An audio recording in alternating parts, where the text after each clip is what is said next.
Like, I think Streamyard is like what the old like debaters used to stream on. Right. But there's no way to Old school ones. integrate, as far as I know, with StreamYard, there's not a good way to integrate between Studio and Right. StreamYard.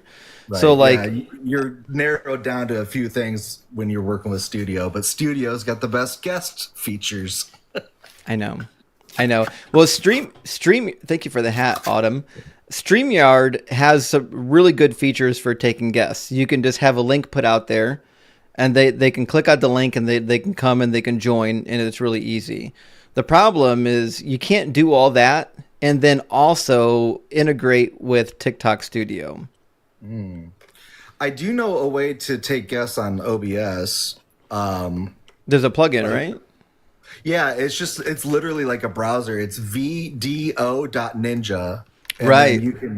it'll create a scene for you, and then you just bring the scene in to So OBS. that's what I'm looking at doing. I'm going to try to Yeah. replicate my Streamlabs setup and see if I can replicate my Streamlabs setup on OBS. I think I'll just get rid of Streamlabs because Streamlabs it doesn't have a lot of great features. A lot of the plugins don't work well. Like even the plugin so that you can highlight super chats, it doesn't highlight super chats. It only will highlight super chats from Twitch. Oh, It's like I know it was. I've heard it's got troubles when it comes to like multi-platform. so bad. I don't know why. Come on, guys. It's 2025 almost. I Like don't we get should it. be on like holograms by now. I agree. In 2024, nobody, not the person who's only touched the software once should be able to figure out how to do a green screen. Oh, hey, Thinker said that if you get over 200,000 coins in a month, you cannot be agent or represented by an agency. It must be like some other, like Really? you probably need like a private like agency, like an actual agent, like because you're too big. It's so weird. It doesn't make any sense. I don't understand these rules. This is why no one likes TikTok anymore. I know, man, but Ian's gone. He's not I even on know. TikTok. He He left. was calling it like a hellscape. Yeah, and it is. Yeah, I don't know what. Like, honestly, I just wish YouTube just had a guest feature. Yeah, it wouldn't be hard. If TikTok goes under, I don't think there's going to be any incentive for them to make that feature. They're going to be like, well, our competition's gone. We don't have to introduce any new features to keep up with them. But like the whole reason why they started their YouTube Shorts was to keep up with TikTok. So Right, right. if TikTok goes away, there's no more pressure for YouTube to innovate. Well, I don't know. It's just, I mean, we can always work around it though. At least with YouTube, you could just make a link in your description and, Right. have your own way with it. So there's always that. And you can definitely do like a call-in show where you can do like Yeah. a Google Voice number and just have people call in via Google Voice. But I like the idea of people being able to log in through their phone and have a Yeah. camera and a microphone or using their computer, right? Because honestly, everyone's got this technology now. We should be allowed to use it. Well, that Video Ninja is pretty snappy, dude. Like, Joyful and I were playing around with it, and you can have up to 4 guests, and you have all the like same kind of like guest or like kind of like master features, like you as you do on TikTok, like where you can mute, you can boot, you can do Okay. all these things. I have to So, check yeah, it. Video Ninja. I'll check them out. yeah, vdo.ninja. It's just a browser site, and it works with everybody's phone. They just hit allow, and then they're on. Okay. I'll definitely check it out. I see that they've got an OBS plugin, so I'll Yeah. grab it and I start think doing OBS some fiddling. is like partnered with it. Yeah. Yeah. All right. Well, listen, guys, the YouTube stream is open again. If you're watching on YouTube right now and you think this maniac here is degrading my lord and you can do something about it to set me straight, definitely I welcome you to get into the guest box and let people know what your position is. and we can talk about it. I think I've got a pretty strong position to make the case that Jesus and Santa Claus are roughly equivalent, although I like Santa much better because Santa Claus doesn't send anyone to hell. He doesn't care if my friends who are in same-sex relationships are in those relationships. He doesn't care if a trans person uses a bathroom that he doesn't like. Santa overall is a million times better than Jesus would ever be. Yeah, Santa is the reason for the season, if you ask me. I mean, I don't know any other person that could possibly be the reason for the season. I mean, it's definitely Santa. Saint Nicholas actually like existed. Now Jesus, you could debate that he possibly didn't. You know, that's right. And have you ever written a letter to Santa, Benny? Oh yeah. Have you ever written a letter to Jesus? No. No, of course not. Because only Santa answers letters. Hello. Amen. Welcome in, Drake. Well, hey, I'm gonna drop. Okay, buddy. I was just good to see you, Benny, man. Thank you for being here. What yeah, no problem. What does Santa base his like? How do you get on the nice list of Santa? I was just wondering. Well, to get on the naughty or nice list with Santa, it usually entails that you behave in a way that is approved by your parents. Now, if your parents are no longer alive, you're an adult. Oh, this is way longer of an explanation. I thought we were joking. Oh, sorry. I didn't know you were actually ready for that. You can go ahead. I didn't mean to cut you off. It was just a joke. It was like you were like, Santa doesn't care if you do this, that, and the other. I was like, well, dang, I don't really know how I get on the nice list for Santa. you got answers. What I should have said is you have to be either naughty or nice, and Santa wants you to be nice, obviously. Okay. Yeah. Okay. That's all I wanted to say. I thought. Sorry about that. Yeah, it was funny. All right, it was good to hear from you, Drake. Is that your name, Drake? Yeah. All right, good to hear from you, man. Yeah, you can kick me. Cheers, I got you. Jesus was born January 6th, like Dionysus. I don't know if we can really know when he was born, to be honest. There's been a lot of attempts to kind of triangulate, when he was or wasn't born, but I don't know if any of those attempts have ever been very compelling, at least not to me. You know what I mean? But I get it. I understand that people want to know, they want to figure it out. But we don't have a lot of details in the Bible to go with, Either way, guys, I've got the backup profile now logged into the main account, not double streaming. So hopefully we're not double streaming anymore. And let's get some likes and some shares and try to get some opposition in here. If you're watching the YouTube stream and you disagree with me, I'd love to hear from you. This is a place where we get to disagree. This is a public disagreement. Some call it a debate. Hell, sometimes people even call it an argument, but an argument is not really what we're looking for here. Not that we won't have one tonight. I'm sure we will, but typically we want a good, rational debate about facts and information and about what is true and what is not true and how can we know it. So we've got, Drake came back. Drake, did you mean to come back? Maybe he's got something for us. Welcome back, Drake.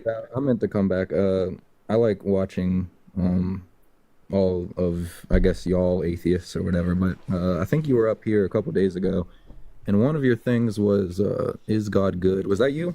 Yeah. Yeah, so I had a question for you, and I was actually hoping you could help me to understand it. I am a theist. I believe in God. But my question to you was, in order to argue whether or not God is good, you're conceding that he's real first, which I know you don't believe. And so I was just wondering, like, how that could work. Like, you're conceding that he's real just for the ability to argue whether or not he's good or not, right? Well, you have to concede something when you do an internal critique, right? So if I'm doing an internal critique about the character of the Bible, then it's not necessarily that I'm conceding that he is real. I'm saying that if he were real, he would not be good.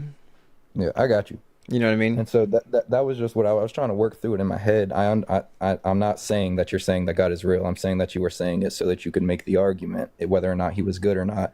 And my problem is that like I kind of feel like you might disagree, but if God is real, then wouldn't that make morality objective unto him, subjective to him, but objective to humans?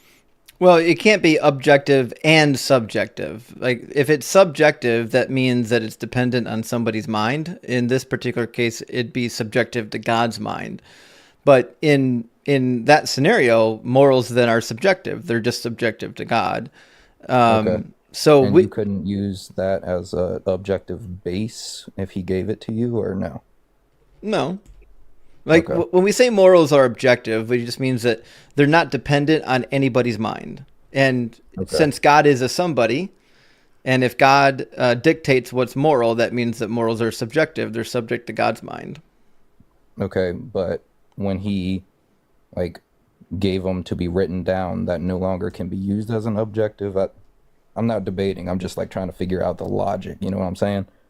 Like if he's real and he created everything and morals are subjective unto him and he gives you a moral law to live off of, then that could be used as an objective base to build morality off of, or no? No, it'd still be Okay. subject. The morals are still subject to God's mind, right? You could say Yeah. that they're objectively subjective. Well, no, I guess that's not right, but like I'm saying, like because he's like completely different, you know what I'm saying? So like we cannot, it's not up to our minds as humans, so it's Right. been given to us. But when we talk about the nature of morality, whether it's objective or subjective, we're talking about the nature of morals. We're not talking about how they're applied, right?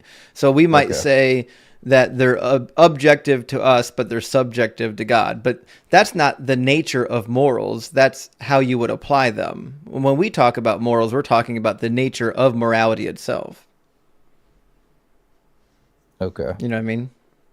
No, I don't understand.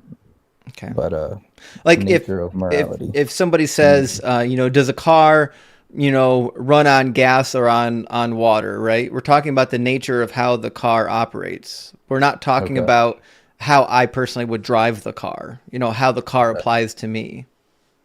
Okay, so like the person who made the car made it to run on gas. Right. Right. The nature of the vehicle is that it does in fact run on gas. How Okay. I use the vehicles, is a different topic. So the nature of morality is that it's subject to the mind of God. How I use morality is different than the nature of morality. All right. All right. Well, yeah, I wanted some assistance in working through that because, like I said, I watched your thing before and I understand the conceding of saying that he's real just for the sake of arguing whether or not he's good. But I just was trying to figure out if that was too much of a concession to make, if because you are conceding that this God is real and morals are what he gets to decide what they are, and you're using the Bible against him, it's like, but you're accepting that this God was real in the first place. I don't know. But that's why I came to the source to figure out how the logic works, I guess. You know what I'm saying? Sure, yeah, I know what you're saying, yeah. Yeah. All right. But thanks for letting me back up. All right, have a good one, Drake. Hey, yeah. See you. It really sounded like he was on the other side of the argument. He just didn't want to say it. I'm sure he's a nice guy, though. So we've got some people here. I don't know if there's any Christians actually here, guys. I think it's just 288 atheists and 185 atheists over on YouTube. Put a 1 in the chat if you're a Christian, guys. Let me know. Tell me if you're a Christian. I want to see if any of you are actually out there, or if it's just a big old group of heathens because I'm still in TikTok jail. Yeah, I might have to do a restart. Thinker, I've done 100 restarts on my main account since I got back from my band. Nothing fixes it. The only thing that seems to work is just using my backup account. Listen, if I have to use my backup account for the next couple months, I don't care. I'll use my backup account. It's just super annoying because I don't want to keep building followers on my backup account. I want to build followers on my main account, right? But my main account is in TikTok jail. I can't get any opposition. It doesn't push it out to the algorithm. It doesn't put it on the For You page. Typically, there's a ratio between the showing it to the For You page and showing it to your followers. that ratio is typically like 60 to 70% For You page and like 20 to 30% to your followers. It is quite literally 90% my followers and less than 10% of the For You page. They will not show me on the For You page. And a lot of my followers can't even find me when I'm live. So I don't know. I might just have to use my backup account for a while until they let me out of TikTok jail. I have no idea why, which is the craziest thing to me because my account was banned for sexually explicit language, and which never occurs.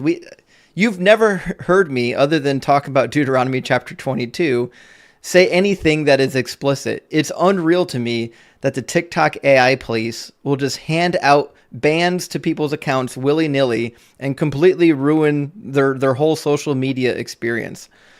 Thinker, the ban was like 4 weeks ago now. My ban was in the very first week of the month. I think it was the first or the third of the month is when I got banned, if I remember correctly. So, I mean, and I was only banned for 7 days. So I've been back for 3 weeks basically now. And I still can't get any algorithm push on my main account. I've been doing this like every night. I use my main account, and then after like an hour, I finally just relinquish and go on my backup account because my main account, there's no opposition. And we already did a check. I asked for all the Christians to put a 1 in the chat, and I saw 1. There's literally 1 Christian right now in this live. That's it, because TikTok won't show my feed to anybody other than my followers right now. So what we'll do then, I'll just log off of this account.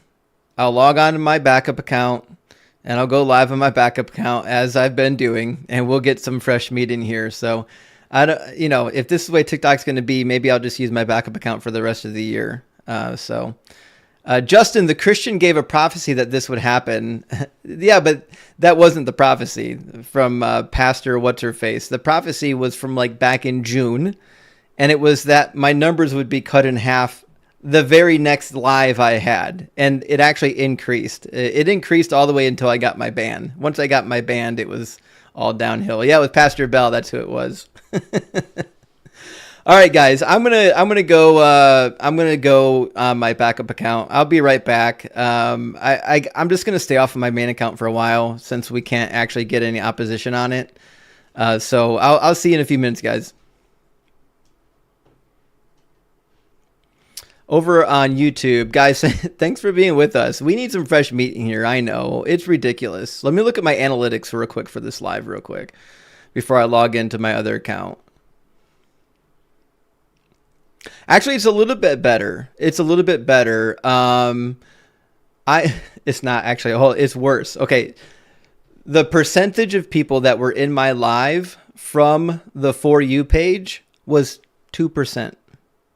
2%. It's usually like 60%. 60% of the people in your live typically come from the For You page. They're just not putting me on the For You page right now. Which is fine. I'm going to log out of my main account, log back into my backup account, and it should pretty much fix everything. My backup account has been getting much more, we'll say, robust usage. I've only got like 12,000 followers on my backup account, but it's still, all the active members on TikTok are there. Let me log in real quick.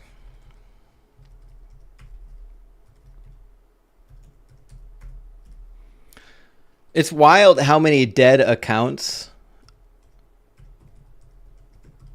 I can't talk and type. There we go. How many dead accounts are on TikTok? Like people that followed you like a year ago, and then they got TikTok for a couple of weeks, and then they never logged back into it. If I had to guess, and this is just a guess, but if I had to guess, I would say probably half of all TikTok accounts are probably just dead accounts. All right.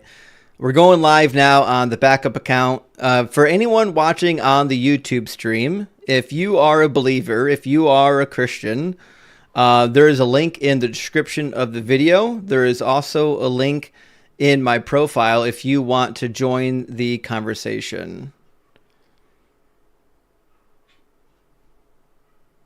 All right, hold on a second. Multi-guest only supports one microphone. What's going on here? What hold on. What are you doing? What just happened to my screen? Why do I have a whole multi-guest panel open right now? This says I have to invite people. No, I don't want to invite anybody. Give me a second. What is happening right now? Multi-guest allows live creators to connect with viewers during a live. I know. I'm on my account. I know how this works. Don't tell me how it works. Just let me do the thing. Kay, thank you for the $10 super chat, by the way. Kay says, hey, Justin, have you heard of the study regarding like the one illness? I forgot what it's called, but apparently the tested, I think you mean they tested. Apparently they tested how effective Christian prayer would be. Is there anything there? Yeah, there's a study. Give me a second and I'll pull it up for you guys. Hold on. Benny, welcome in. Listen, I don't know what happened. All I did was log into my backup account and now my whole layout's fucked up. Oh, well, at least, I mean, for a second there, it said you didn't have multi-guest access on TikTok, and then it popped up. But So how? How can I was using it yesterday. it was almost acting like, you know how, like, when you're going off Streamlabs and, but you can't take guests because Streamlabs doesn't allow you to take guests. Oh, I wonder if they screwed something up when they gave me the stream key. Probably. So I'm in my settings now. Give me a second to look at my settings. Yeah. It doesn't show me the location where I can take these 4 boxes off my screen. How do I get these 4 boxes off my screen? I see 2 boxes. I don't see any on your TikTok. It looks fine. Wait, you're not on my screen right now? I'm on your, like, I'm down in the corner. Not on my screen. Oh, on my screen I am. I mean, you guys can see Benny and I can't see him? Oh, fucking hell. TikTok's retarded. Listen, I cannot handle this app anymore. I cannot handle this app. I hate it. I hate it so much. This is why people are quitting. Stop, breathe, count to 3, Justin. Come on. We got this. I'm going to lose it tonight, Benny. I know, man. It's all right. I've been there. I feel you. You're not alone. Goose Faba. Woosa. All right, I requested with my account real quick. Let's see what happens when it pops me in. Yep, you're right above me. So you can see me, but I can't see me. Now, what is odd is that I seem to be outside of your, like, layout. Well, the layout with these 2 boxes here is for YouTube. Okay. Actually, give me a second. Let me take those off. Yeah, that screen on YouTube, I think, is within another screen or something that's on TikTok. So maybe that's why you can't see it. I don't know. So what they did, it must be when they approved my backup account for a stream key, they must have changed something with my account in the way that it behaves. Yeah. Maybe they're doing it this way so that there's a method for you to take TikTok guests in Streamlabs. Maybe they might have updated it because I know Streamlabs has been working with them. Like they have like a partnership or something. Okay, I'll look into that because like if Streamlabs figure out a way to take guests using TikTok, then I could just get rid of TikTok Studio altogether. Yeah, and just stream right from Streamlabs. Yeah, having to use both is a nightmare. I'm sure it's such a nuisance. It really is the worst. You got to patch everything over like 1-to-1. Make sure your signals don't get crossed. I know. Listen. This isn't. I love technology when technology works. The problem is when it doesn't work, and I expect this from like freeware. I don't expect it from software that I'm paying for. Like I design machines and program for a living, and if I design something that someone is paying money for and it doesn't work. Like they're on my phone every hour of every day telling me about how they're never going to buy my stuff again. And then my boss is in my office telling me, why doesn't it work? And it's wild though when it comes to like social media software, like streaming software, that it can just be a bucket of shit and no one cares. Yeah, well, I think because this like debate format is still pretty new. Like, I mean, overall, like the call-in format. I mean, it even discussions where a random person in the chat can just call in. TikTok, I don't know, somehow aced it right away, and then I think everybody else is trying to catch up. Yeah, it's not hard. The technology is there. It wouldn't be hard just to add a feature on YouTube to take guests. They've got 100,000 programmers probably working for Google right now or working for YouTube. I mean, it wouldn't be hard to do. Oh, absolutely. His Zotness, thank you for the $5 super chat, and thank you for being a member. I appreciate that. He says, I got a violation.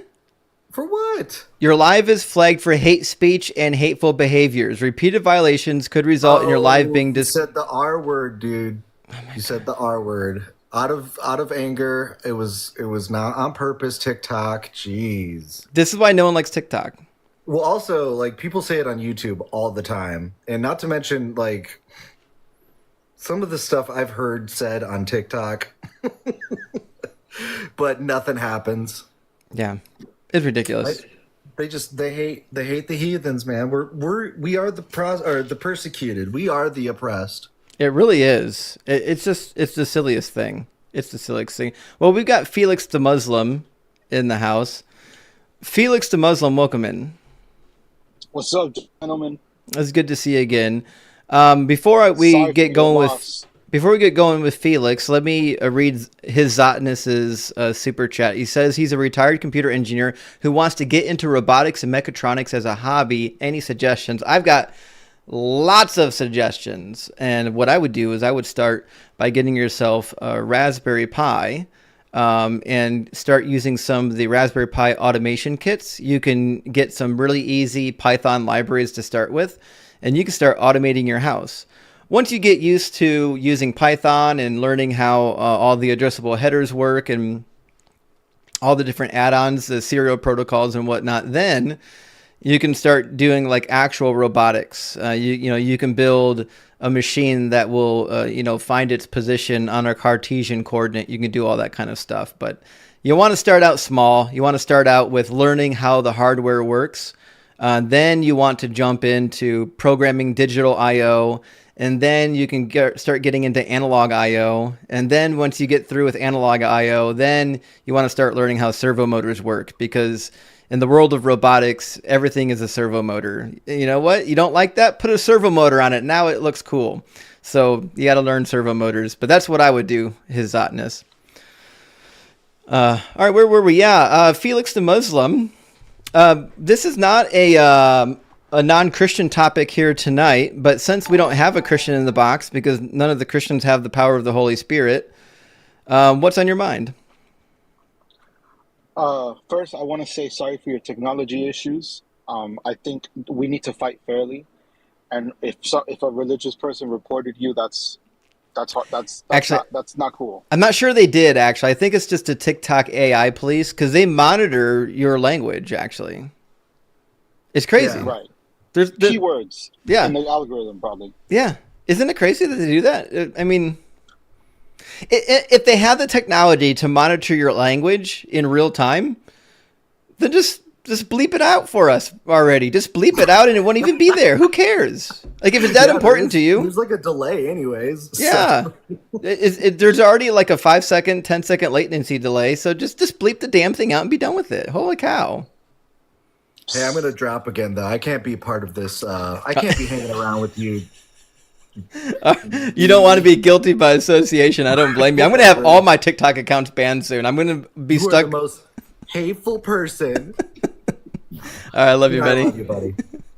See ya. All right, cheers. All right, so Felix.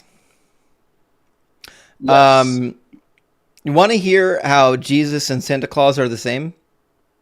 Sure. Okay, I've got like 9 bullet points, all right? You can stop me at any one. Okay. Bullet point number 1 is both of them promise to come back. And they never come back. I mean, Sure, the kids think that Santa comes back every year, but he's never there. The airplane sighting of Santa and the reindeer, that's fictitious. He's not coming. Point number 2 is both of them promise to give you things that you ask for, except that never happens. Unless you ask for suffering. God will give you lots of suffering. Point number 3 is both of them can fly and defy the laws of physics. Point number 4, neither one of them can actually be verified using empirical means. You just have to believe on faith. Of course not. Exactly. I got one quick response to that. Mm-hmm. And then a little bit longer response for number 2. Mm-hmm. The quick response to point 4 was that Allah is not going to have his prophets and messengers and his miracles be subject to your standards or criteria. It's not about Allah. God, Felix, hold on. We're not talking about Allah. God, Felix, hold on. We're not talking about Allah. We're talking about Jesus. Sorry. Okay. Isa, peace be upon him, why would he want to be examined, criticized, and subject to your methods, your natural man-made methods? I've never said he wanted to. What I'm saying is that the way that we determine that things are real is by empirics. That's how we know when things exist. Sometimes you can use logic. Sometimes you can take pieces of information and build a theory about something that you don't have knowledge of yet, but you believe that it exists, and then you can run tests. For example, we had a theory that the Higgs boson was a thing for a long time before we discovered it, right? So it wasn't like we were just guessing that there was a Higgs boson. There was some data points there, right? But with God, I don't know of any data points that would suggest that God is real. He's going to transcend data. He's going to transcend empiricism. He's not going to be subject and bound. Sure, and that's what I would say if my God wasn't real too. If my God certainly couldn't be validated by any means, I would just say something nonsensical like, of course, because he's above all that. That's only a weak God that will be bound by the laws of nature and humans. He's not bound by it. Yeah. And then the second thing, you said he gives you what he promises, something like that? Again, this is about Jesus. I don't know why you keep inserting your God into Jesus. No, Jesus. Peace be upon him. Isa, something about what? Jesus says he will give you what you pray for. Yeah. Isaiah 11. That happened. That was fulfilled. Isaiah 11 wasn't fulfilled. The knowledge of the Lord has spread across the entire world. I don't think you've read Isaiah 11 because of Christianity. Now you're talking just as bad as the Christians are. Let's actually read Isaiah 11 because I don't think you've actually the Bible. I don't think you've actually read it. So I'll just put it on the screen so we can read it together. A shoot will come out from the stump of Jesse. We recognize that as a Davidic leader, a Davidic king, right? A branch will grow out of his roots, and the Spirit of the Lord will rest upon him, so on and so forth. And we get all the fuzzy stuff. He's going to be awesome. He's going to destroy all of the wicked and the righteous. And then what's going to happen? It says the wolf will lie down with the lamb. The leopard will lie down with the kid. The calf and the lion will feed together. The child shall lead them. The cow and the bear will graze.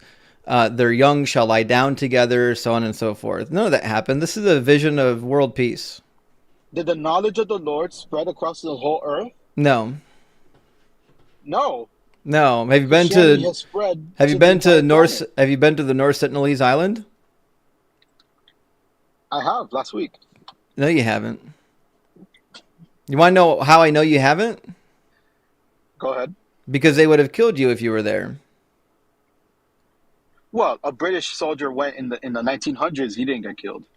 I'm not aware of any British soldier that made it out alive. He stole 4 people. Oh, maybe that's why they kill everybody then. He came out alive. Sure. And then 2 of them died, and then. So you think you're making Allah proud by getting up here and lying about going to the island? Yeah, I almost fell for your tricks. I was questioning. It's not a trick. Islam. You told a lie. You told a lie, and I called you out on it. The spirit of Satan is not going to catch me. It almost got me with your channel. To be honest, it's funny that you're so susceptible to the spirit of Satan, since you've got like the power of God. It's almost like your God power is weak. You make some good arguments. So the way that prophecies work is the whole prophecy has to come true. Did the whole prophecy of Isaiah 11 come true? Not fully. I know it's not fully. Okay, so Isaiah 11 didn't come true, and you don't believe that anyways. Okay, so the knowledge of the Lord has spread, and it didn't mean literally every human. It means throughout the whole world. Right, yeah, I know. Yeah, words don't mean words, I'm sure. The whole world. I know, words never mean words, I know. That's the same thing Christians say. It reached a new world. The whole world doesn't mean the whole world. All people doesn't mean all people. I know. It's always the same with you guys. Listen, that's why they say without lies, Christianity dies. Same thing with your faith. Without lies, your faith dies too. Have you ever said you're hot as hell? Oh yeah, but that's an idiom. Oh, exactly. Exactly. How do you know that the whole world is an idiom? Do you know what an idiom is? It's used throughout. It's a euphemism for... For what? Like, it's for describing comparison. To what? No, that's metaphor. Stars Infinity, thank you for being a member on YouTube, and thank you for the $2 super chat. I appreciate that, Stars. Guys, we do have memberships and emojis over on YouTube now. So definitely let's see some emojis in the chat, you know? What's that, Felix? I've taken your arguments and you almost got to me, but I just want to let you know that Allah... You haven't even heard my arguments. I want to say goodbye and peace be upon you. All right, stay away from 6-year-old girls, okay? Awesome. I actually had a Muslim up here last week justifying marrying 9-year-olds. Wild to me. Mr. Flex, how you doing? Yeah, what's up? Not too much. How you doing? Well. Good. Glad to hear it. Are you at least 18 and are you a Christian? Yes, I'm at least 18. I'm over 18 actually, and I'm a Christian. Oh, congratulations. Okay. Are you aware that Jesus is just Santa Claus for adults? Are you just saying he's fake? That's one way of saying it. Okay, so what's your argument for that? My argument is that both of them promised to come and they never come. Jesus is supposed to come practically every September. He never shows up. Santa is supposed to come every Christmas, and really he only shows up to people in the first world. He never shows up to people in the third world. Let's see. Both of them promised to give what you asked for, but Jesus isn't answering any of those prayers. Point number 3, both of them can fly and defy the laws of physics. Point number 4, neither of them can actually be verified through empirical means. You just have to believe on faith. Point number 5 is both of them promise to reward good behavior. And point number 6, they both promise to punish bad behavior. The difference, though, is that Santa will give you charcoal and Jesus will turn you into charcoal, which is a little bit different. Point number 7 is both of them are going to sit on a big throne or a chair and judge people, whether they're naughty or nice. And 8 is both of them are used to coerce children into being obedient. I mean, I can go on, but it's probably enough for now. Kay, thank you for the $5 super chat. Kay says, hey, Justin, you can still go through that study when you get done with this guy. I don't know what study you're referring to, Kay, but get back with me when we're done talking to Flex. All right, so what about Jesus? Did I say wrong there? Well, something about like that they can't be like empirically observed. Like, I mean, you think there's like no Jesus, there's no evidence for Jesus' existence, right?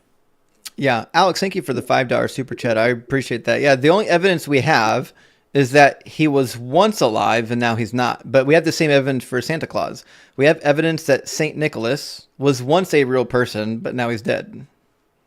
Wait, you don't believe Jesus existed at all? Yeah, I do. Wait, so, I mean... He's dead now. He's been dead for 2,000 years.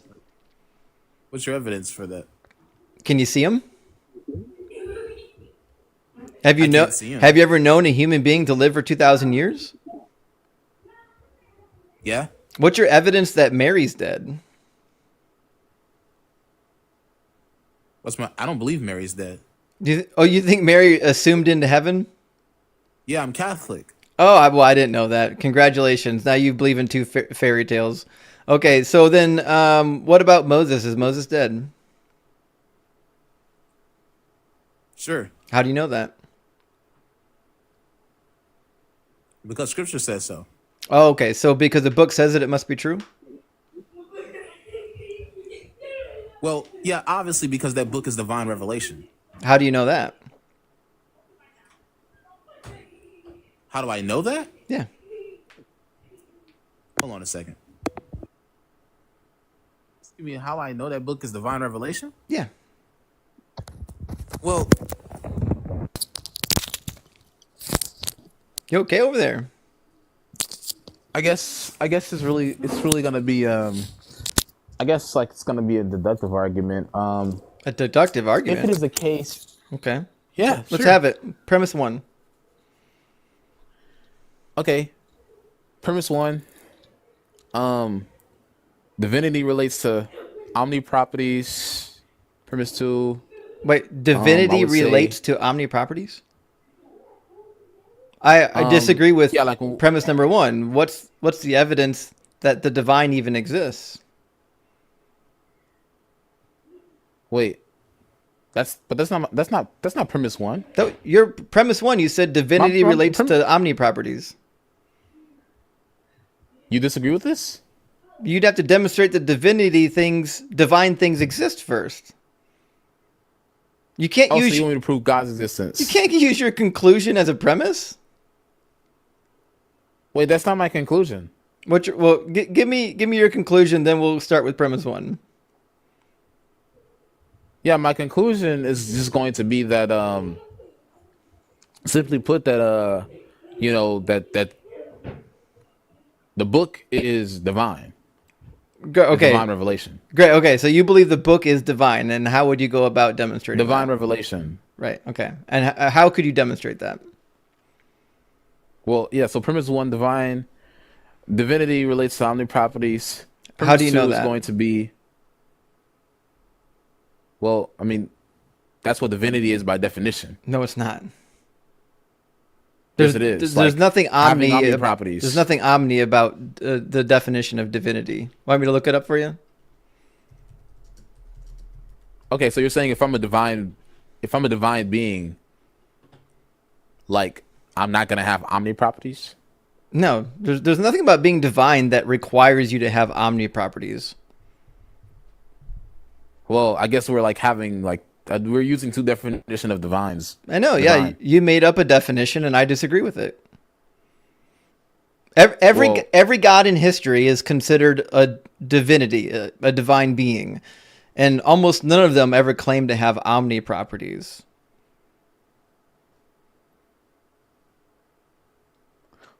Well, I'm talking about like properties of like, omnipotence, So what? omnipresence, omniscience. But why does a god have to have that? I mean, he wouldn't be God if he didn't. Why not? Your god didn't have omnipotence. Have you read the What are book you of talking about? Judges? I know what argument he's about to use. I know. It's a good one, and I bet you don't have a It's retort not a for good it. one. It's I not bet- a good one. Okay, then it shouldn't be a It's problem. not a good one. It shouldn't be a problem for you then. Let's read it. I'll even use the Catholic edition of the Bible. Hold on, just for you. Yeah, look, Iron Chariots. I knew it. Yeah. There's more than this. Yalla, Just wait. Yalla, I knew it. Just- Yalla, I knew it. Just wait. The Lord was with Judah, and he took possession of the hill country, but he could not drive out the inhabitants of the plain because they had chariots of iron. Cool. So, how does an omnipotent God get defeated by chariots made from iron? He couldn't do it because of the people's faith. It doesn't say that. That's what most commentary. That's the interpretation most commentaries agree with. What does the text say? Does the text say it that? says that. Well, yeah, actually, yeah. If we read it in the interlinear, right? It's not even gonna include that word could, right? It's just gonna says- say, but he didn't. Yeah, We you're actually right. read it in It would have to be in the cohortative or the jussive form for it to be could. I didn't look it up to see if it actually is. Do you know what a cohortative is? what is that? Enlighten me. You sure you want to look up the interlinear? I mean, if we look up the interlinear, it's not gonna say could. It might Literally. not, but there is a method for doing that in Hebrew. But just so you know, okay, let's see what we got. Oh gosh, the words are so big.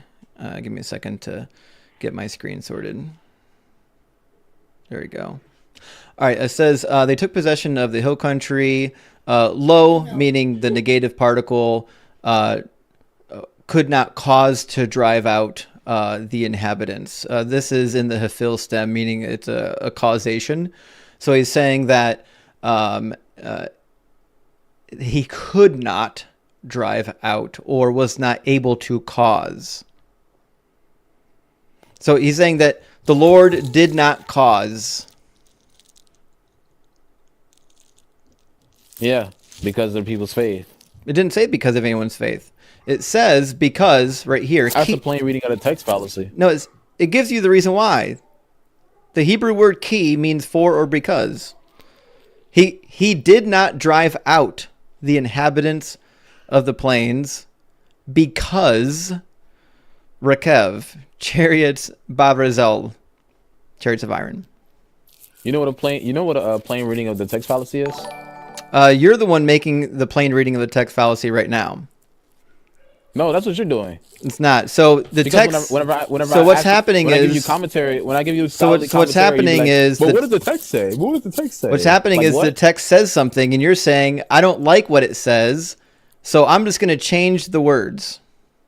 I'm going with the interpretation of the text. Does the text say that? Well, does it have to say that explicitly? Yeah, it to be true? the text explicitly tells you why they weren't driven out. It says because they had chariots of iron. He gives you the reason why the Lord did not drive them out. Also, Yeah, but this Frankenstein, is not- thank you for the $10 super chat. Frankenstein says cold iron is historically believed to repel, contain, or harm ghosts, fairies, witches, and other malevolent supernatural creatures. So God was a witch. Big W for that super chat. I agree, Frankenstein. So the text tells you why he didn't drive them out. You don't have to speculate. He didn't drive them I'm not out speculating. because they had chariots of iron. So scholarly interpretation is speculating. No, listen. You don't know any scholarly interpretations. I can bring up the commentaries. Nate, don't look anything up. Name one scholar who's written on the Book of Judges. Wait, you want me to name off the top of my head? I can't just give you. I can't. just Okay, give you fantastic. The So I don't care what I don't does it care really- what that what doesn't- your that what your really doesn't- appeals to what your think I look at appeals. Judges I don't verse care 19 what and your verse- appeal to authority is. We're talking about what the text says. Does the text say that there was a reason for them to not be driven out? Yeah, but the text also needs to be interpreted. And what Why was the should I go- reason? Why should I go off your interpretation? What was the reason? Well, if you just read it plainly, What's it the says they reason had given a in the text? They had chariots of iron. Okay, so then that's the that reason. needs to be Yes, and now interpreted. you're going to say, well, that Then it couldn't needs to have be been the interpreted. reason. Oh, golly gee. No, that's not. No, I don't disagree that that's the reason. but there's more The to it. somersaults and Why lies should I- that why you should I- guys why have should I to go based on your engage in is interpretation of the Bible? embarrassing. Go ahead. Everyone put a 1 in Why the should I comments if listen- this Christian is embarrassing himself right now. Why should I let the Literally lying lying on the text, literally telling lies on his own book. No, wait. What lie did I say? Go ahead. You're saying that it doesn't mean what it says. No. When did I say that? Okay, then show me in the text where Wait, there when was did I a say that reason. verbatimly? Show me in Wait, the I'm text. going to do exactly what you're doing right now. When did I say that verbatimly? Show me in the text where it says there was a reason for them to not drive out the other army other than the chariots. Wait, where did I say that? Where did I say that? The text. I'll ask you a question one more time. Show me within the text where it provides a reason for them to not be driven out other than the chariots. Well, I don't disagree. Yeah, I mean, it says right there they're driving out because of the chariots. Okay, so we anything actually- you okay, anything you add let's to read it, full then chapter. anything you Let's put add three to it full is just chapter. you adding things to it. Not really. I'll explain. Yeah, really. Can you press read? Can you press read full chapter? I don't have a Bible next to me. Sure. Yeah, I know Christians never have a Bible ready. Also, Flanker420, thank you for the $5 super chat. Flanker says, how can people be so easily trusting in an ancient book without question? What other things in your life do you accept without evidence in this way? Not much, but they'll accept anything as long as it gives them justification to dislike other people and believe that they're going to live forever. So show me in the text where it lists a reason other than the chariots. Can you go up a little bit? Mm-hmm.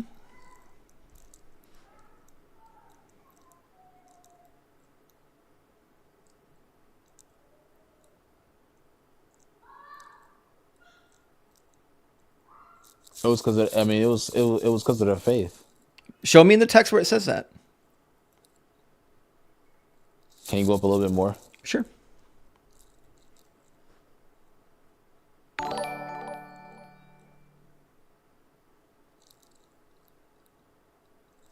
Yeah, do you know the context of this text, right? I know. Mm-hmm. I've read all of Judges. What is it? What is it? They're taking over the context of promised land, Judges? yes. They're taking over the promised land. Did they do it? Kind of. Okay. So They with that almost being did it. said, They almost did it. You think this is where They it stops? conquered most of the promised land. They didn't finish conquering the promised land until King David came along. King David finished the job. Oh, so they did do it. So God did do it. That's what the word kinda means. Yeah. Well, you said King David finished the job, right? Yeah, King David finished the job. Yeah. But in the Judges Lord with King 19, David? King David's not Was the Lord here. with King David? What Okay, that's is fine, but here was the Lord is with the King David? army and Yahweh. And it says that the army and Yahweh went to battle. And it says that they were not able to drive out the inhabitants. God was not able. He was not able to drive out the inhabitants because they had chariots of iron. Yellow, that's fine. Yellow. Was God with King David? Yes or no? Yeah, according to the text. Thank you, Elizabeth, for the $2 super thank you chat. so thank you very much. Thank you very much. So God did finish the job. God did do it. So there you go. Does Thank you very verse much. 19 say the Lord was with Judah? Yeah, he was with you. Oh, so the Lord was with Judah, and then in verse 19, was he unable to drive out the chariots of iron? Yeah, he was unable to do it. Oh, because there of we their go. faith. So he's not all powerful. Big W. I'm glad you can finally Wait, come so- to terms with so yourself. How come he did it with King David though? I don't think he did. He did. Well, was the Lord with David? I don't know. He didn't say every single Wait, battle. so now it's I don't know. He You doesn't just said, say yeah, in he every. does. I need you to listen carefully. He doesn't say in every single battle whether or not Yahweh helped. But was the Lord with King David though? As a general statement, the Lord did back up King David. Did the Lord fight on King David's behalf in every battle? Yes, and I can give you text. He didn't. Not in every single battle. No. In fact, I when can- he I was can- in Ziklag, it just says that the Lord gave him success in his battles, but it didn't say anything about the Lord fighting for him. So, but even if he did, it doesn't negate Judges verses 119. Well, no, it doesn't negate Judges. Okay, so 119, in Judges it negates your 119, interpretation of it. in That's what it Judges negates. 119, why was God not able to drive out the chariots? Because they had because of their faith. It didn't say this is faith. proof through King David because You're if lying King David now. was able to do It says because they have chariots of doesn't iron. ex- So you no, just it lying. doesn't You're just verbatimly lying say on the it. text.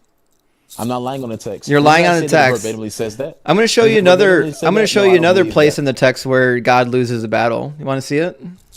Wait, hold on a second. Hold on a second. Oh, you want to keep lying on Judges chapter 1? Well, you won't even let me get my argument out. You don't even know what I'm saying. How can you? Say I'm You lying said the if I same can't thing even say 5 that? times. It doesn't say anything about their faith. Well, okay. All right, If, so for I'll example, make you a it deal, says- Flex. If you can find me one passage in that chapter that says it was their faith that disallowed them from defeating the people of the plains, then I'll apologize. Mac Lester, thank you for the $2 super chat. Big W Mac.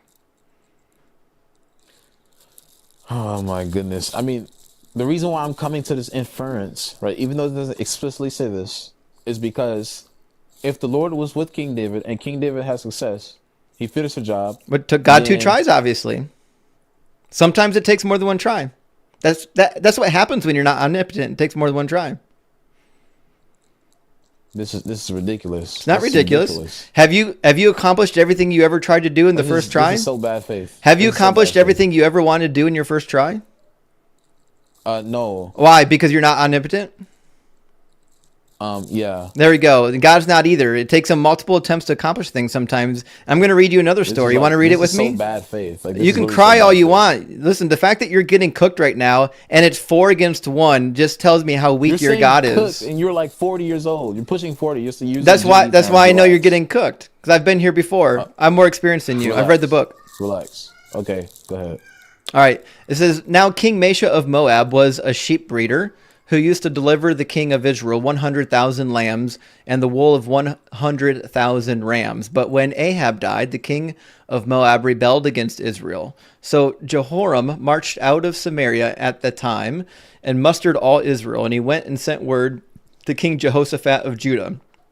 The king of Moab rebelled against me, he said, will you go out and battle against Moab? So they're mustering all the troops of Israel to go into battle, and then the next thing they do is they ask for a prophet to figure out, hey, let's inquire of the Lord to see if we should go into battle against Moab. It says, then the king of Israel said, alas, the Lord has summoned these 3 kings to hand them over to Moab. But Jehoshaphat said, is there no prophet of the Lord through whom you may inquire of the Lord? So they're looking for the prophet now. Then they get the prophet. Jehoshaphat said, the word of the Lord is with him. So the king of Israel and Jehoshaphat and the king of Edom went down to him, down to Elisha. Now Elisha gives the prophecy. Elisha says to the king of Israel, what have I to do with you? Go to your father's prophets or your mother's. But the king of Israel said to him, no, it is the Lord who has summoned these 3 kings to hand them over to Moab. Elisha said, as the Lord of hosts lives, whom I serve, were it not that I have regard for King Jehoshaphat of Judah, I would give you neither a look nor a glance. But get me a musician, and then while the musician is playing, the hand of the Lord came on him. So now the hand of the Lord is coming on the prophet, and he says, thus saith the Lord, I will make this wadi full of pools. For thus saith the Lord, you shall see neither wind nor rain, but the wadi shall be filled with water, so that you shall drink, and your army and your animals. This is only a trifle in the sight of the Lord, for he also will also hand Moab over to you. So the prophet now, according to the text, has received the word of God. And the prophet says that the Lord will hand Moab over to you. And because they've got this good word from the Lord, they go into battle. The next day, about the time of the morning offering, suddenly water began to flow in the direction of Edom until the country was filled with water. When all the Moabites heard that the kings had come up to fight against them, all who were able to put on armor, from Can I the ask you a youngest... question really quick? Well, we're going to read it, then you can ask all the questions you want. All right. So they put on armor and they go to battle. They rise early in the morning, right? And then the battle ensues, right? And the Israelites are actually getting some success here. It says the cities they overturned, and on every good piece of land, everyone threw a stone until it was covered. Every spring of water they stopped up, every good tree they felled. Only Kir Hareseth did the stone walls remain until the slingers surrounded and attacked it. When the king of Moab saw that the battle was going against him, he took with him 700 swordsmen to break through the opposite side of Edom, but they could not. Then he took his firstborn son, who was to succeed him, and offered him as a burnt offering on the wall. And a great wrath came upon Israel, so they withdrew from him, and they returned to their own land. So the word of the Lord comes and says that you're gonna have success. I'm gonna hand Moab over to you. You will be victorious. And then what actually happened is they went to war. And then when it turned out things weren't going well, the king of Moab sacrifices his firstborn son. And then apparently the god Chemosh decided now it was time to kick it into gear and attacked Israel. A wrath came upon Israel, and they had to withdraw from battle.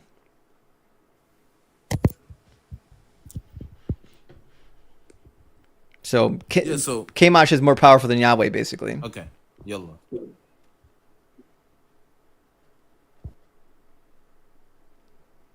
Can I ask a question? Sure. Can I ask a question really quick? Mm-hmm. Yeah, so my first question is kind of a side question, but like, why does your chat like have a dirty mind? Anyways, my Are you crying about my actual chat? question is gonna be, So yeah, my actual question is gonna be like, yeah. So what does this say that like that other false god is like more powerful than like Yahweh himself? Where does it say that? Oh, I'll show it to you. Mac, thank you for the $2 super chat, though. Mac Luster says, why is guest first It has to say follow that- it has to- on his account Mari? Yeah, all these Phil bros run together in the same circle. So it says here, then he took his firstborn son, who was to succeed him, and offered him as a burnt offering on the wall. And a great wrath came upon Israel. So the sacrifice of the firstborn son to the god of Moab brought a great wrath upon Israel. And who was the god of Moab?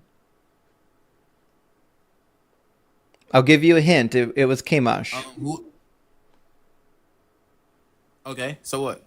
Okay. What does it say? What is it? I'm gonna do exactly what you did earlier. What does it say explicitly that this God is more powerful than Yahweh? Go ahead.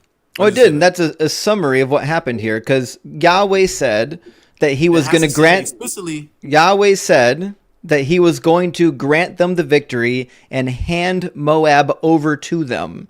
And then what actually happened was, in the heat of battle, Moab made a sacrifice to his God, and then a great wrath came upon Israel, and Israel had to retreat, which means God couldn't finish the job. Wait, Will, where does it say explicitly that this God is more powerful? Go ahead. I never said that the text explicitly said that the God is more powerful, but it's clearly implied. Oh. It's clearly implied. Oh, but no, it hasn't said that Where, explicitly. where did the wrath come from? No, it doesn't matter. Where did the Because what wrath you're come saying, from? It has to say that explicitly. Where did the wrath come from? So wait, now you're gonna add to this. I'm gonna make you answer my question and stop running like a coward. Where did the wrath come from? The wrath came from one of those people sacrificed to their false gods. Okay, and why did the great wrath only come upon Israel once the child was sacrificed?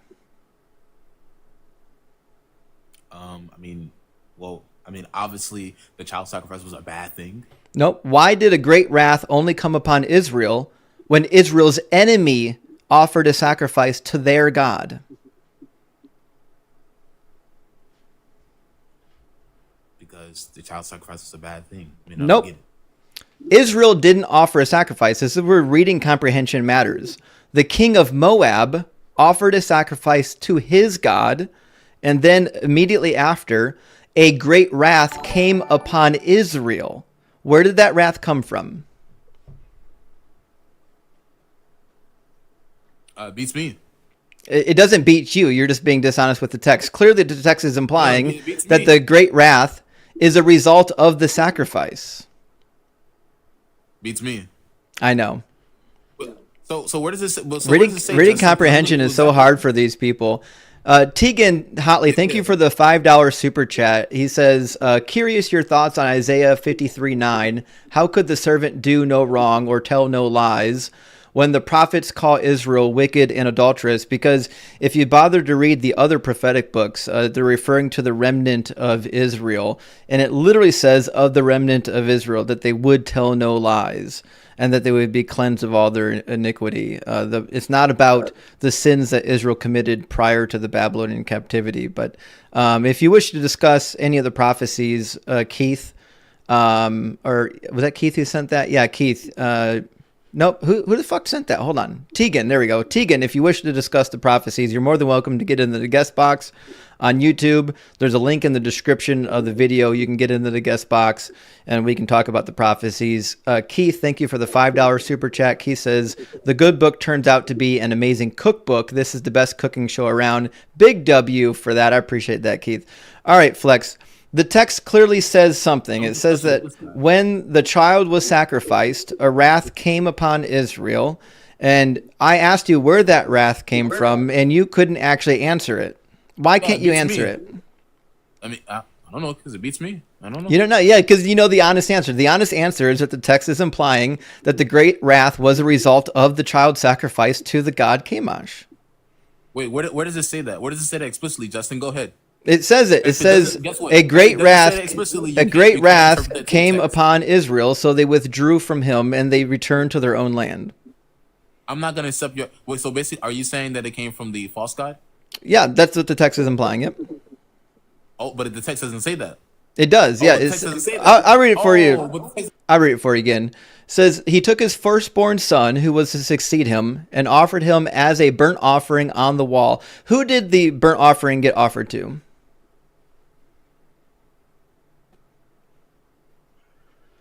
I don't know, beats me. Obviously to one of the gods of Moab, right? Sure. Okay. And then what happened once the burnt offering happened? Wrath came up on Israel. And why did the wrath not come upon Israel until the burnt offering? Doesn't say. Doesn't say that. It doesn't say. It doesn't tell us. So Okay, so you we just can't- so we you can't just make so you just inference can't be about honest text. with the text. It's fine. You just be another lying Christian. Wait, hold on. You just be another lying Christian. It's okay. You can lie and cry, exactly what you and did you'll be earlier, you'll be Justin. wrong every When I single tried to- time. You can just come up and lie and cry and be wrong every time. Now, in the case of Judges, it's a different situation because Judges tells you why. The book of Judges tells you exactly why God didn't drive out the charioteers. So it's not an inference in the book of Judges. The inference is negated by the explicit reference as to why. Also, Dex, thank you for the $2 super chat and for being a member on YouTube. Dex says, this is another exact word fallacy. Yeah, I know. All right, Flex, what do you want to be cooked on next? Like Justin was doing earlier. Like Justin was doing earlier. Oh, where does your interpretation say it? Where does it say it in the text? Mr. Flex, where does it say what you're saying? Because you're adding something to the book that negates what the book actually says. The book actually gives you the reason why, and you're saying, no, that the book is lying to you, and it is a different reason. What I did was I supplied context to the passage. Wait, so if I can show you, hold on a second. If I can show you a verse where it says that God does all things, or are you going to concede that God is omnipotent? No, Why? because it'd be a lie. How would that be All a you lie? would do is find a contradiction in the book. Also, Kay, thank you for the $5 super chat. I appreciate that. Kay says, just a reminder, it was study about Christian prayer and illness. Can you go over it? Yes, sorry, there was a study. Give me a second to pull it up. I've got it saved in my Google Drive. 1 second.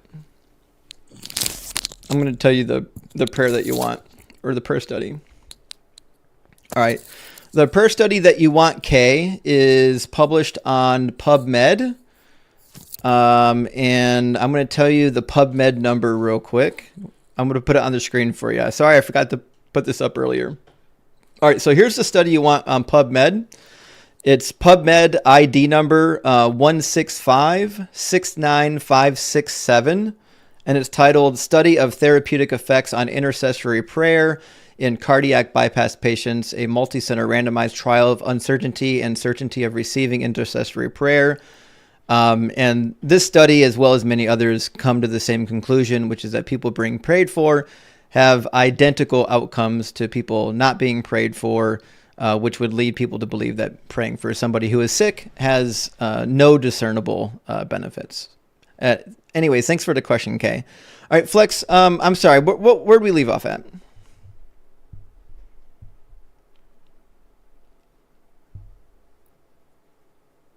He's got a low signal right now. Apparently, he embarrassed Jesus so much that Jesus came back to get him.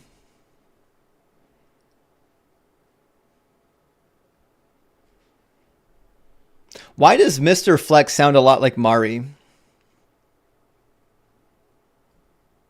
I assume this is like his alt account.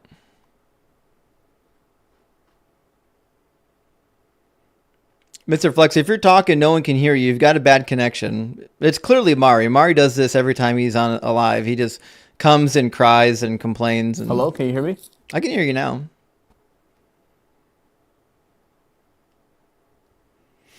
Mari, Yo, so you got to what get did you off. say? You got to get off that Mega Mobile. We can't hear you. You got a bad connection. It's not Mega Mobile, sir. I'm on Verizon. I probably pay way more for my phone bill than you do a month. I guarantee you that. So with that Wait, being you think said, that's a right, flex? Wait, do you think yeah. paying a lot for your phone bill is a flex?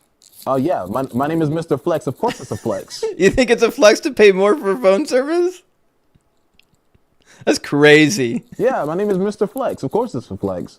That's wild. All right, go ahead. What's your next bad Yeah. talking point? No, the reason why my phone service is bad right now is because I'm in a place where there's not connection. So, anyways, with I'm that sure. being said, it Yeah, doesn't I'm matter. sure. Yeah. You brought up that study. I don't even. Yeah. Anyways, so I don't even know. So yeah, I don't even know like what that study said because I was getting that bad wasn't connection that on my wasn't end, for you, but, Flex. That wasn't for yeah. you. So you're telling me if I Flex, stop talking. That wasn't for you. Somebody in the super chat on YouTube was asking me for the name of the study because I had mentioned it in a prior live, and they wanted me to give them the name and the location of the study. I forgot to do it because I was in dialogue earlier, and they just reminded me now to do it. So I went and I got them the study and I read it off to them. That wasn't a talking point for you. Also, over on TikTok, the guys that are asking me to invite you up to speak, I can't invite you up to speak. You have to hit the request button down here somewhere. Hit the request button and invite yourself. Once you're in the guest queue, I can drag you up here and you can be embarrassed right next to Mari. Right Flight, thank you for the $2 super chat. It says, if you need voice comparisons, I'm your guy. I apologize, Right? I don't know what a voice comparison is. Oh, you mean between two different people to see if they're the same person? Yeah, actually, I would like that, by the way. Let's talk about that. Also, Barber, thank you for the $2 super chat. It says, Mr. Flex thinks he's smart, but he's just dishonest. I know, because that's all they really have. All right, Mr. Flex, I don't think you have anything left to really add to this conversation. So do you want to go to a new topic, or do you want me to go to the next guest? Well, I asked you a question, Thank and you, you Legend. said, "Well, that would be a contradiction." But I would make the argument, or I would ask the question, or at least I would beg the question: how do you know those interpretation, your interpretation of John 1:19, not John 1:19, Judges 1:19, isn't incorrect, and the verse that I'm going to bring is actually consistent with that? Because verse? it's not an interpretation. It's just what the text says. See, what you're saying is that the text doesn't mean what the text says. And all I'm asserting is that the text means what it says. That's all I'm doing. There's no interpretation there. You're the one trying to reinterpret what the text actually says. No, because I believe what the text says, but I believe there's more to it. I don't just stop there at the plain reading. That would I be a know. fallacy. Exactly. You don't like what the text actually says, so you're just going to add nonsense to it. Thank you, Judas, for the $5 super chat, though. Judas says, Mint Mobile keeps my phone bill down so I can buy super chats. Big W, Judas. That's the type of flex I want to see, is saving money, not wasting money. Yeah, I know it's not a waste of money if I have high-speed internet at a place where there's connection. So with that being said, yeah, I'm okay. Sure. It's a waste of money because you got a shit connection. We've already proved I'm it. gonna head out. All right, you can run. I'll take your concession. Wait, can you hear me? Can you hear me? Yeah, we're listening. Connection not so bad right now, is it? Yeah, it was a minute ago. exactly. You can. Yeah, whatever. All right. This is a weak ass brag I've ever heard in my life. And he's gone. Well, we figured that would happen. All right. What the Elroy, what are you doing back in my guest box? I swear to God, if I have to cook you on every single live until you go away, I'll do it. All right, we'll get Elroy in here. I don't know why he keeps coming back. Elroy, why do you keep coming back to get cooked? I can't hear you. Why can't I hear you? Hold on. Yes, sir. I'm Let me back. see what's going on here with the- I want to talk With the about audio. weather Elroy, no call. one can hear you. Can you guys hear him? I can't hear him.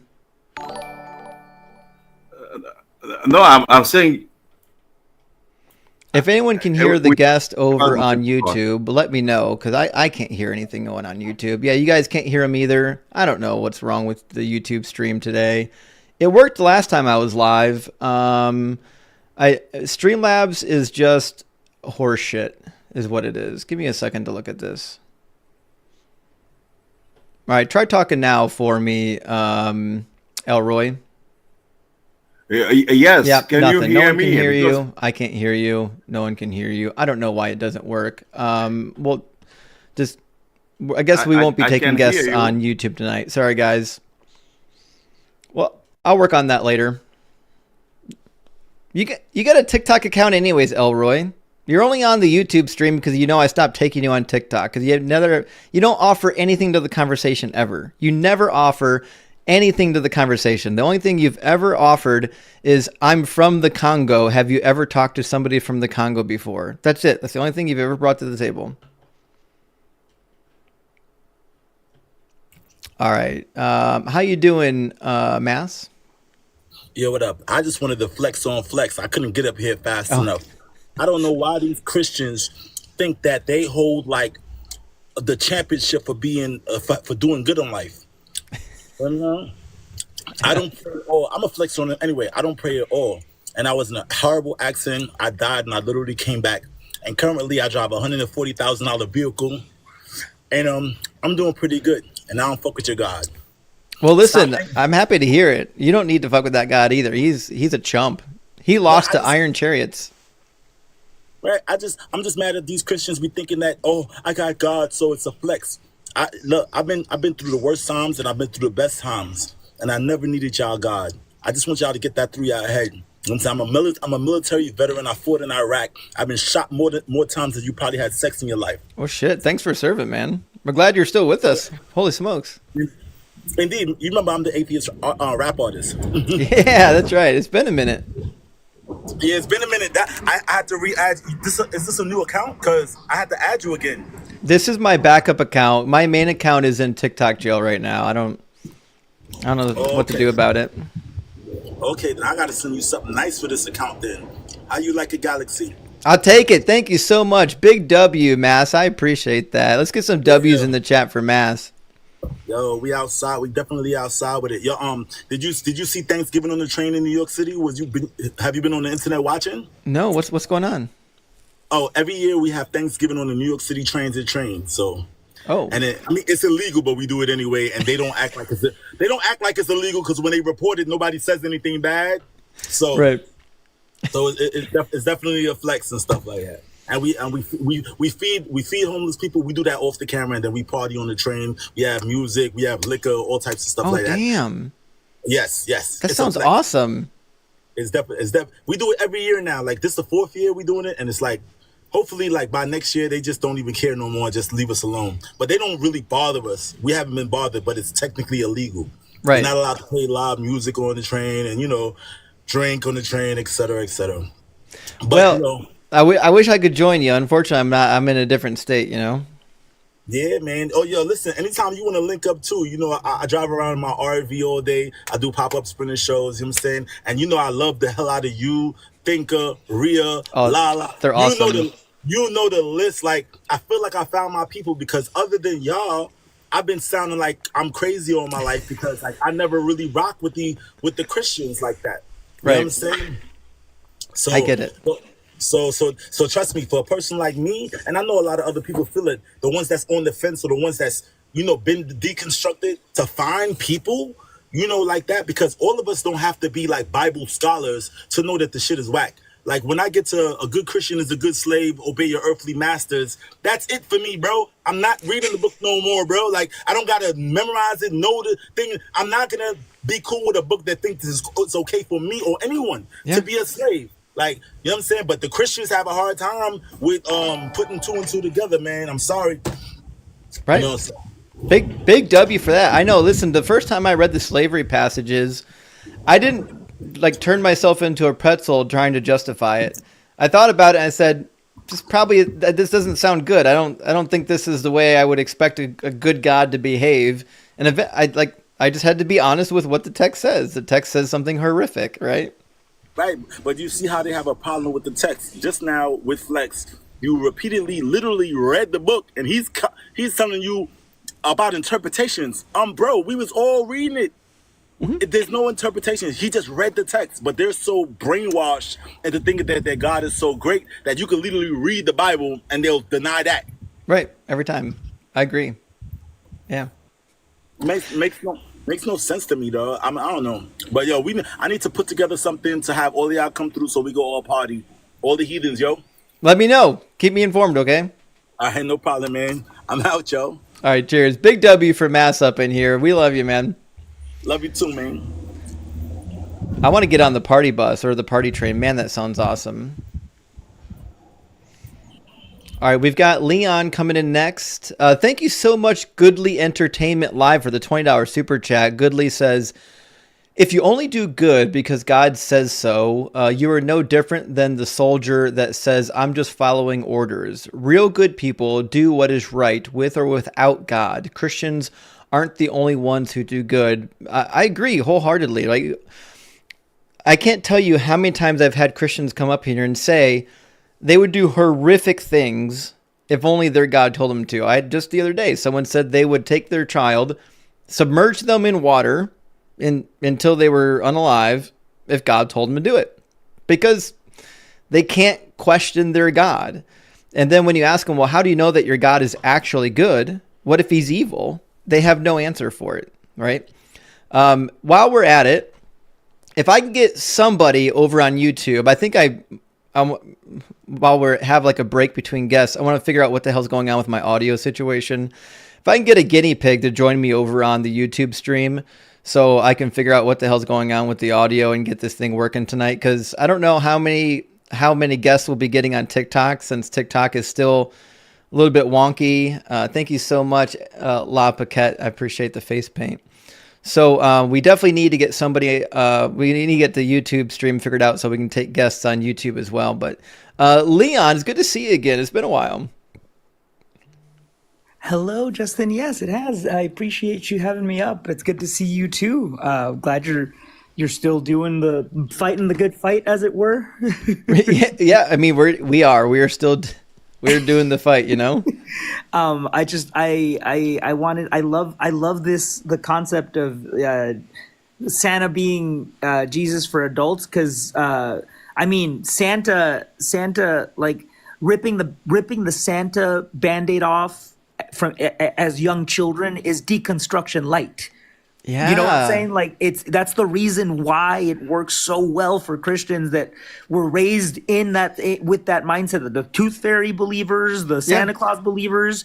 It was just a matter of time until they went after Santa Claus and we said nothing because it wasn't us, and then they went after the fairies and no one said anything because it wasn't us, and then they went after God, and then it's it's a little twist on that whole more depressing quote about what happens with fascism, but it's but it's the same concept. Like so I love that idea. Make me laugh, Justin.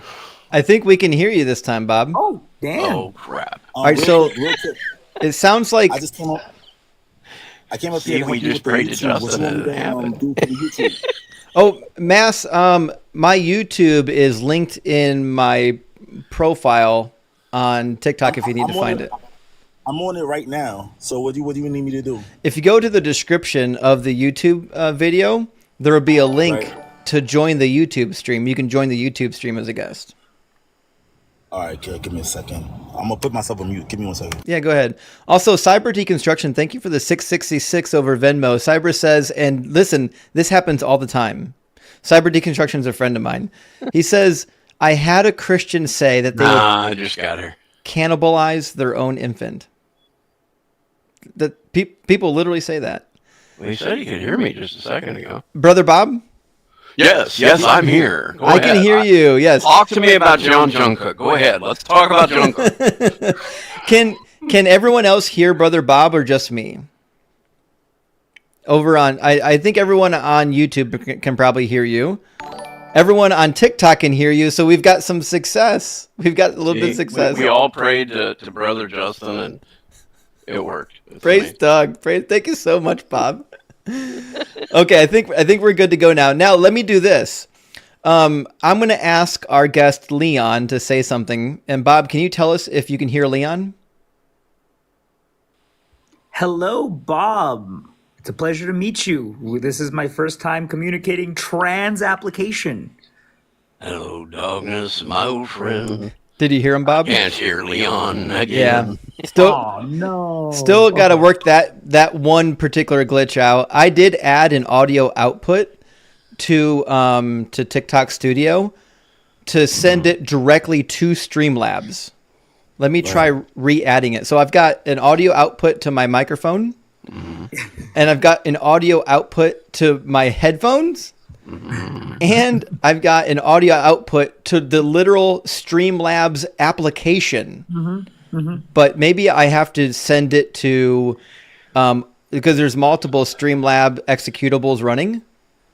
Maybe I've got to send it to a different one. The cable management that you just described is something that would drive me insane, having worked in for live performances. Like the fact that there's these many variables and these many things. It's like, oh wow. And then on top of that, my cell phone is sending a signal to a tower that's sending it to a satellite that's sending it down to a tower near you, and we're still somehow speaking in relatively real time. No, fuck that noise. This is magic. I know, it's crazy to me. Justin, sorry, y'all. Justin, I'm here on the live with I'm the one that says I make movies. That's my account. Oh, all right. Give me a second. I said like a bunch of punctuation signs so you know it's me. Oh, I see you. Yeah, I think we're good to go. All right, so I think we're back where we were on our last live. Everybody can hear everybody except the people, the guests on YouTube can't hear the guests on TikTok. I'll work that out later. At least when we take a guest on YouTube, everyone can hear that particular guest, even if the guests can't talk to each other yet. We'll figure that out later. The main thing is that the guests can all talk to me.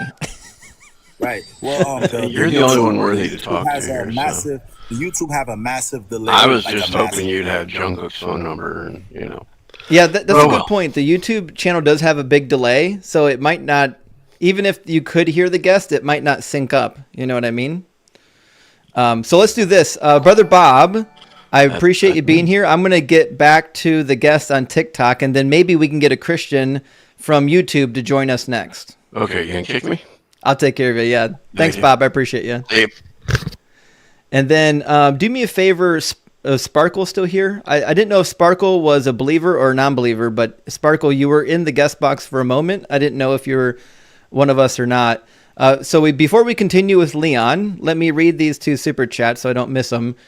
Kay, thank you for the $5 super chat. It says, is there an argument for God not having free will, like he is bound by his nature, like only what's good or best? Yes, that refers to the Euthyphro dilemma, which basically posits it's questioning whether or not everything is moral because God does it, or if God only does that which is moral. Because if God only does that which is moral, that means that God is subject to objective morals. But if God doesn't have to be subject to objective morals, what he does is by definition moral, then that makes morals subjective, not objective. So I would definitely look into the Euthyphro dilemma, and then there's a couple rabbit trails that you'll go down once you're studying that. So, well, hey Justin, doesn't God of the Bible subject himself to his morals? Well, he breaks his own laws all the time. Like, so for example, well, go ahead. But he subjects himself to it because he's trying to get everybody to be like him. So, but he put out all these rules.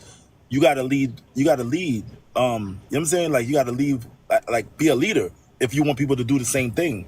I agree. And that's one of the reasons why I can't believe in the God, because the God doesn't follow his own rules. And like, I remember when I was a teenager, I moved out. I was kind of in I didn't have a great home life, so I moved in with my dad, which was a much better situation. But my dad, when I moved in, he said, here are the rules of the house. And he says, I don't set any rules that I don't follow myself. And I said, you know what? That's fair. I will follow. If you're willing to follow the same rules that I'm following, I'll never break these rules. That's the most fair thing I've ever heard, right? That's super fair. If God did the same, if God said, I follow all the same rules that I ask of you, then I'd be like, this God makes sense to me. This is a much more sensible God. But he doesn't. He breaks his own rules all the time. Yeah. The funniest one for me is thou shalt not covet thy neighbor's wife, and then you go and you get like Mary, bro. Like, you could have literally made your own woman to be birthed from, but you went and got somebody's girlfriend, dog. Like this, but Christians won't find it funny. I think it's hilarious. Right. Yeah. I mean, I think it is. And Joseph got to be on Maury Povich someplace trying to get a DNA test for Jesus. Listen, like half of the book of Genesis and the book of Numbers and Deuteronomy is dealing with the aftermath of the heavenly beings that are consummating with the earthly beings, and God is really upset about this. So what's his deal to fix humanity? To impregnate a human being with a divine agent. Like, it's the most insane thing I've ever. God is so upset about hybrid humans that he creates one of his own. Right. It's insane. Yeah, that's the whole, like, the stuff is funny. I'm not trying to change the subject. I hope I don't too much. But like, another thing was the sacrifice to Jesus, right? I had to argue with some of my Christian friends all day. I'm like, if you're immortal, then death is not a sacrifice. Yeah.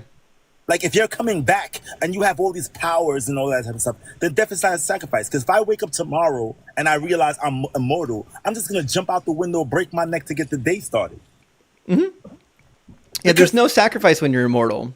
Because it wouldn't matter, right? You know what I'm saying? But I don't know.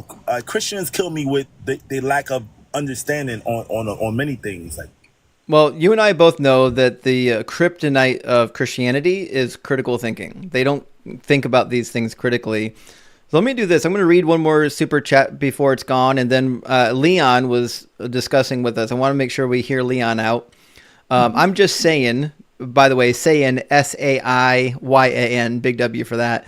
$5 says, hey, Justin, it's totally irrelevant to your live, but do you know if Ian stopped going live? Haven't seen him on in a couple weeks. Ian is done with TikTok.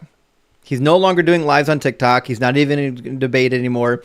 But if you want to see Ian live, starting, I believe, next week or the week after, Ian and Dr. Blitz and I are starting a 3-way call-in show. So we're going to be streaming on YouTube and on the other platforms, and it's going to be a call-in show similar to the Atheist Experience or The Line, where there'd be a panel of atheists, the three of us, and people would be calling in. So he will still be debating in some capacity, but he's no longer going to be doing it in the way that he was. So anyways, it's a sad day to lose Ian, but Ian is just upset with how much of a hellscape TikTok has been, you know? But Leon, sorry for kind of getting interrupted there. I was trying to get everything sorted out. No problem. No problem. I did want to comment on your the whole thing that, like, God was so obsessed with the hybridization between the divine and the mortal that he decided to flood everyone to get rid of them, and then he went ahead and made a combination divine mortal himself, but he made it with the intention of destroying it. So it actually falls in line with his character. That's the one thing. That's a fair point. Yeah. Yeah. That completely falls in line with his character. Another thing that I wanted to point out. I'm sitting here trying to cut my dog's nails, and he's being a little asshole about it. And I started thinking. If my dog woke up tomorrow, if I woke up tomorrow and my dog was sentient, and asked me, like, where does electricity come from? When you turn the light on in the morning, where does that light come from? And I explain to him, and to the best of my ability, what I understand about electricity. And he's like, where do you get my kibble from? And I explain to him the best I can about capitalism and the store down the street and what I do for money and all that. And he's like, okay. And then I come home from being out. I come home, and he has collected a bunch of neighborhood mice and has chopped their heads up and is burning them, and he says that he's doing it for me because he's trying to help me. Under his understanding of what capitalism is, he thinks he can sell this to the neighborhood cats, right? And so he starts doing this, and I might think, like, okay, he says he's doing it for me, and he's getting rid of the mice problem. I might let him continue to do that. But the moment that he starts mutilating his own little body for me, like the moment he starts, like, maybe cutting off parts and saying he's doing it because I gave him the impression that would make him me happy, I would stop him immediately from doing that. And that's how I know that most pet owners have a better moral compass than God. Yeah. Because it took him how many thousands of years before he was like, maybe you can stop the sacrifices, you can stop the flagellation, you can stop it now. Yeah, that actually brings up a really good point. Also, Ryan, thank you for the $5 super chat. Ryan says, you are one handsome heathen, and I appreciate that, Ryan. My sister told me a long time ago something that I've never forgotten, if the opposite sex says you're attractive, it's meaningless. If somebody of the same sex says you're attractive, you must be attractive, because that's much harder to pull off. So I appreciate that comment all the way to the bank, Ryan. Hey, two things, Justin. I don't know if you can hear me. You can hear me? Yeah, I can hear you. Yeah, two things. Because I love the community, I'm gonna offer you. I want to help you with your merchandise for free. I don't know if I have any. No. I'm gonna help you create and sell it. So like I have a website. I have my own merchandise and stuff like that. And as an artist, it was a game changer for me because like within a couple of months, I was able to make more money off of my merchandise than I did off my music, and I streamed a lot of music. So I could offer you for that too. And Denise Ann said I should be a mod, and I would love to be a mod. What's up? Yeah, I can mod you up. Let me see if there's a way to do that from within the software. I don't think I could do it from within TikTok, but I can do it. Send me a DM so that when I get off the live, I'll be able to find you and make you a mod. There's a way to do it from the phone. Like I could do it from my phone if I was streaming from my phone, but I can't do it from within TikTok Studio. All right, well, no problem. I got another phone. I'm gonna send information. I'm gonna send you all my information. Yeah, please do. With the merch stuff, I could do it two ways. I could show you how to set it up, like I got it set up, or I could just help you design it and put it on my stuff, and give you the profit from it. Listen, I would love that. Also, Mass, I did just discover a way to do it in Studio. If you send a comment in TikTok Studio or in the TikTok stream, I can click on your profile from within the comments, and then I can add you as a moderator from the comments. I just can't do it from your profile on the stage. Okay, so I'll just send you a message then. So just write a text. I just sent the text into the comments. It should show up here in just a second. But yeah, I mean, listen, I'm not a good marketer in my, I'm so busy that just running there. I see it there. Just running the lives really takes a lot. You know what I mean? That's why I offered to help. I appreciate that. I really do. All right. You're a moderator now, buddy. You've got the keys of the kingdom. All right. Just let me know, what I got to do. You know what I'm saying? Your pineapples or something. Let me know who I got to get or, stuff like that. And I'll promote your live. I'll promote your live also on my stuff. Hey, thanks so much, man. I really appreciate all that. Yeah. We did get a super chat from C. C, thank you so much for the super chat. We've got a Christian waiting to get in. It's a Christian that you guys all know, but you might not want to take him. It's Elroy again from the Congo. You guys want to talk to Elroy? We'll bring him in. Unfortunately, they can't hear the guests. Elroy won't be able to hear the guests on TikTok. He'll only be able to hear me. I've got to figure out a way to take care of that. There is a way to do it. I just don't know what that way is yet. You know what I mean? Welcome back in, Elroy. Elroy, did you request by accident again? I'm beginning to think it wasn't your setup that wasn't working. I know, because when Bob came in, it worked fine. Elroy is not working. Elroy broke it. All right, well, we'll get Elroy out of here anyways. So Justin, I did have a question because sure. I do my own lives, and I don't like debating. I like having discussions, but I get people coming up with the whole uncaused causer debate, which I've been able to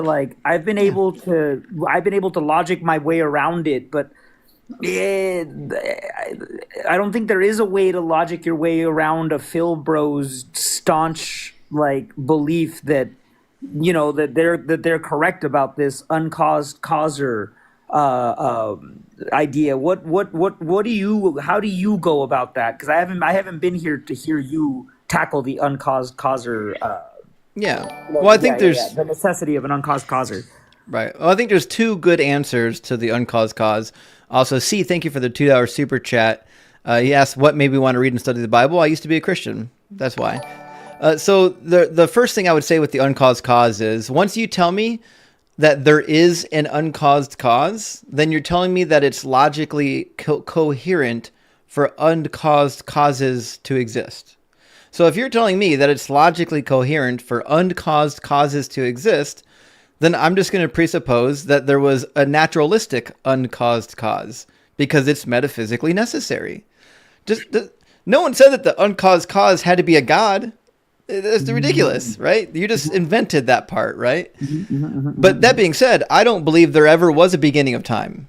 And that's inherent to the uncaused cause argument, that there was nothing and then there was an initial cause. But I don't believe there was ever nothing, right? So for me, I usually go down that route. But I don't believe there ever was nothing. So what do we need an uncaused cause for? Time, space, and matter go back infinitely into the past the same way that it goes infinitely into the future. Yeah, that's my stance. I answer it a little bit differently. I tell them that I don't say this universe because I have no idea like whether or not other universes exist, and we can talk about that and have some fun with it. I tell them I think existence has always existed. Right, I don't agree. think there has ever been a moment that existence wasn't in existence, and then like from that point they're like, oh, so what caused? You have all the answers. What caused everything? I'm like, I don't have all the answers. I have no idea. No one knows what caused everything. But because I don't know doesn't mean I'm going to jump to the conclusion that it must have been a god. Right. Yeah, I agree. All right, fabulous. Then that's cool. That's how I've been doing it. Sweet. Well, Leon, I think we've got a guest in the queue that wants to debate, man. It's good to hear from you. Good to hear from you as well, Justin. Be safe, and I will be in the chat making fun of people. All right, cheers, brother. Thanks for being here. All right, we've got looks like MJJ83. Welcome in. Hello, how are you? Good. How are you doing? Good. I am a Christian. Okay, fantastic. We'll do introductions here in just a second. I don't want to miss these super chats. RC says, have you ever thought about guest appearing on the line? I just did like 2 weeks ago. I was on the line. You can go find me. I was with the Godless Engineer, and I'll be on the Atheist Experience on December the 8th. And then literally, Jesus, thank you for the $2 super chat, says, my wife says you are the second sexiest atheist ever. I don't know if that's true, but I'll take it. MJJ, you're a believer. Are you at least 18? Yes. Okay. And my claim tonight is that there's virtually no distinction between Santa Claus and Jesus. Do you want to hear why I believe that? And go right ahead. Sure. Okay.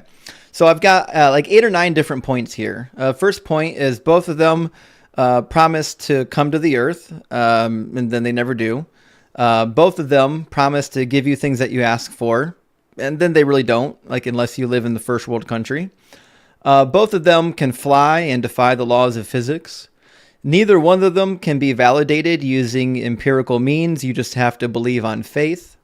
Both of them promise to reward good behavior and then subsequently to punish bad behavior. Although Jesus and Santa have different punishments. Santa will give you coal for your bad behavior. Jesus will turn you into coal for your bad behavior.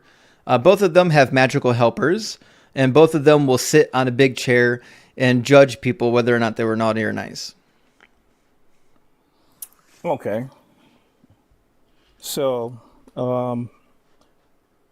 what you just stated about Jesus is absolutely not factual at all. Sure. And one of the things that pretty sure you missed and went over your head was recently there was a conference, and it was a gathering of anthropologists, archaeologists, scholars from each level academic fields, geologists, you name it. What was the name of the gathering? The gathering, I don't remember the name, but it was posted by Dan. Let me finish. It was posted by Dan McClellan. You mean the SBL? No. The SBL conference? It was posted. It was posted recently. Yeah, the SBL conference. That was just like a couple of days ago. Okay. The overwhelming scholarly consensus was that 99% of the people who you read about and you look at the New Testament, they could not find empirical data for. So, however, they weren't able to find this type of data for Jesus. I never said he wasn't a real person. So your audience automatically assumes that he wasn't a real person. No, I don't think so. I believe he was a real person in the same way St. Nicholas was a real person. St. Nicholas was real, but I don't believe that he's riding around on a sleigh anymore. Yeah, I understand that. And in addition to that, we do have what we call in the catacombs, we have early century writings concerning Jesus in the Yeah, I know. catacombs. I've seen it. We Yeah. also have many We also have catacomb drawings of him as a donkey. And at the same time, early atheists wrote frequently about Romans never crucifying anybody. Who are you talking about? Listen, I don't know why you're putting other atheist claims on me. I've never made those claims. I'm going And from Cyber I'm going from- Deconstruction, thank you for the 666. Cyber says, does Santa deliver the coal that Jesus turned people into? And I have to assume that's yes. That's part of the mythology. Jesus turns people into coal, and then Santa delivers it to bad people as a warning for their behavior. So that's a great observation, Deconstruction. So listen, I don't know what other atheists have told you. If you're going to come here and talk to me, maybe you should address the claims that I'm making. I stated I was addressing one of your claims. I said early atheists. I didn't say other. Am I an atheists. early atheist? You know, unless you were in there like what 1 AD or 2 AD. Okay, I mean, so you're addressing okay. somebody else's claims. I'm addressing the overall consensus what those atheists wrote about. When I'm it not came one of to those atheists. I don't care what they said. Jesus. Okay. I don't care what other but atheists say. You're following the same school of thought. No, I'm not. So you have your own school of thought when it comes to Jesus. I think everybody has their own opinion on Jesus. There's no atheist perspective on Jesus. In fact, I just hosted an episode of The Line with John Gleason. John Gleason is a mythicist. He doesn't believe that Jesus ever existed. I do. I think he was once a real person. Yeah, so and that's something we can agree on. But as a Christian, I do believe that he is the Son of God. Sure. Why do you believe that? Well, I believe that from my own perspective. Yeah, but why? What's the evidence? The evidence that I had was as a guy who's in the Marines and whose leg got blowed off while I was in Iraq. I was not raised as a Christian. I was not raised as a believer. I went to rehab. I went through physical therapy. I went through anything and everything I could find because as a person who was This a Lieutenant Marine, Dan? as a person who was a Marine, I wanted to work again. I wanted to get back being a Marine again. I wanted to retire from being a Marine and be a police officer. And I called on any God I could find. I went to a church where they preached Jesus, and my leg grew back. Your leg grew back? Do you have evidence My of this? leg, yes, I do. I want to not see the only- evidence. Not only do I have evidence, I have the physical therapy reports. I have all of that. I want to see all of it. I want And all I that was documentation. shot- I was shot with a hydroshock bullet that went right through my leg. And I don't know. Right, yes. I want the documentation. Where can I find it? Well, I can send it to you. I have it in all of my files. I would love to have it. Send me a link. I'll review all of the documentation. I have all of that. Can't wait. A leg growing back is crazy. I would like to say Well, thank it you. happens, sir. You can look at my page. I have pictures on the page as well. It's no problem. I would like to thank you for your service. I'm also a veteran, Special Forces. You know what I'm saying? 5th Group. I was out in Iraq, 08 and 09, front lines, and riding around. And we got you already know the vibes on that. We got shot at a lot. We ran into a whole lot of mortars. We was bombed consecutively. I have my own theory on that. I believe a couple of my soldier friends perspective on Jesus almost got us killed. Actually, I can't say that right. Almost got us unalived. Actually, and it's a bit of a long story, but regardless of the fact, I threw a couple of soldiers out of a window to save them from getting shot. I jumped out a window also, and on the after action review, they wanted to thank Jesus, and meanwhile, I'm the one that saved them. Thank you, Frank. But just understand, you're not the only one with the testimony. For me, it's not a testimony. I wasn't raised a Christian. Can I ask you a question, MJ? I was raised a gang member. MJ, can I ask you a question? Go ahead. What part of your leg was missing? The bullet went through the lower part of the calf because it was a hydroshock bullet. It blew the lower part of the leg, like literally halfway off. Okay, so you're missing the lower like 20 to 15% of your leg. No, I was missing the. No, that's what I'm muscle- asking. You were missing your muscle leg and from bone. from the mid calf down. It was completely gone, right? Yeah, the bullet went through. When the hydroshock goes through, it leaves a big hole. And that's not what I'm asking. Was it completely missing? Was it taken off? Yes, the flesh was gone. The Okay, flesh. so There's you- flesh, there's muscle, and there's bone. Exactly, muscle All and right. bone. So was your bones gone? Yes, the bone's gone. Okay, are the bones there now?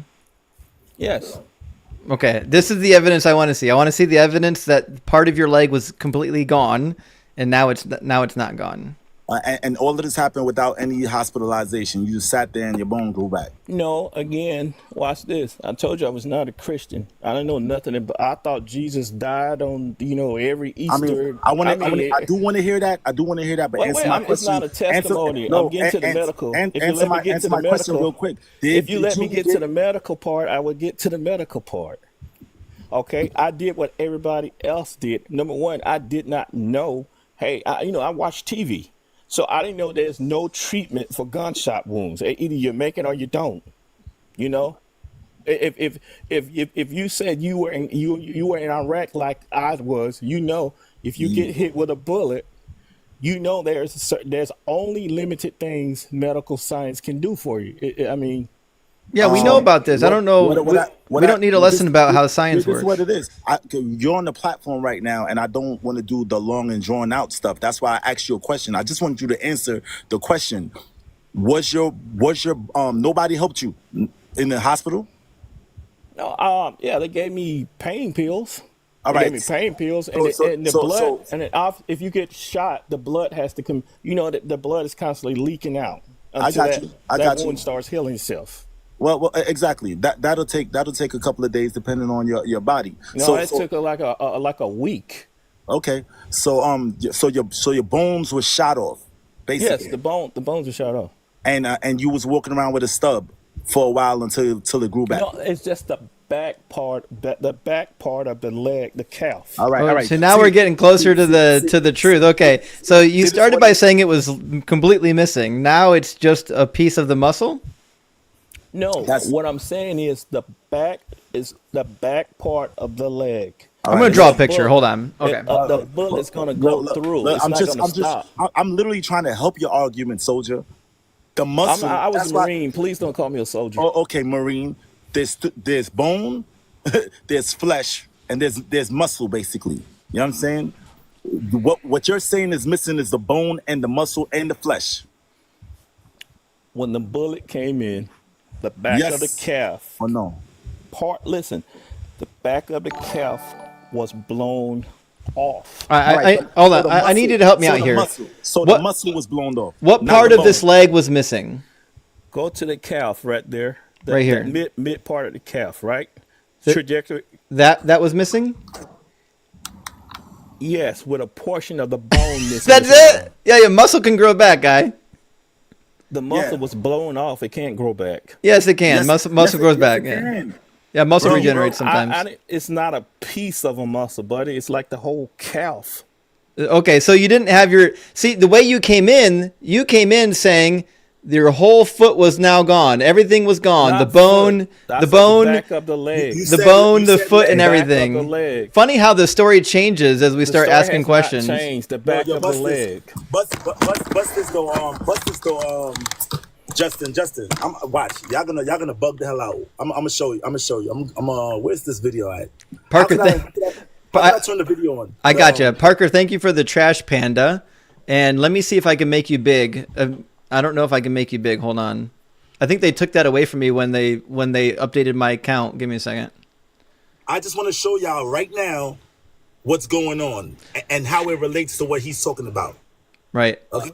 Right now, I don't have the ability to make your screen any bigger than it is because they upgraded my account to be able to stream from Streamlabs, and they won't let me do it. Well, I will tell y'all. I too had my leg I'm blown off, and I currently wear a brace Oh, right damn. now, and I would show y'all like literally right now, and the muscle was gone and the muscle grew back, bro. That happens. Now, That was the power of Doug.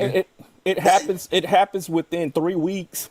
The Bro. entire thing grows back. Stop. Come on, man. Stop. Bro, Stop. I'm trying to help you lie because like I don't that. want you to make Don't us lie look bad like out that. here. You can't Don't tell lie the like that. audience. You can't tell people that your leg Don't was lie blown like off that. and it grew I back. have the documentation. I have the paperwork. There's nothing you can say to change that, buddy. At this point, bro, nobody believes you. You said your leg. They don't blew have to off. believe. They can All go right, to cool.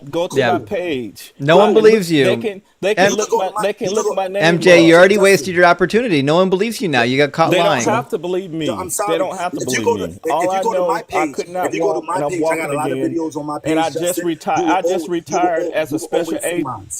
You will always see my picture. If y'all go to my page, y'all gonna see I got a leg brace. I was in a horrible accident and my muscle was gone. I was technically not supposed to be walking out here. You know what I'm saying? And I don't need no God or nothing like that. I didn't pray. My brother stopped everybody from praying for me and everything like that. And all my stuff came back. And Now, first you said your leg. You just stated you had been shot. Now make your mind up. Was it you? Were you shot? Was it an accident? Y'all hear me say my? Yeah, I got shot. You did. Yeah, you did say that. No, I didn't. No, I Yeah, didn't. you did. You No, just I said didn't. that. I just said my leg was blown off. Okay, you said it in the same context as me. Then No, you came back and said you were in an accident. Then you said to me, your leg and your leg growing back and mine being blown off by blown off by a hydro shock. The difference is Do I you can know what a hydro shock? Do you know what a hydro shock bullet is? Bro, I can Do show you know mine. Do you know what a hydro shock bullet is? I don't think you MJJ, have a clue. hold on. MJ, it doesn't matter what blew your muscle off. The fact of the matter is muscle can regenerate. And there's lots of medical articles on this. Skeletal muscle regeneration is modulated by inflammation. And they tell you the various factors that play into muscle regeneration as long as it's skeletal muscle. So what you're hearing from Mass is his experience. He's saying he had skeletal muscle damage and his grew back the same way yours did, the same way the scientists say can happen. And Judas, thank you for the $5 super chat. He says he got shot by an expensive self-defense, I can't say the word on TikTok, in Iraq. That doesn't make sense either. So here's the deal. Okay, certain types of muscle can actually grow back and regenerate. I've seen it happen. So you started the conversation by saying your leg was blown off. And now we've whittled it down to you're missing part of your calf muscle. So I'm not impressed by this. And bone as well, Justin. What I want to say medically, Justin, I just want to say this. Bones can partially regenerate too. The rib can partially regenerate pretty rapidly. Justin, but this is what I want you to hear. Obviously, they put me in physical therapy because there's nothing you can do. The physical therapist, Justin, they measure, if this guy's telling the truth, he would know the physical therapist measures your movement and measures the amount of muscle that is left every time you go. Okay? Mine went from a 2%, Justin, and after going to the church and having prayer, it went to 98% within 2 days. How come prayer doesn't work for anyone else? Justin, I don't know. See, this is the big problem with prayer is when people have what we would call rare medical anomalies and somebody was praying, they assume it has to be God. But what do we do when all the rest of the prayer studies indicate otherwise, right? What about the millions of starving children around the globe that literally all they need is something to eat to keep them from dying? What about them? How come prayer doesn't work for them? Justin, you're not talking to some guy that was raised up in a church that really is just some super Christian. You're talking to a guy. I didn't care, Justin, who would help me walk again. I didn't care if it was Buddha. Listen, that's not an answer to my question. That's not an answer. My question is, how do you know that what happened to you is a response to prayer when 99% of the time prayer doesn't get answered? How do you make that connection? Because, Justin, the last place I went to was a church.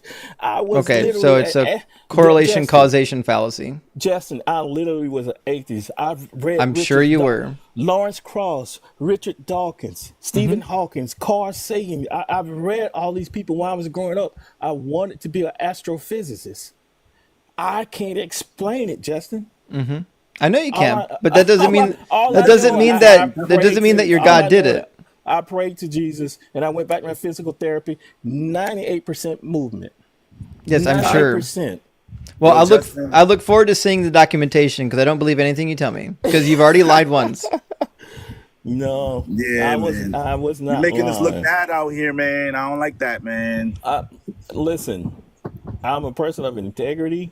I'm a You're retired supposed law to be. enforcement. I'm a person of You're supposed to be. integrity. You're I'm a supposed to retired. be. Well, it's kind of different for law enforcement inspector, sir. You- Like we got to no, have the highest form of integrity to even get there. well, Wait, to get where? I trust law A law enforcement enforcement the inspector. least. I trust soldiers more than I do law enforcement. So law Yeah. enforcement is not an upgrade of believability. A law for me. enforcement inspector is not a police officer that changes It tires and doesn't. give It out doesn't tickets. matter. We It pursue doesn't matter. white You're collar really crimes. you're trying to make an argument about what you're saying. What you came in to reaching too far. And if you wasn't reaching, people would believe you. But I'm you not- came in. I'm not my leg reaching was it. blown. My leg was blown off. Then later on, it's your muscle that's blowing off. That immediately. Come on, as a Marine, you should know. Like communication is very important to us. We don't do the stretching. We get right to the point, and that's it. Okay, let me stop you. So You if are not if a your muscle- Marine, so let me no, stop you right there, buddy. I'm a soldier, definitely. What So- you're gonna downplay soldier to Marine? That's what we're gonna do? We're gonna do that? So Mass had an experience similar to yours, and there was no God involved. And we've got another super chat from Dexter.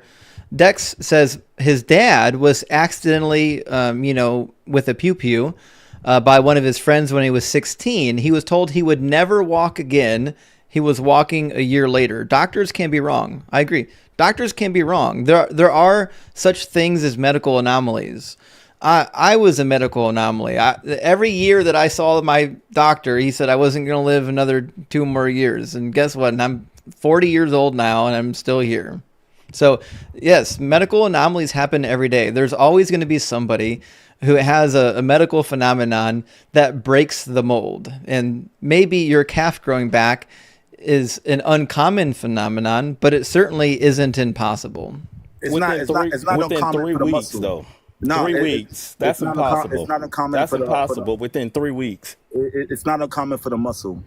Well, I'm not aware of any medical documentaries that showed a calf and partial bone growing back within 3 weeks. Go down to the hospital that you got cared for at, and you'll see. My wife lot more works of it. there. My Okay. wife works there. Okay. I'm always at the hospital. I've Okay, never great. seen it happen. You need Matter to of just pay fact, attention. You my need to just physical pay attention therapist actually became a believer after that. Oh, really? Yeah, she's never seen nothing like that in her life. I got you. Well, listen, after you say your leg was blown off, then it turns out it was just your muscle and not your bone. It's just kind of hard to believe. No, I anything gave you I say. gave you when No, Justin gave up nobody- when Justin we should gave have- the we should have illustration. to It's about to get bad for you again, MJ.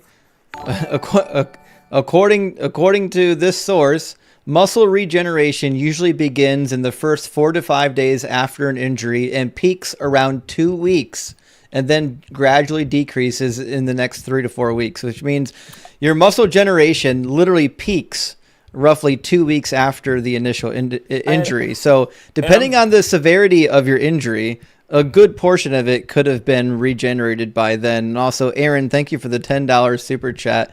YouTube's crushing these super chats today. Says just because you can't explain something doesn't mean God did it. You need to demonstrate the necessary connection between the two events.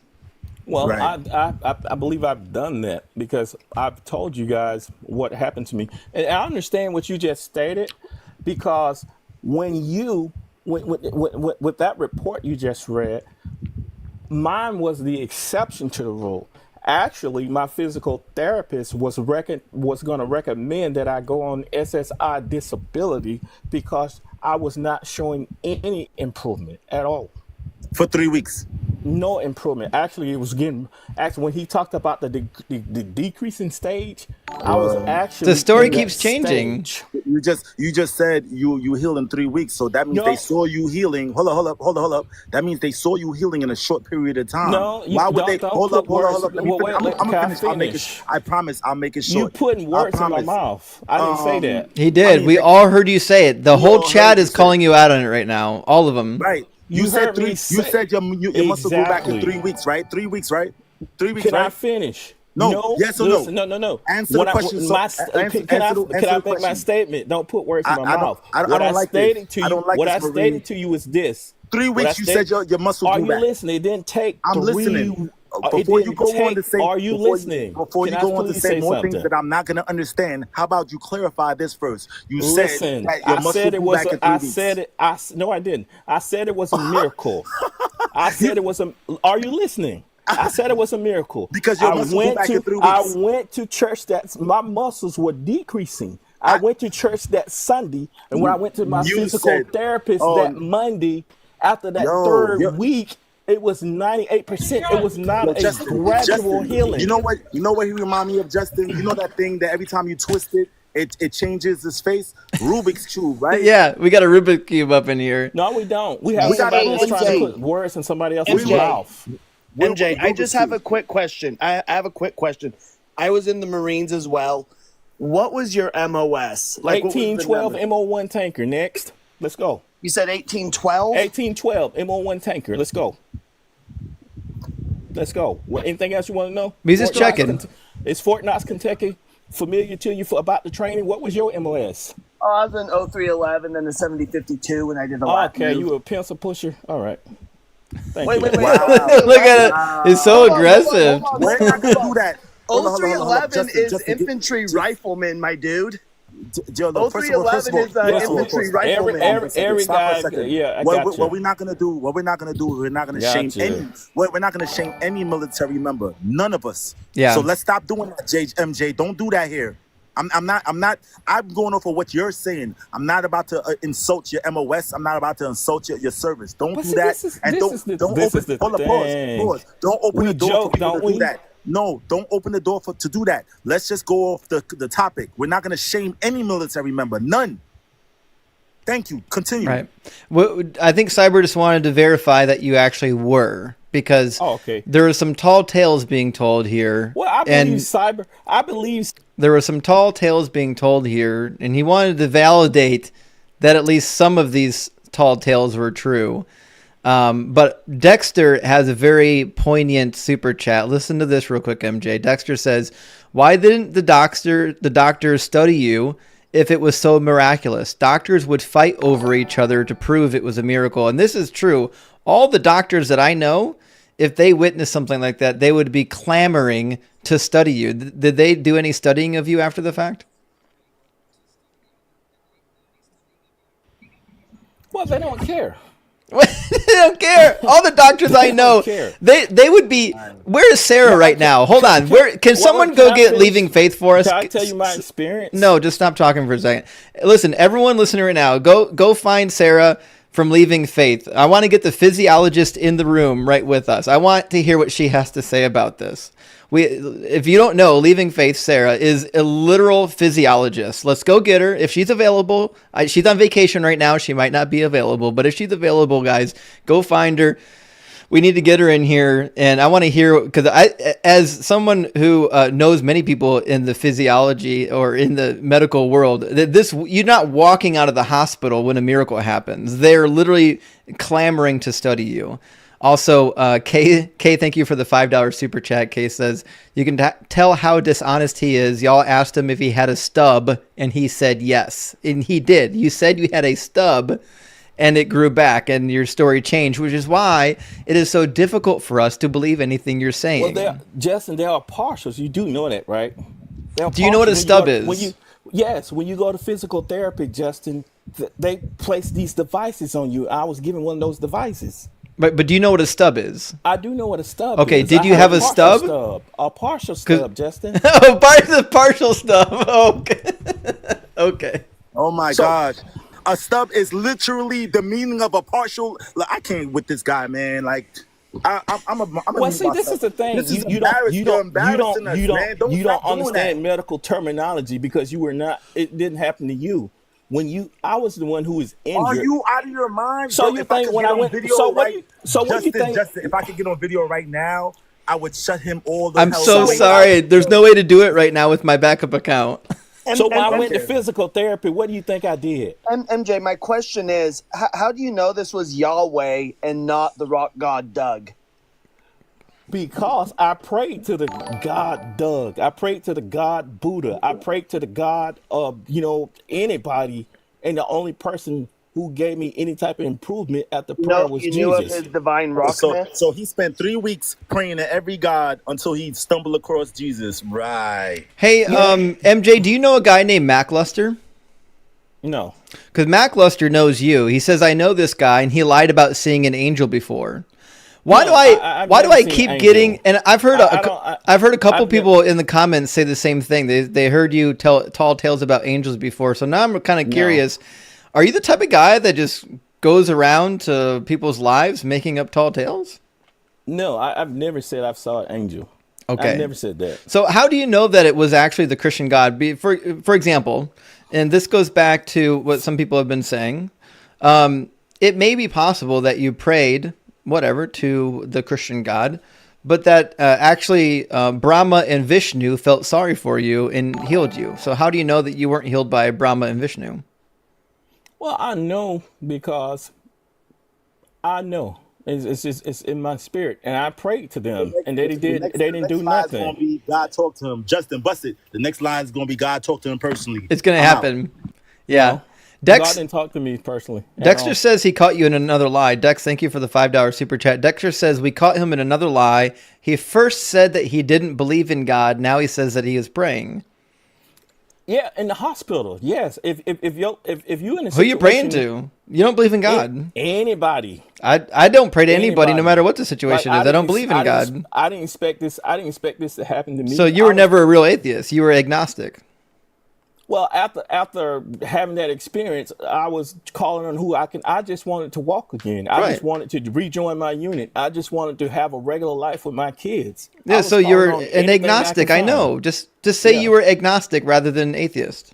Well, I'm not a religious person, so I don't know what all that is. It just means that you didn't have a lack of belief in a God. You were open to the possibility. You didn't know what you believed. Well, after being shot, I was open to the possibility because I was open because I could have died. Okay, so you're agnostic. That's fine. Well, sound like he was scared to me. Anyway, yeah. Well, if you get lucky and it don't hit your head and hit your leg, I mean, you kind of start thinking about life, buddy. I don't. You telling that to me who've been in a war? Well, I mean, that's each of us have our own take and what we experienced while we were there, and nobody comes back the same. So I have a quick question. So you were a tinker, which that MOS checked out. Oh Lord. Were you on a foot patrol? I'm just curious how this happened. Because as an 0311 in Iraq, I don't remember seeing any tankers going on foot patrols with us. So were you on a foot patrol, or how did this happen? Well, you get volunteered for some things. I was kind of like volunteered for something, and it happened that way. And what firearm, what pew-pew were you pew-pewed with? It was in a village, so they had something. I believe it was, what do they call them? It's an old favorite gun they used to have over there, like a SIG or something like that. Because hydroshock rounds only come in certain calibers. Yeah, I believe it's a 40. I can't tell you. I think it was a 9mm SIG. I believe it was a SIG they had back then. I'll take 9 millers. Yeah, I think it was a SIG. It had to be a SIG. Because they have old guns over there. Well, I'm sorry, pew-pews over there. You already know that. Yeah. I was just curious because I've never seen a tanker go on a foot patrol. That's all I'm saying. Yeah, come on, man. You were a grunt. You know how the green weenie does us. Come on, man. Hey, Cyber, I ain't gonna lie. That's why I didn't question that, because it's depending on what they need. So I was out there doing a whole bunch of stuff that my MOS wasn't fit for. So I that one I let slide. I'm not gonna question that. Yeah. You know what I'm saying? Hey, as much as I'm entertained by this conversation, I think we've got some more Christians waiting to come through. So, MJJ, listen, you've been really interesting to talk to. I mean, really interesting. I think everyone's having a good time. But this is kind of a debate space, so I don't think beyond your miracle story, I doubt you have any compelling thing to debate for. Okay, yeah, that's is that fair. True? That's fair. Okay, but thanks for telling us your story. I love a good story. I hear you, Justin. It's a real story, not a good. I believe you. I believe you. All right, have a good night, guys, and thank you guys for your service as well. Absolutely. Have a good one. Thank you for serving. All right, goodbye. All right, cheers. I'm gonna hop on down too. Thanks for having me up. Cyber, good to see you, brother. Are you going live later tonight? Yes, I'll be going live later, my normal time. Okay, guys, make sure you're dropping Cyber a follow. He's fighting the good fight too.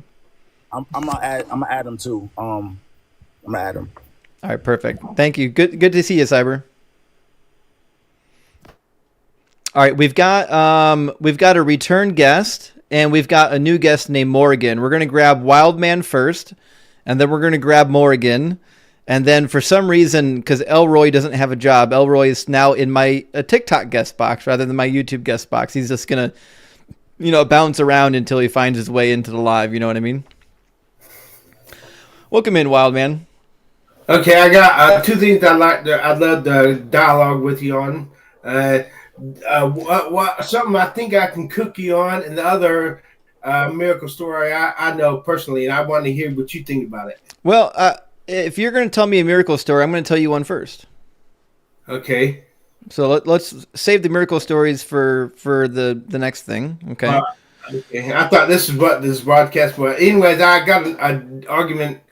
Forget the miracle story, but I'll hear you tell me yours.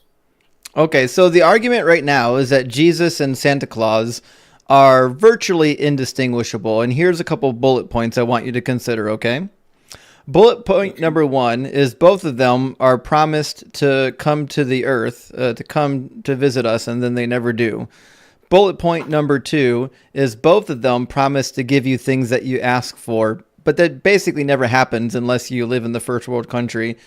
Point number 3, both of them can fly and defy the laws of physics. Point number 4, neither one of them can be verified using empirical means. You just have to believe it on faith. Point number 5 is both promise to reward you for your good behavior, which goes to point number 6, which is that they will punish you for bad behavior. The difference is that the punishment, Santa will bring you coal if you're bad. Jesus will turn you into coal if you're bad. Point number 6 or 7, they both have magical helpers. Point number 8, they will both sit on a throne or a large chair and judge who's naughty or nice. Number 9, both of them are used to coerce people into obedience. That's all of them. Okay. Yeah, I wish I believe in Jesus, but I wish he would give me my freaking miracle, my fucking miracle, and give me my hair back. There's medication for that, my man. Trust me, I take it. And that's so many. I'm on 70. I'm on 7 goddamn medications. I can't sleep without medication. I'm so angry at God for my shitty medical condition. Can I ask you a question? Yes. We've talked a little bit about just briefly about some of your medical situation. You can't get rid of the fat. Well, let me ask you a question, right? Do you think that God wants you to be in this condition? If he does, screw him. What's more likely, that there's an all-good, all-loving God that wants you to be in this condition, or that the God doesn't actually exist? Well, I can't stop believing in Jesus, so I just... Well, why not? I'm afraid to deny him. I'm afraid to deny... I just, can't... I've seen too much. You're afraid that you'll burn? Hell yeah. Why? Yeah, that's just the way God rolls. Well, let me ask you a question. According to the Christian doctrine, right? Uh-huh. There's heaven, right? And then there's hell. Okay. Now, why is there no place in between? I believe that for as C.S. Lewis, that may be a purgatory for Christians. Right, but what I'm saying is, right, I'm an atheist. I don't believe that God exists. I don't believe in any of the stories of the Bible and whatnot. But like, if you and I live the same life, let's imagine you and I live identical lives, but the only difference is you believe in Jesus and I don't believe in Jesus. I go to eternal conscious torment, which means God is not a God of justice. God only really cares about what you believe. He doesn't care about what you do.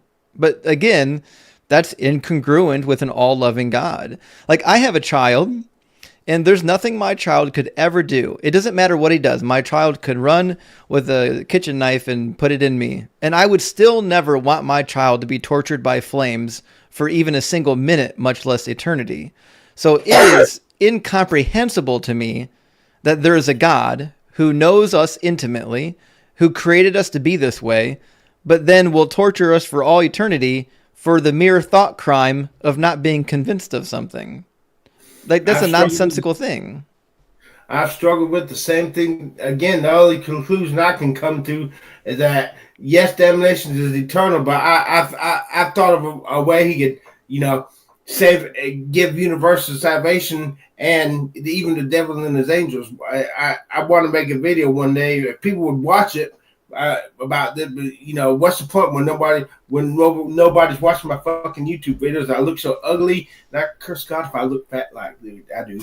Listen, we're all going to get ugly eventually. I'm going to be the most hideous person eventually one day. This how this works. I've never looked good. I've never looked good on all my life. So I asked God for this, and God will not give it to me. I'm willing to sell my soul for it. And I don't want to sell my soul, but if I had to do like Jimi Hendrix to be looking for a few years, so be it. The way every time I look at myself, I can't help but curse God. I understand. Okay, so I understand the fear of hell. I get it. I understand why you would be afraid of it, right? But do you understand how hell doesn't really make sense? Because God could have made a place for people to go that were decent people that, just didn't believe. Why didn't he do that? Here's what I say. See, God is life and light, and if I was God, what I'd do, if people didn't want me or didn't believe in me, I'd quarantine them in a place, and they'd have to make their own ways. Right. The fire. Why does God need fire? The extra torture if he loves them. Why can't he say, hey, y'all go in this place right here, and once you realize that without me you have no blessings, you'll finally, like the prodigal son, say fuck this shit and come back to me. Right, yeah. And the other thing, too, about the hell experience, right? The general idea is, once you're passed on, it's too late. Once you actually have the evidence you need to make your conclusion, now all of a sudden it's too late. That, to me, is incongruent with a God that's loving or caring or is even rational, right? So we have all these, irrational things about God. At what point do we just say, maybe the God doesn't really exist? Maybe mankind invented this God and he doesn't actually exist. The reason why he doesn't make sense is because people are just inventing different theological narratives as they go, and they're just constantly trying to plug the hole in the boat to keep the water from coming in. I'm struggling with this, and especially since I know there was no Moses, I know there was no Adam and Eve. The Bible even says that the foundations be destroyed. What can the righteous do? If there's no Moses, but I just can't stop believing in Jesus. But I take the C.S. Lewis approach. But I'm not going to go all gung ho for Jesus if he's not. I got two things I mentioned Jesus for in the prayer. He's not giving to me, so I'm not going to go all gung ho for this Jesus if he doesn't love me enough to answer my prayers. Right, I agree, and he says he will. For example, he says in John 14:13. There we go. Whatever you ask in my name, I will do it.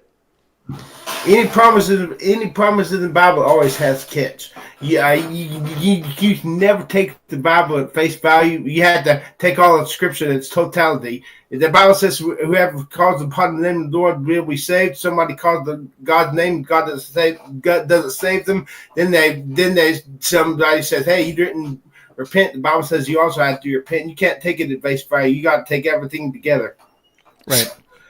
Yeah. So, as far as I can tell, like, I don't see that there's a good reason for you to be in this faith. It sounds to me like you're really only in this faith because you've been indoctrinated to fear Also, hell. without Jesus, I'm so lonely. I get it. And I feel love.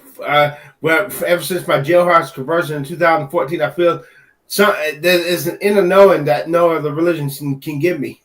I understand. I used to have the same feeling when I was a Christian. I felt like there was a God up there that really, was with me every step of the way. But the reality is, the more we probe the depths of that God, the more illogical he becomes. And if God is really with me and he really loves me, why is he causing me and anyone else to suffer? Like, if you had children, would you do everything in your power to keep your children from suffering? Damn straight. But God doesn't, and God's all powerful. How could the most powerful being in existence, who doesn't want his children to suffer, cause so much unnecessary suffering? Yeah, the math does not add up. God, who wants all men to be saved and to come to the knowledge of truth. God, with whom nothing is impossible. So why the hell do people burning in the lake of fire forever and ever and ever? God damn it. Right. Yeah, exactly. It's just the theology is incoherent. It's an incoherent theology. So at some point we have to say either God is illogical or this God doesn't exist. Now, let me ask you a question, Wild Man, okay? Yes. Is it possible that a God exists, but just not this God? I think that God as a theory is a viable option. It doesn't have to be a Christian God. It could be a pantheist God. Right. Pantheist God. It could be. I can see that. So that's what I'm saying. Like, the God of the Bible doesn't make any sense. It's completely incoherent. I'm not suggesting that you should become an atheist just like me. It's not for everybody. What I am suggesting is that if you want to believe in a God that actually makes sense. Yeah, but I used to have answered prayers, and that's why I can't. One of the reasons that the first part of my conversion in 1990 wasn't that. I could tell you if you wanted to hear it, but if you don't, I understand. Yeah. Well, listen. You came in and you said you had a topic that you wanted to talk about. I'd love to hear it. Okay, you were talking about this yesterday. I was watching about that. I just want to bring something to your attention. But you might, God damn it. Okay, about when David sinned and God punished Israel for the sin. Yeah. And you said that God was punishing for Israel for David's sin. Yeah. Mm-hmm. And Samuel, like, keep in mind, you got to take all Scripture in its totality. It says the Lord was already angry at Israel, and he moved David to do this so that he could have a reason to punish Israel. Yeah, so if you go to the beginning of Samuel 24, it's also in Chronicles, right? So let's pull it up real quick. Go to 2 Samuel. So, the way God moved David to do this was he said he allowed the devil to do this. Right, yeah. So this is an interesting thing. In Chronicles, it says that the devil did it, right? And so this is one of the more difficult issues. I'll put it on the screen. In 24, it says, the anger of the Lord was kindled against Israel, which it doesn't actually say why. There's no reason why his anger was kindled against Israel. And then what happens? He incites David to take a census. So we've got two problems. God's mad at Israel with no reason. We have no idea why God is mad at Israel. And then he causes David to sin. And then because of David's sin, God goes and he, punishes Israel. But if we go to the parallel passage, there we go. In 1 Chronicles 27, that's the one I was looking for. So we go to was it 1 Chronicles 27? I think it is. It's not. And another thing interesting in the book of Job, Job was praised for not charging God foolishly when accusing God of doing these things he did that the devil did. But in the book of Job, it says all his acquaintances that came to bewail Job for all the evil that the Lord had done unto him.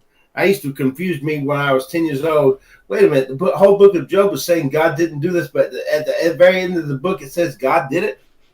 Yeah, God was definitely the guy who punished Job. First Chronicles 21 says Satan's... Yeah, First Chronicles 21, we'll do verse 1 and 2. Says Satan stood up against Israel and incited David to count the people of Israel, right? So in this passage, Satan was the one that caused things to happen, but it was still 70,000 people of Israel that got executed, right? Yeah. That doesn't seem just to me. And you're bringing up Job. The Job story is not just either. Job didn't do anything wrong, but Job, not only did he get, destroyed by God through the work of Satan, but also all of his children and servants got executed in a horrible manner. They didn't do anything wrong either. Well, what about them? You get collateral damage. You can... Right. Collateral fucking damage. At some point, we just have to admit that, even if there is a God, it can't be this God. This God is logically incoherent. All I know is, I'm gonna do just enough to get by the skin of my freaking teeth, and if I had to look like be unsexy, I will curse this God till I die. I mean, I'm so you don't know the outrage I feel every time people mock me in the chat because of the way my hair looks. If God won't do it to me, I give my soul to be a good-looking guy with my head full of hair. I won't mock you, and there's somebody for everybody. Okay. I don't want a girlfriend. I just want to be good-looking. I get that. I get that.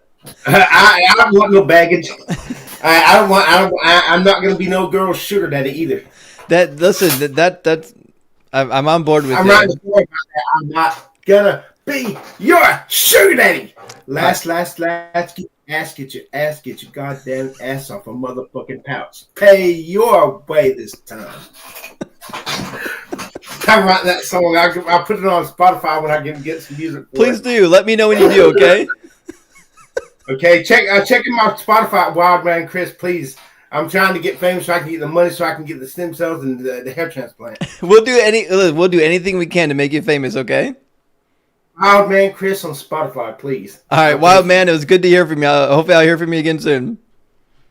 Thank you. Bye. Cheers, brother. Yes. Yo, Wild Man was really wild. I was thrown so emotionally in so many different directions. I know, right? I was like every time I'm about to say something else, he kind of pulls me to the other end, and I'm like, all right, I'm done. He's truly a wild man. Shout out to Wild Man though.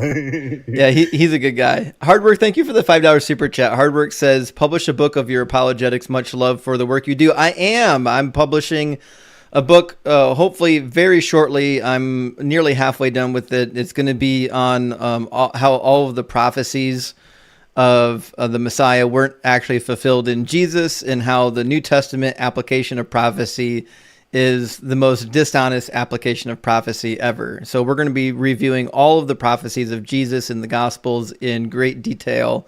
It should be a lot of fun. Accolade, it's been a hot minute, buddy. Make sure you let me know, and I can tell you how to set it up so you can set up your visual stuff. I don't know if you noticed, but I shoot a lot of videos, music videos, weddings, etc., too. So like, I that's something I could teach you how to do. So make sure everything is good. Yeah, thanks, man. I appreciate that. Accolade, welcome back in. Accolade, did you request by accident, my man? I think Accolade requested by accident. He usually doesn't request up. Also, guys, watching on YouTube, there is a link in the description of the video, as it says up here. If you want to join the debate and talk about the topic, hit the link in the description of the video, paste it into your web browser, And you can join on your phone, you can join on your computer, you can join on your tablet. You can join on basically any device that has an internet connection. So you don't have to be on TikTok. You don't have to be on YouTube. You don't need an account to anything. You just got to copy and paste the link. But Accolade, are you with us, or do we got to move to someone else? I think Accolade requested by accident. Well, it was good to see you, Accolade. I'm sorry we couldn't talk. Usually he's a nice guy to talk to. And that means we're back with Elroy.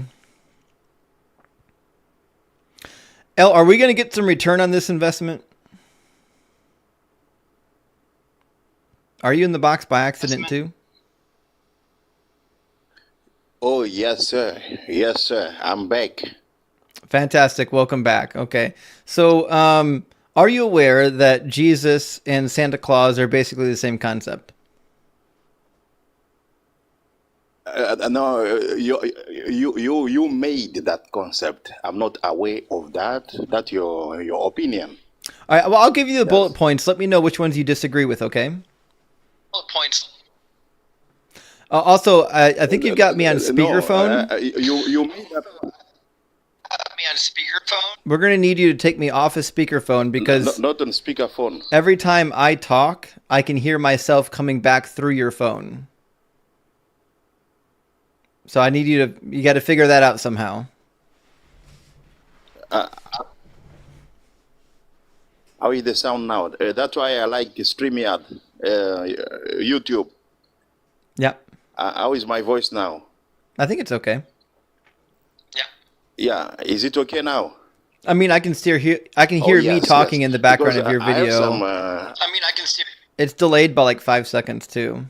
Your connection's really bad. Listen, wait. I know that you're in the Congo, but if you're going to keep coming up on these lives, we need you to get some better reception because we can't have productive dialogue when all of our dialogue is separated by like 5 to 8 seconds. But because my YouTube stream was open, I just closed it now. How is it now? I don't know. I'm not watching you on YouTube. I'm watching you on TikTok. Yeah. Do you know you're on TikTok right now? Yeah, I just closed. I was both. You were double dutying? Yes, I'm on TikTok now. Okay. I opened my YouTube. I just closed now. But how is my voice now? It's much better. How does it sound? I assume we were reverbing because you were on 2 platforms at once, and I was in a vicious feedback cycle. Okay, so Elroy, let's go through the bullet points. Ready? Yeah, let's go. Okay. I'm ready. I'm ready because you've been talking to people who don't know the Bible too much. I know But you're. I know the Bible too You're much. the Bible master. Every time you come up here, you prove that you're the Bible master. Okay, so bullet point number 1 is both Jesus and Santa Claus promise to come back, yet they never do.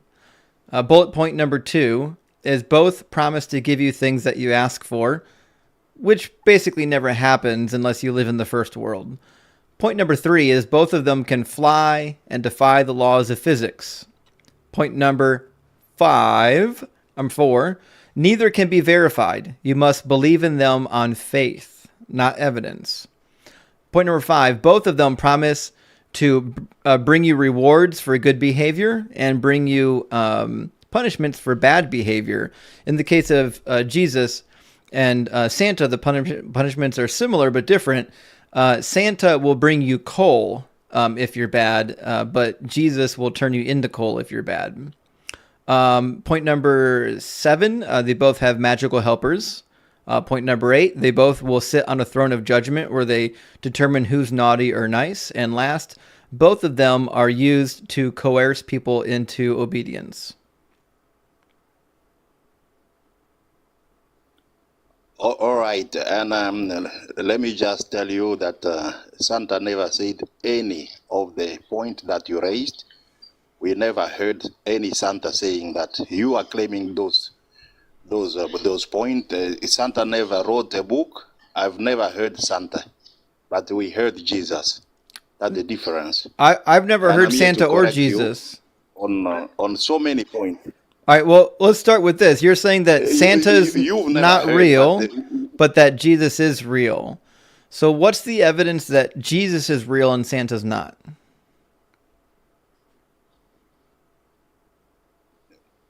Jesus is real because he is the Word that was made flesh. No, that's and people Santa. saw him.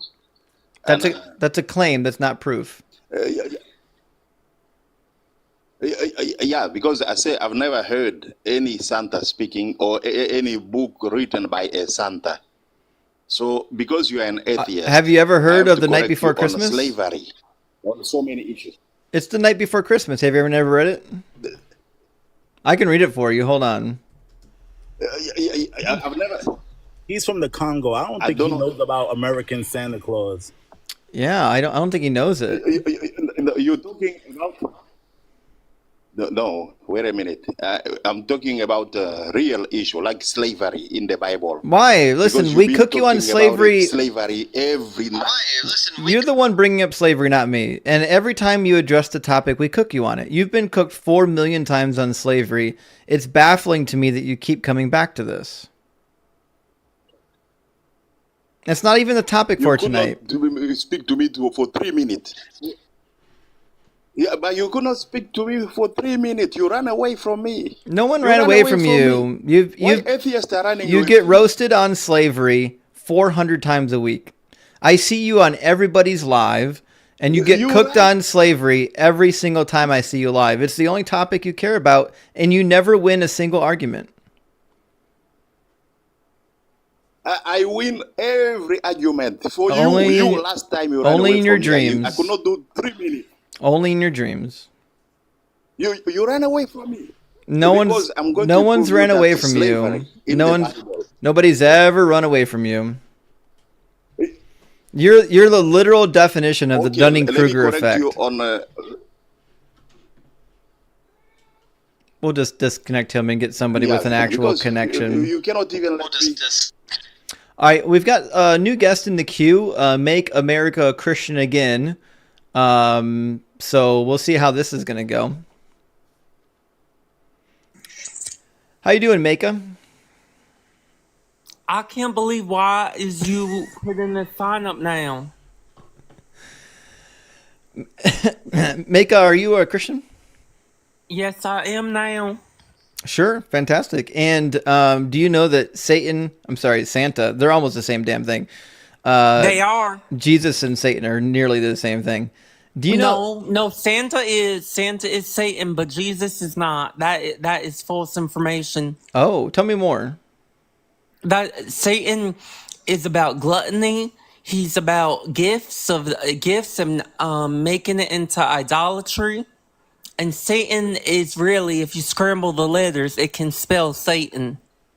Oh, that's interesting. Okay, so what's the evidence that that Santa, who is also Satan, isn't the supreme deity and that your God is subservient to him? Because he tries to act like he is Satan. Well, I'm just saying it seems like your God is losing because the world is full of evil people. He sees you when you're sleeping. He knows when you're awake. Mm-hmm. He's trying to be he's trying to act as if he's God, but he's not God now. That's like Lucifer, because when Lucifer was an angel, he thought he could become like God, so he tried to overpower the Lord, and he rebelled with 1/3 of all the angels. Right, but what I'm saying is, how do you know that Satan is not the real God and that Yahweh is subservient to him? Because Yahweh keeps getting his butt kicked. Well, we don't need to call him. Well, you can call him Yahweh if you want, but Jesus Christ is King. Why would Satan try and help the poor? Why would Satan try and heal lepers? Why would Satan do these things? Only God, the Lord and Savior, would. No, he does them to trick you, because actually Jesus is the one that's causing Satan to do the things. Because remember, Jesus is the one that holds the keys. He's the one that's judging everybody. No. The fallen has done that.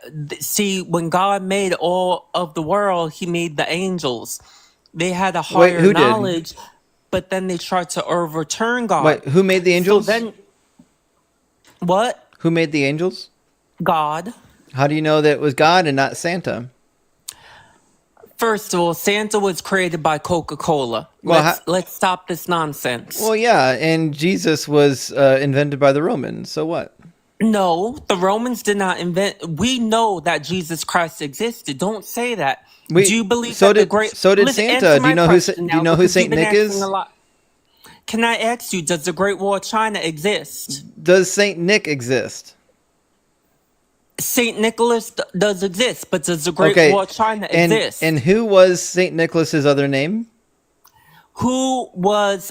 Does the Great Listen, I know you want to run away from this, but don't run away from it. Just answer the question. Does Saint Nicholas exist?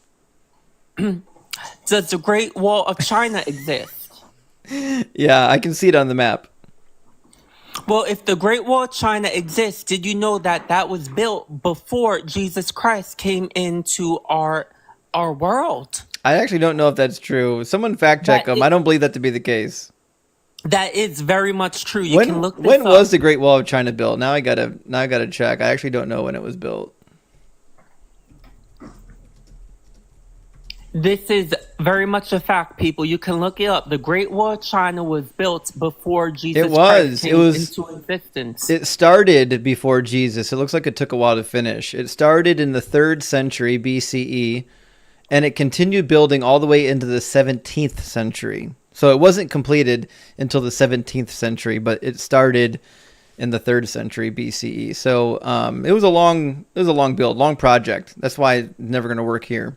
Yes, but Okay. that's my point, is that if we know certain things existed through history, we in fact do know that Jesus Christ did exist. We can argue if So you did believe Santa. that he is God or not. So did Santa. Stop with this Santa stuff. Santa existed. His name was Saint Nicholas. He's from Turkey.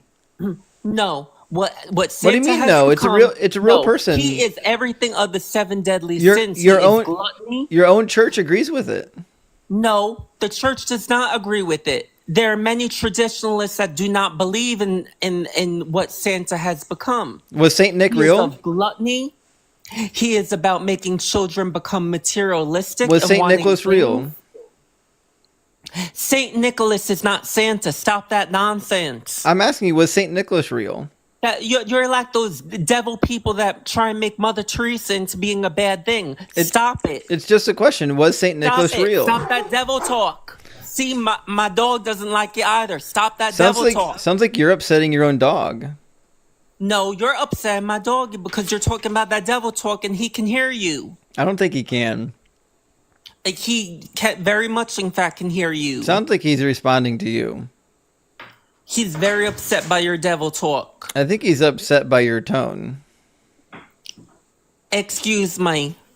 That might be so now. So you have got to stop talking about the devil. All right, so how do you know that God's in charge as opposed to the devil? Because it seems to me that all the evidence is pointing towards God not being in charge. First of all, God has dominion over everything now. But he allows things to happen as long as it doesn't affect his final will. How do you know that? So, because in the Bible, like when Saul was doing bad things, he did in fact blind Saul because what he was doing could have possibly affected his final will. Yeah, but how do you know that God's in charge? How do you know that it's not Satan actually in charge? Well, God allows things to happen, but God will intervene. That's a claim. I'm asking, how do you know that? Because I know that God is real, and I read the Bible. You know it because, okay. Well, I know that Satan's in charge, and I know it because he's real.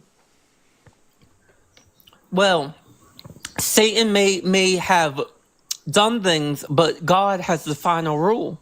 How do you know that? He has dominion.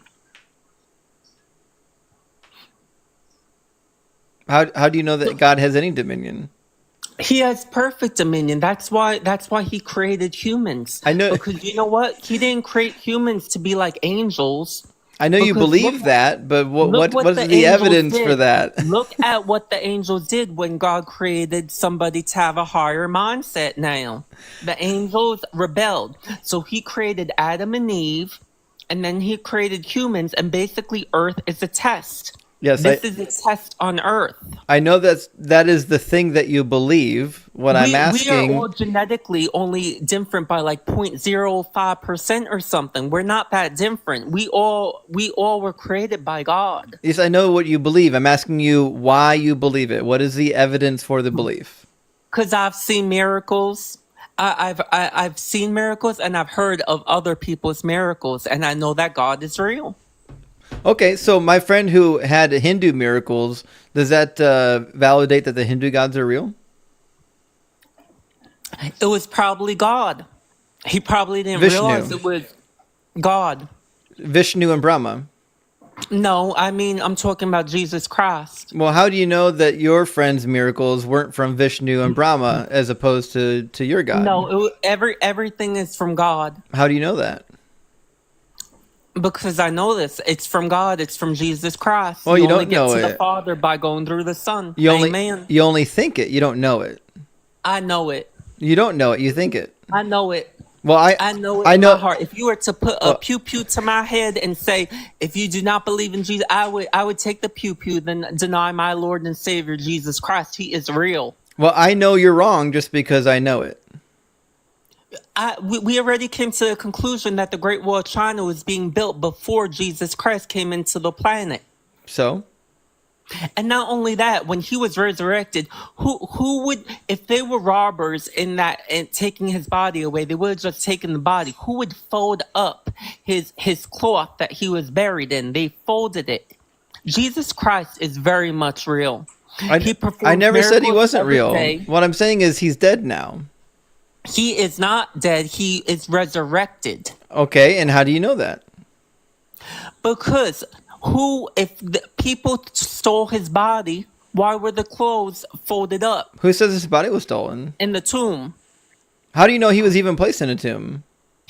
We know he was placed in a tomb. How do you know that? How dare you try and perpetuate fake news? How do you know he was placed in a tomb? The Bible says it, and they also have letters throughout history. Some corresponding letters talk about the man that was crucified. So, how do you know he was placed in a tomb? Because I believe the Bible. I don't. Well, that's very sad. I think that you would have a much fuller life if you believed in the power of God. I disagree. I think you would have a much worse life if you believe those things. I want to know, why are you saying this about Jesus being Santa? That is disgusting. Because it's true. Because does Santa promote feeding the hungry? Does Santa promote giving drink to the thirsty now? Yeah. Does Santa promote visiting the imprisoned? Oh, he definitely does. Santa promote visiting the sick? He definitely does. Also, No, Santa does Yolanda, not do that. He is Yolanda, thank you for the gluttonous nature. 666 over Venmo. Yolanda says enough of the troll and fake accent. I know. Obviously, this is not a real person, but excuse me, this is very rude. Can't be a real Did you know person. that most of the carbon in our planet is the atomic number 666? Oh, that's not true. But listen, I've got a real Christian, I think, waiting to get in, so I'm going to move on, okay? You are a very bad person for doing this about Santa. It is not funny. Jesus. I want to know who's pulling off that troll account, because that's a pretty good troll, actually. I'm going to give him some credit, who's ever doing that. I give them a lot of credit because people will go and create multiple accounts and throw in accents and go through all of this just to talk to you. I'm kind of like on the edge because I'm just like, I don't even think these people dislike you for real. I think they really like you and they just uncomfortable that you challenge them, and for that they seek your attention. Yeah, they want your attention bad, yo. I agree. We've got Happy Teddy joining us from YouTube. Welcome in, Happy Teddy. Hello, you can hear me? Yeah, I can hear you. Yep.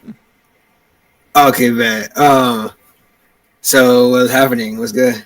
Well, Well, right now we're talking about how Santa Claus and Jesus are basically the same thing. You want to hear the argument?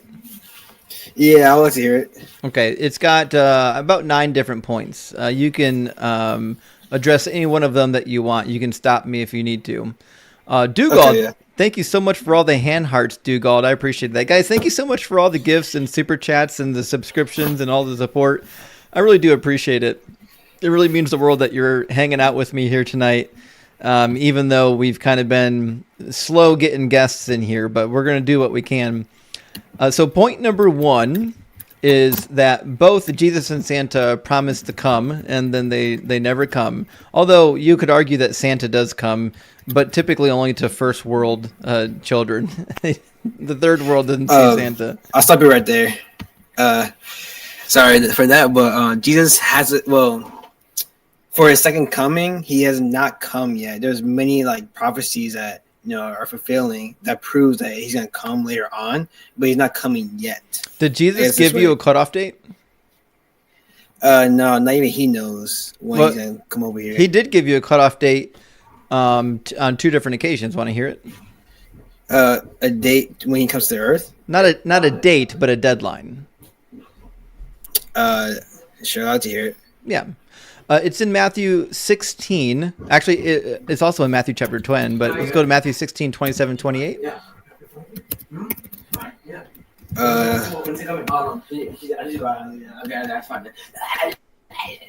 You said what?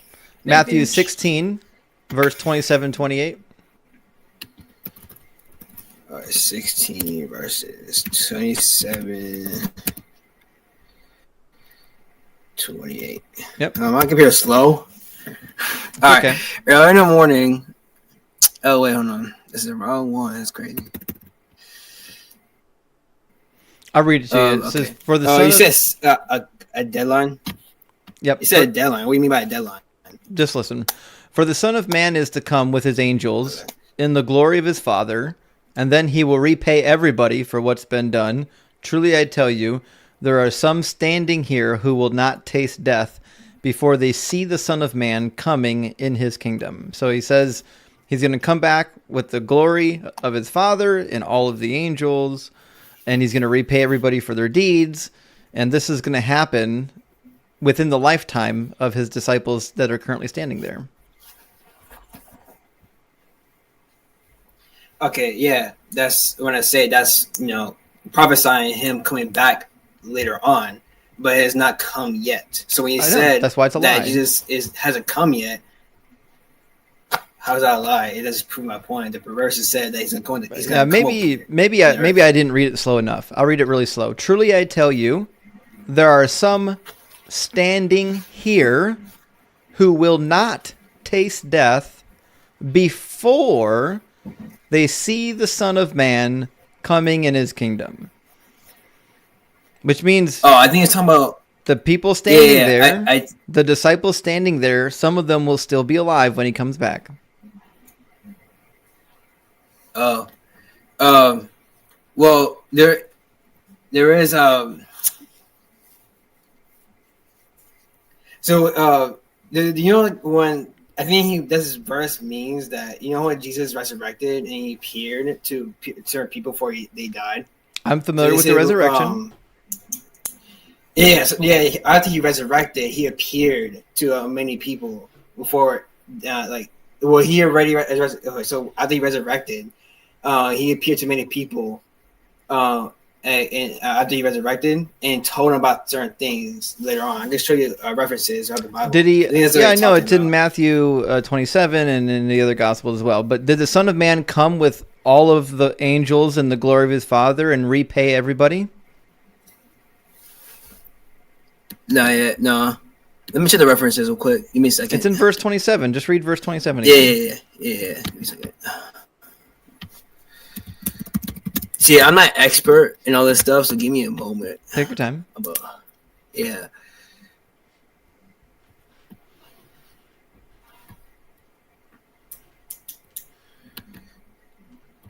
You can get going to Santa stuff. I'll keep looking for the research stuff. And Sure.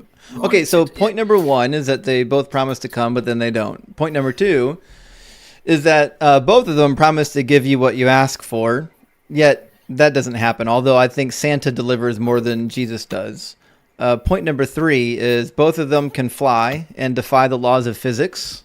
Point number 4 is neither one of them can be validated through empirical means. You just have to believe it on faith.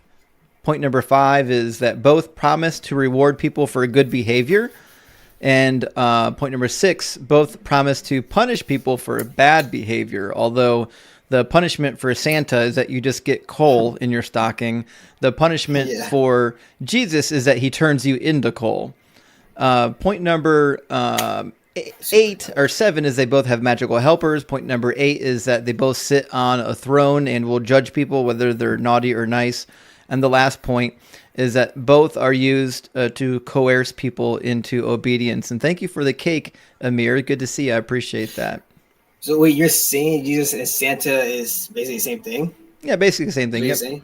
Oh, okay, yeah. You said Jesus would turn people into coal. That's what you said? Yeah. You said that? Yeah, that's what happens in hell. Yeah. Okay, so no, that's not what happens in hell. It's like he put them in eternal what's called like distance from God. That's hell. Amir, thank you for the hand hearts. Can you show me in the Bible where it says that there's an eternal distance from God? Because it sounds to me like what you're doing is you're trying to quote C.S. Lewis, not the Bible. Thank you, Amir, for the hand hearts. Big W, Amir. All right, man, I'll look it up right now. Let's go. You won't find it, just so you're aware.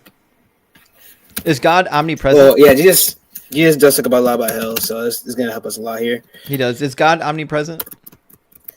Yes. Okay, so how can he not be in hell if he's omnipresent? Well, it's thing though, sin. Sin is like that's not answering my question. If God is omnipresent, how is he not in hell? Well, let me play my point. So like, sin is like us willfully do our commit against God, and from that we cannot be together from Him. So it's like a separation. We'll try this again. Christian Wish, thank you for the hand hearts. If God is omnipresent, how is it that he is not in hell? Do you know what the word omnipresent means? Thank you, Taylor. Yeah, he's everywhere. Okay, so if he's everywhere, then that means he's also in hell, is he not? I don't know for sure. Yes, by definition, yes. For a fact, he's not. No, because you're away from God. Carrie, thank you so much for the hand hearts. I appreciate that. Big W, Carrie. We'll try this one more time. What does it mean to be omnipresent? That you're everywhere. Okay. So if God is everywhere, that must include hell, yes or no? Well, let me finish my point again. It's a yes or no. No, technically no. Okay, so then he's not omnipresent. Actually, if you hear my argument first, probably you understand. It's not an argument. We're defining definitions, my man. We're just saying words mean words here, okay? The word omnipresent literally means that you are everywhere. There is nowhere that you are not, right? Yes. Okay, so if that's the case, then God must be in hell if he's omnipresent. Okay, so wait, how does this thing work for the coal thing? Well, anyways, so the coal thing is a bit facetious. I'm just saying that the punishment that Santa gives you is coal. The punishment that Jesus will give you is being burnt in hellfire. Yeah, it's not being burnt in hellfire. You're eternally away from God. Plus, okay, find me the Bible verse where it says that. Well, all right, let's do that first. Hold on. Wait. Because that's not in the Bible. You're quoting C.S. Lewis.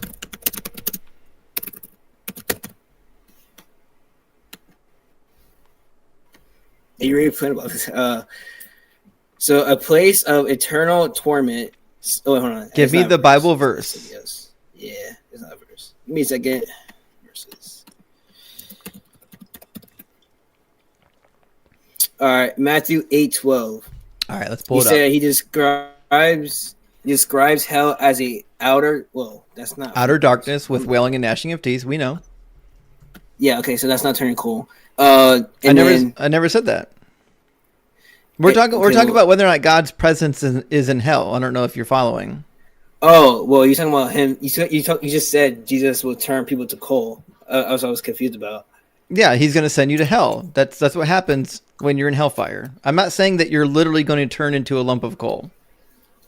Oh, I'm about to say it. So then that's not a valid argument when you compare Jesus to It is a valid Santa. argument. My argument was being facetious. The argument is that there are two punishments. One, you become coal, and one, you get coal. It's a joke.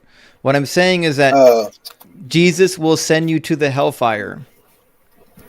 Okay, so so let me say this. Santa is a kind of a pagan thing. It's not a really like a true thing.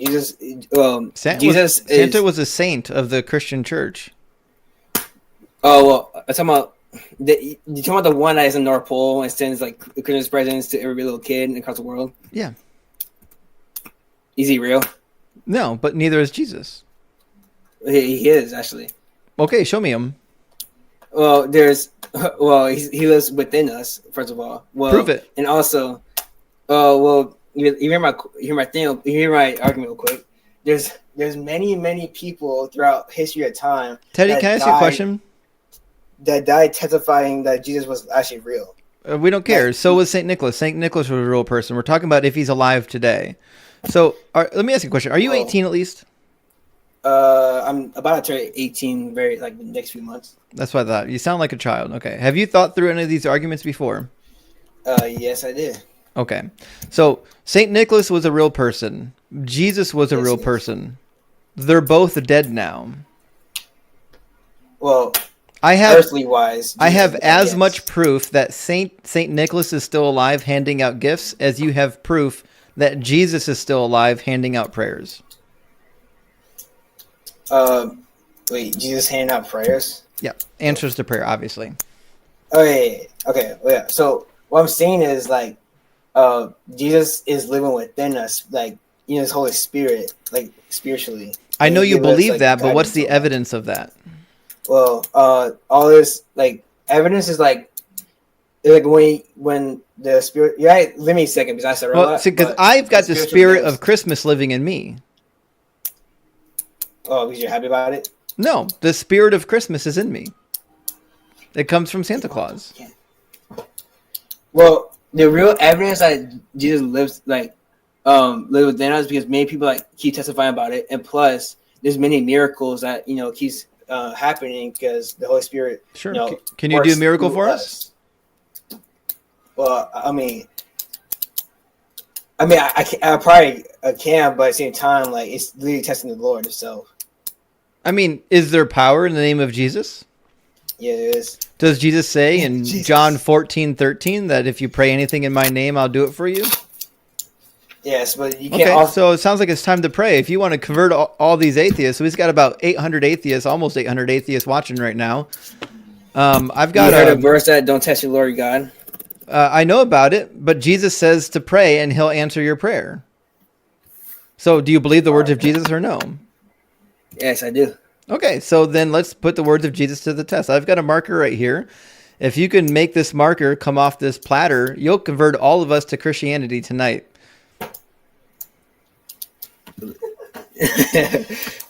All right, let's go. All right, you pray to Jesus, and then I'll pray to Santa. We'll see who wins. Okay. Hey, so it's a little misinconvenience. I'm his twin brother. I'm supposed to talk to you about it, but my mom had called me, so I have him to talk to you. But right now I'm available, so sure. So you got to send your brother in. Yes, I was busy at the moment. So all right, send him in. I'll read a super chat while you're waiting on your brother. Okay. No, I'm here. I'm his brother. Oh, I'm lost. Zero, thank you for the $5 super chat. Zero says, we're twins. Chatter, Jesus is with us in our hearts. Me, so is Santa in the hearts of all the children. Yeah, exactly. That's what I'm saying, Zero. Yeah. When you say that something is spiritual, then we're just suggesting that it's non-existent, right? If you can say that Jesus lives in his spirit lives in you, I'm just going to say the spirit of St. Nicholas lives in me. You're saying things that are nonsensical and non-falsifiable, right? Like, how could you possibly prove that the spirit of Jesus is living in you? That's the thing, though. You can't always prove everything. Just like how you sit in a chair every single day, you don't like calculate all the physics, all the architecture of the chair. Okay. You have to put your faith in Jesus. So you should put your faith in Santa. No. But listen, real. you can't just put your faith in only things that are provable. You have to take it on faith. You need to take Santa Claus on faith. That's the thing, though. He's not real, though. But neither is Jesus. I would put my faith in the jolly Saint Nick than Jesus every day of the week. How many people has Saint Nicholas sent to hell before? No idea. None of them. He never sent anyone to hell. Yeah, he did. He's way easier. Listen, Jesus came to bring a sword, to turn a mother against daughter and father against son. Santa comes bringing gifts and laughter. I would take Santa every day.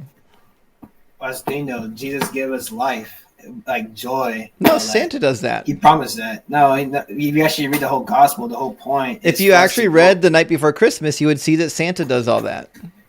Yeah, well, that's the thing, though. Jesus promised us eternal life, eternal joy. So why do I care? Do that. Jesus can't do it anyways. He's giving you a promise that you'll never get. So now you're choosing what to believe now. So I don't believe anything in the Bible. The mythology about Jesus is mythology. What I'm saying is that the mythology of Santa is equally as plausible as the mythology of Jesus. They're the same thing. No, they're not. Number one, Jesus, I think God, it's been a thing since the beginning of time. How do you know that? It's because it's all into cultures, through writings on the walls and stuff, through old books and stuff. The name of Jesus was on nobody's lips until the first century. Not the name of Jesus. I was talking about God as a whole, like God, like what about creator him? of the earth, creator of the earth. Oh, you mean Brahma? What is that another word for God? Lord Marduk? No. Oh, the goddess Anath? Yahweh. Well, how do you know it's your God? Because Jesus says his father. So what? I don't care what's in the book. How do you know that Lord Marduk's not the real God? Right now, you're asking too much evidence. You have to put faith in Jesus. I know. I'm saying you need to put faith in Santa Claus. You want too much evidence for Santa. You need to put your faith in Santa, not your evidence. Santa, he's pagan. No, he's not pagan. Yes, he is. He's not. No, Jesus is pagan. No, he's not. He is. Yeah, he's even prophesied in Deuteronomy chapter 13. God says he's going to send a false prophet to trick his people. That's the Antichrist. No, it's Jesus. No, that's the Antichrist. No, Deuteronomy 13 is about a false prophet. It's Jesus. Can you pull it up? You know the context of the passage? Yeah, Deuteronomy 13. Yeah, God says that if somebody comes along and promising you omens or portends, and the omens and the portends even come true, and they lead you to worship other gods, don't follow them. That's a false prophet. God is sending him to test you. He says, but you must hold fast to the Lord your God, love him alone, and follow his commandments, and do not forget him. But as it turns out, Jesus is just another false god. The God of the Old Testament is Yahweh, not Jesus. Anything else is blasphemy. Okay, so I zoned out, my bad. You look it up. I quoted it almost word for word. I just domed it right off my memory. Wait, so what was it again? Okay. Deuteronomy 13. Deuteronomy. I don't ask for.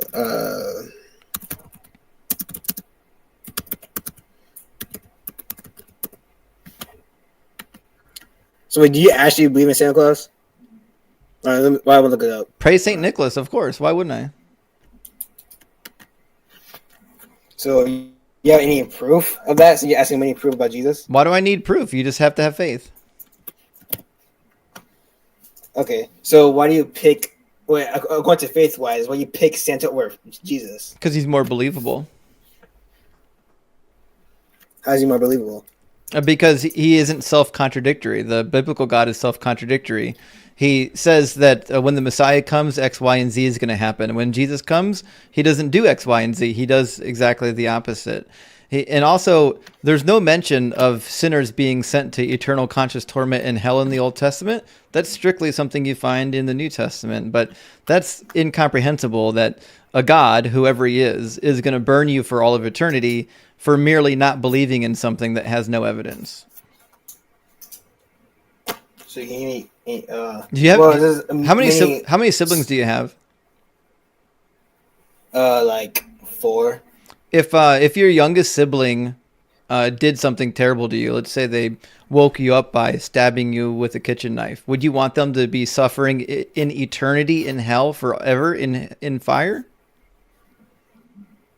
No. Why? Not. But that's not going to send them to. Why? Send to hellfire. Why? Why don't you want them suffering there? Because I actually want the best for them. Yeah, because you love them and you want the best for them, despite the fact that they did something bad. So the God of the New Testament is completely incongruent with the God that is actually good and loving, because nobody who loves their children or even their siblings would send them to eternal conscious torment. Also, Zero, thank you for the $2 super chat. Zero says, read the story of Horus. Or ours? The story of ours? There's a thing though. Huh? Sorry, I was reading a super chat. What? Oh, my bad. Well, this thing though, to answer what you just said, God does want the best for us. That's why he died for us in the first place. Because why did he need to die? We all sin against him. Why did he need to die for us? Because he to save us from our sins. Save us from what? From our sins. What do our sins have to do? Why do we need to save from our sins? Because sins is going to lead us to hell. Okay. So he didn't save us from our sins. He saved us from hell. Who decided that sinners would go to hell? I was thinking, no, he didn't really decide that. Let's say... No, who decided that the consequence of sin would be hell? I was thinking, you listen to what I'm saying. I'm listening. I need you to engage. Who decided I'm engaging that right now. sinners would go to hell? If I give a one-word answer right now, it will throw off everything. I already know the answer. Just give it to me. My answer. Well, I'll give it to you right now. So what I'm saying is, if I draw a line at a field and the left side is mine, automatically the right is not. So it's like it's not when he said fall like this is good, the automatically the other side is bad. Right. So that's not answering my question. Who decided that sinners would go to eternal conscious torment? Who made that decision? I guess God, yeah. God. Okay, so God is selling us the antidote to the problem he created. Wait, what? He gave us eternal life. He gave us free will. God is selling us the antidote to the problem that he created. Nobody has to go to hell. No, the problem that we created. We have free will. We Did you create hell? Choose sin. Did you create hell? No, God created hell. Okay, so God didn't create hell for us. Okay, he so created it for the demons. No, you're wrong again. You're lying on your God. If your God is omniscient, then he knew when he created hell that humans would go there. So you can't tell me that he created it for the angels to go, and then later he was like, oh golly gee, I didn't expect the humans to be bad too. Now I got to send humans there. Gods that are all knowing don't do things by accident. Okay, so back at the bar. So your God created hell, and he decided that all human beings would go to hell by default because we're imperfect, right? No, it's not by default. It is by default. Through God's judgment. No, it's through God's judgment. But the Bible says that unless you believe in Jesus, you will go to hell. It depends. So it depends what the present situation is. Does the Bible say that you go to hell if you don't believe in Jesus? Yes. But okay, so the default position. The default position. What he's saying is the default position. When you deny Jesus is when you go to hell. Listen, when you deny Jesus, the default position is hell. The default position is hell unless you believe and confess Jesus. But you can't do that because you don't know Jesus. You have to learn about Jesus later. So the default position of all human beings is that you will in fact go to hell. And you think God is good because he gave you a get out of jail free card for this. The consequence that he invented. That's like if I went to you and I said, listen, I have to take you to my house now and lock you in the basement and light it on fire. But since I love you, I will let you out of the fiery basement if you worship me. Am I a good person? No. Why am I not good in this scenario? Before you continue, I see no. The people who decide to stay in there deserve to stay in there. People who decide to pick I need you to tighten up. You're not paying attention to the words coming out of my mouth. What is wrong? What is wrong with the offer that I made you? That's not wrong. I mean, there is wrong, yeah. What? Yes, and what's wrong about it? No, wait. There's two completely different scenarios, as in heaven and hell. Listen, and the word scenario you said. You're not Two paying different attention. scenarios. You're trying to get ahead of the argument, and you're never going to do it. Just tell me what's wrong with me offering to let you out of my fiery basement. Okay, I'll answer this question after I say this real quick. All right, so the scenario you just gave us is not similar at all to heaven and hell. I promise it will be. I'm not talking about heaven. I need you to engage in the scenario that I brought up. Why am I not a good person? Because I gave somebody a way to get out of my fiery basement. Because you're not giving it for free. It doesn't matter if it's free. They don't have to do anything. So all they have to do is believe in me and confess that I'm Lord. That's it. You're not letting them out, just to save their lives. You just want them to worship you. No, I didn't say that. You invented that. You added that into it. No, you're asking what's wrong in the situation. I just answered it. No, you added something to the situation to say it was wrong. I never said that I wanted them to worship me. You just did. I want them to be free of my fiery basement. I'm confused. I don't know what's going on. I know you're confused. I'll try from the very beginning. This time, listen, okay? So if I said to you, I'm going to put you in my basement and light it on fire, but if you confess that I'm Lord and believe that that I am the Messiah, then I'll let you out of the fiery basement. Am I good for this? No. Why? Because, number one, you started the fire in the first place. There we go. Finally got to it. Thank you for saying it. Everyone here, all 800 people knew it. I'm not good because I was the one who locked you in the basement and lit it on fire. So the fact that I'm letting you out of the basement doesn't make me good. Your God lit the fire. He made the basement. He was the one that decided that if you don't obey me perfectly, I will put you in the fiery basement. So the fact that he gave us an out is meaningless. He's still a prick. Okay, so let's go back to the beginning, all right? I will contradict everything we just said, all right? Or, counteract what you said. So basically, back to the beginning, God created us, to be with him, all right? But now when the enemy comes, he made us a sin. What enemy? All that jazz, all right? What enemy? As a Satan. Why did God make Satan? Satan. It's not going to rabbit hole right now. Let's stick into the situation No. Why did God make Satan? I'm trying to listen, Teddy. Listen, just stop for a second. Everybody here has been a Christian, and we're no longer Christians longer than you've been alive. Okay, I've been a Christian for over 20 years. We've heard every story you're ever going to tell us. We don't need a rehearsal of the stories. We don't need a rehashing of the Genesis narrative. We've heard it 40,000 times. We know what you believe. We know that you believe that Satan caused mankind to sin, and because mankind sinned, we had to go to hell, yada, yada, yada. I'm trying to skip all that fluffy bullshit to get to the actual problems of this theology, which is Satan, if he did anything, is still God's responsibility. God had no reason to make Satan. Wait. So he gave everybody free will, by the way. We're not talking about free will. We're talking about Satan right now. Yeah, so he was angels, right? Let's say Lucifer used to be an angel. So he gave them free will. But Lucifer wanted to be prideful and wanted to take matters in his own hands. That's what made him separate That's not from in the being Bible. an angel to a demon. That's not in the Bible. So we'll try this again. Well, What the Bible actually says in John chapter 6:44 or 8:44, I forget which one, Jesus says that Satan was a liar and a murderer from the beginning. And you already believe that God is omniscient, which means he knows the future, past, present, everything all at once.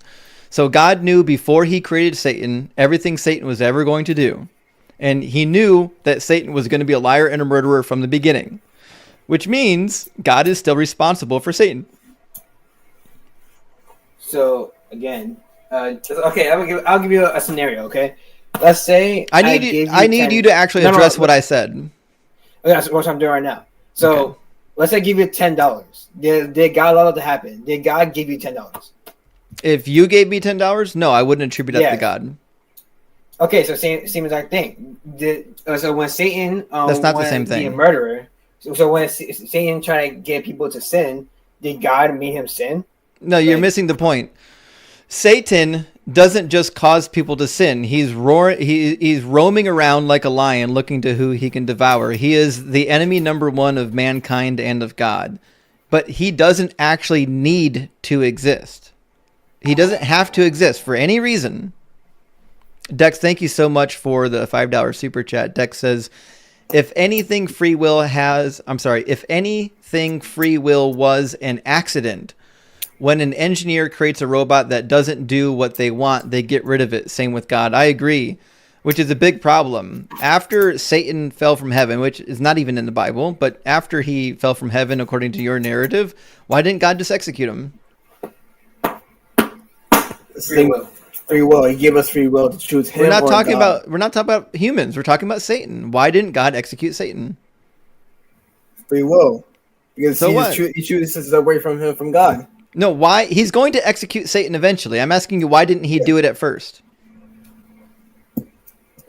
He's going to take away your free will. He's going to take away Satan's free will. Eventually, no one's going to have free will. So you can't keep using that as an out. That's the thing, though. We're not God. We can't answer that. So okay, there we go. We finally got to it. The truth of the matter is you can't answer it because you know the answer is uncomfortable. Satan has no reason to exist. There's no reason for him. So there is a reason for him. Once again, he gave us free will. We're talking about Satan. God give us free will. Listen, we're not talking about humans. We're talking about Satan. Why does Satan exist? Yeah. So it's just a thing though, because he's one part of the demonic realm, spiritual realm. Yeah, but why? Why did God make him? Because honestly, that's like okay. So he included him into the picture right now. So he give us as in humanity free will. Yes, but we're asking why. Why did God do the thing? I already know what you believe. I want to know why God did the thing. Because he wants to know if you truly love him or not. But we don't need Satan for that. If he made it, we don't need Satan for that. We do not need Satan. We can't do. We don't need Satan. No, Satan has nothing to do with whether or not we love God. That's the thing, though. Because if God, okay, let me ask you this: if you made a robot, right, and then you're programmed to love you no matter what, will you actually be loved by it, or would you rather have a girlfriend and actually love you by choice? Listen, you're really confused. We're not talking about mankind's free will. We are talking about Satan. And according to the Bible, God wants robots anyways, because if you don't do exactly what he wants of you, he will send you to hell, which means he does want robots. He doesn't expect us to do everything he wants us to do. He does, yes. He knows we're in a sinful nature. He doesn't. What do I have to do? That's why he wants to repent. What's the least amount of thing that I have to do to go to hell? The least amount of thing, that's like one sin. Thank you. Yeah, so if you disobey God even once, you go to hell, which means he wants robots. Not really. No, he does. Listen. No, because let me help you understand this. If God didn't want robots, then he wouldn't punish you with eternal suffering for making one decision that he didn't like. Thank you, Stockland, for the $5 super chat. Happy belated Thanksgiving to you as well. So God does want robots. He still wants us. That's the thing. There you go. He wants us to go to heaven. So he allows us to repent from our sins and have God forgive our sins. He wants our sins to be forgotten eternally. Why can't he do it then? Forever.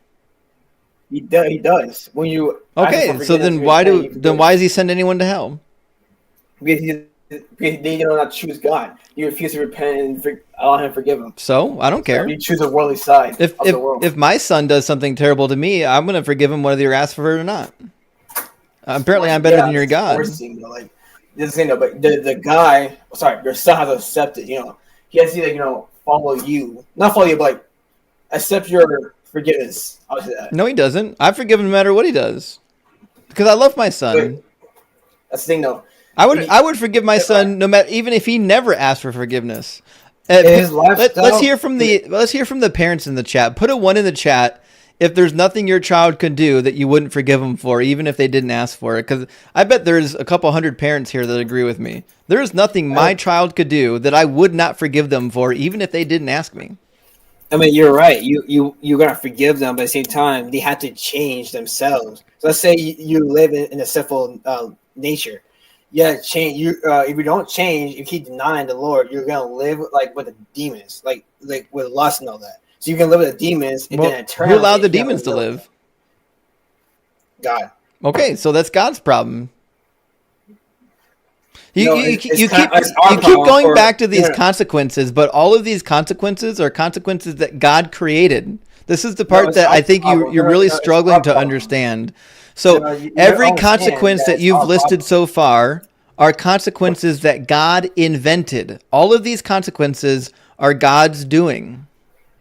Yeah, because He gave us free will to choose to pick which consequence to go to. No, he didn't give us free will to choose the consequences. He set the consequences and said, if we don't obey him, these are the consequences we get. We didn't get to choose them.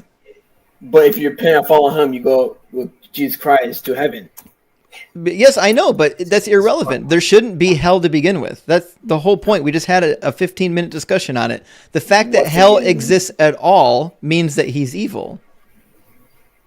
No, He gave us a choice to either go It's to not hell a choice. or go to heaven. It's not a choice. It's a false dichotomy. If I said, I'm going to let you out of my fiery basement, that's a false dichotomy. You don't have to be in my basement to begin with. I put you there. You never needed to be there.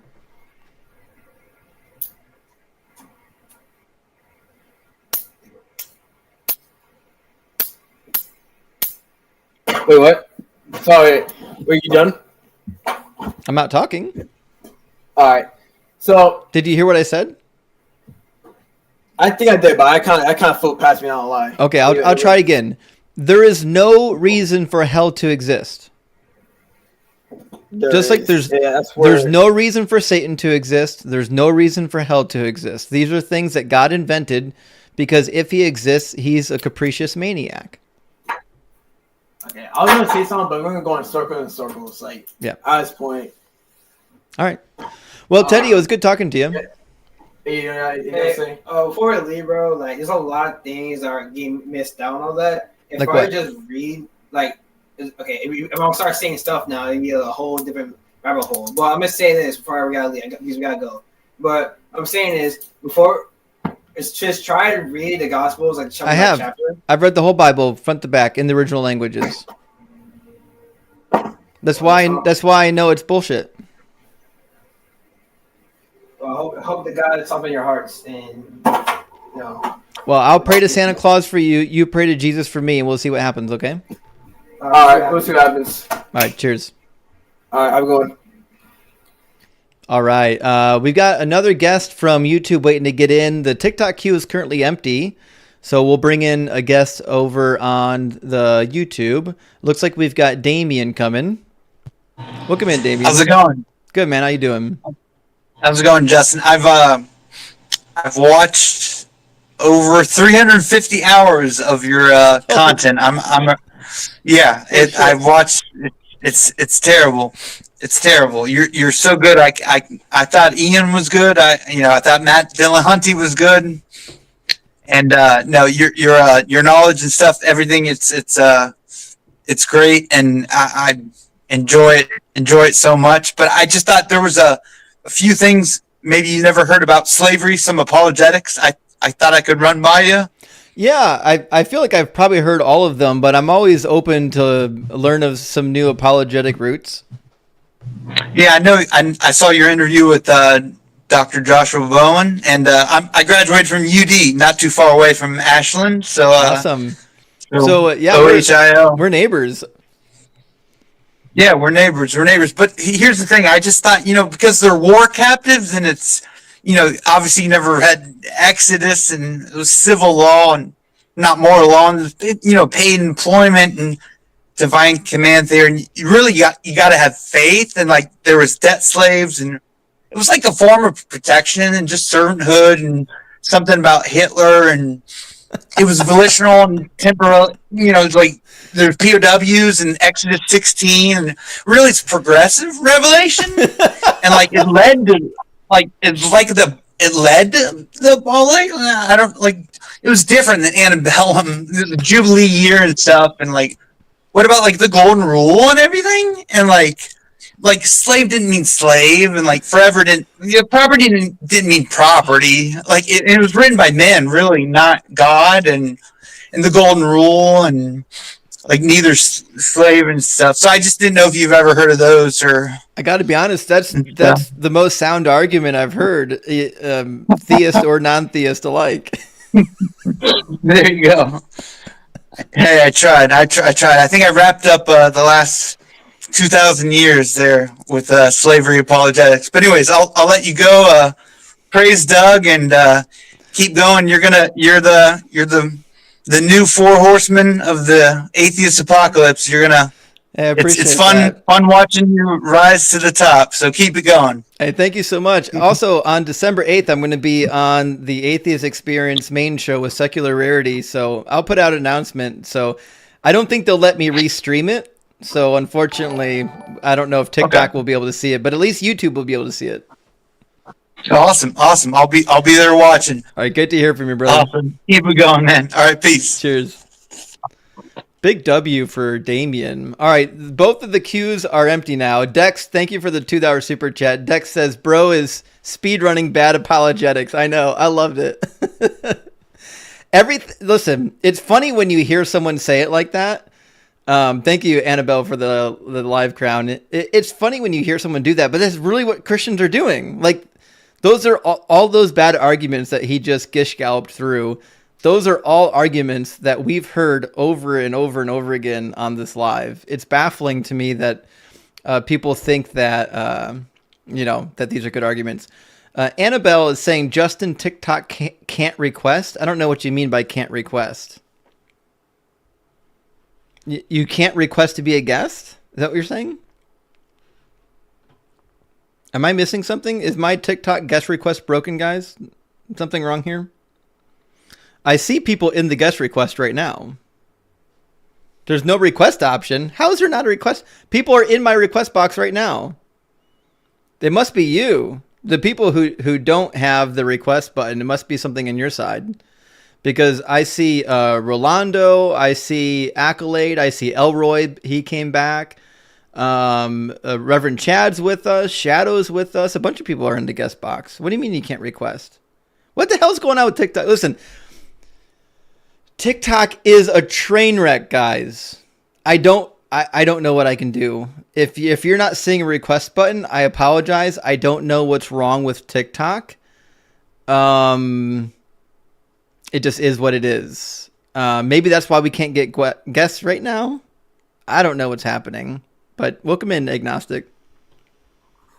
Oh, hey, sorry. I'm a heathen too. I figured as much. I was just seeing if I could come on. But yeah, love what you do. You right. could drop me down. Hey, thanks so much. So, I think what might be happening is it doesn't have that like request guest, like above my little box.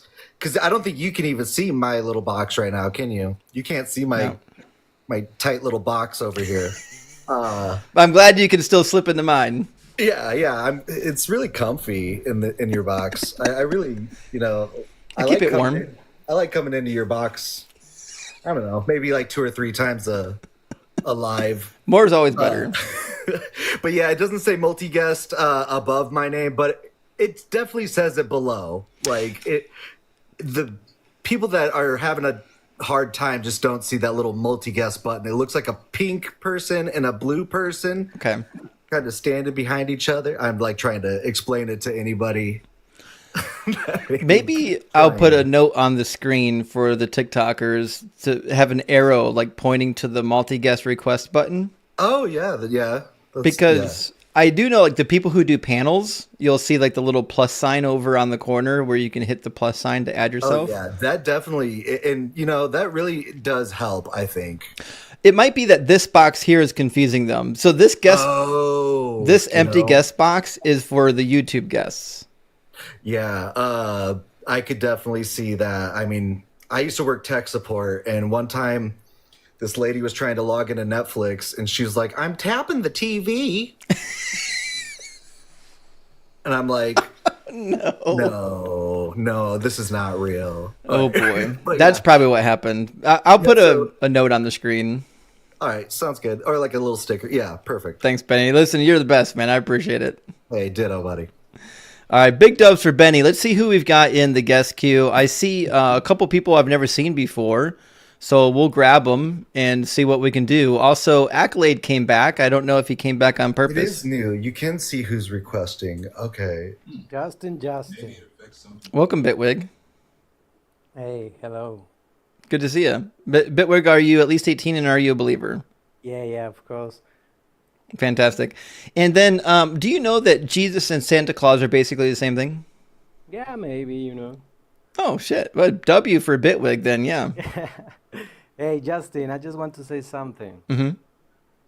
I want to see you doing the same, but with Muslims, and you putting your address in the picture.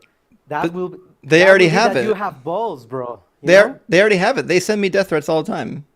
Don't lie. I never see a topic with something from the Muslims. No, You they know, do. They do Yeah, because really? I talk about Jesus all the time, and they get really butthurt that I talk bad about Jesus, and they send me death threats all the time. Don't lie. They But do.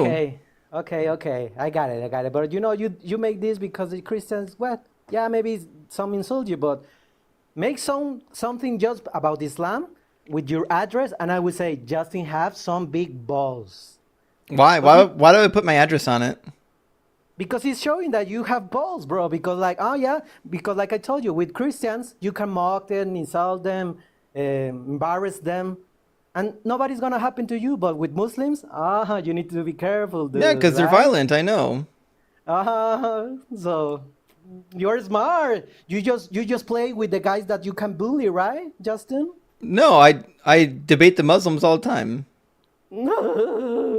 Are you okay? Hey. Do you need help? Yeah. Whatever, Justin. Goodbye, bro. Okay. Goodbye. Keep bullying the Christians. Okay, so you just came to cry. I actually know that guy. He comes up about once every couple months to cry. He's got a different name every time because he gets banned from everybody's lives. All right, we'll move on to Judge Azrael. How you doing, Judge? Judge? Oh, okay. I've never been on a live before. Welcome in. Don't worry. We'll try to make it easy on you. For those watching on YouTube that don't know, there is a guest request in the description of the video. That's what this tag is for. If you go to the description of the YouTube video, you can join as a guest as well. So, Judge, are you at least 18 and are you a believer? Yes, sir. 18, not a believer.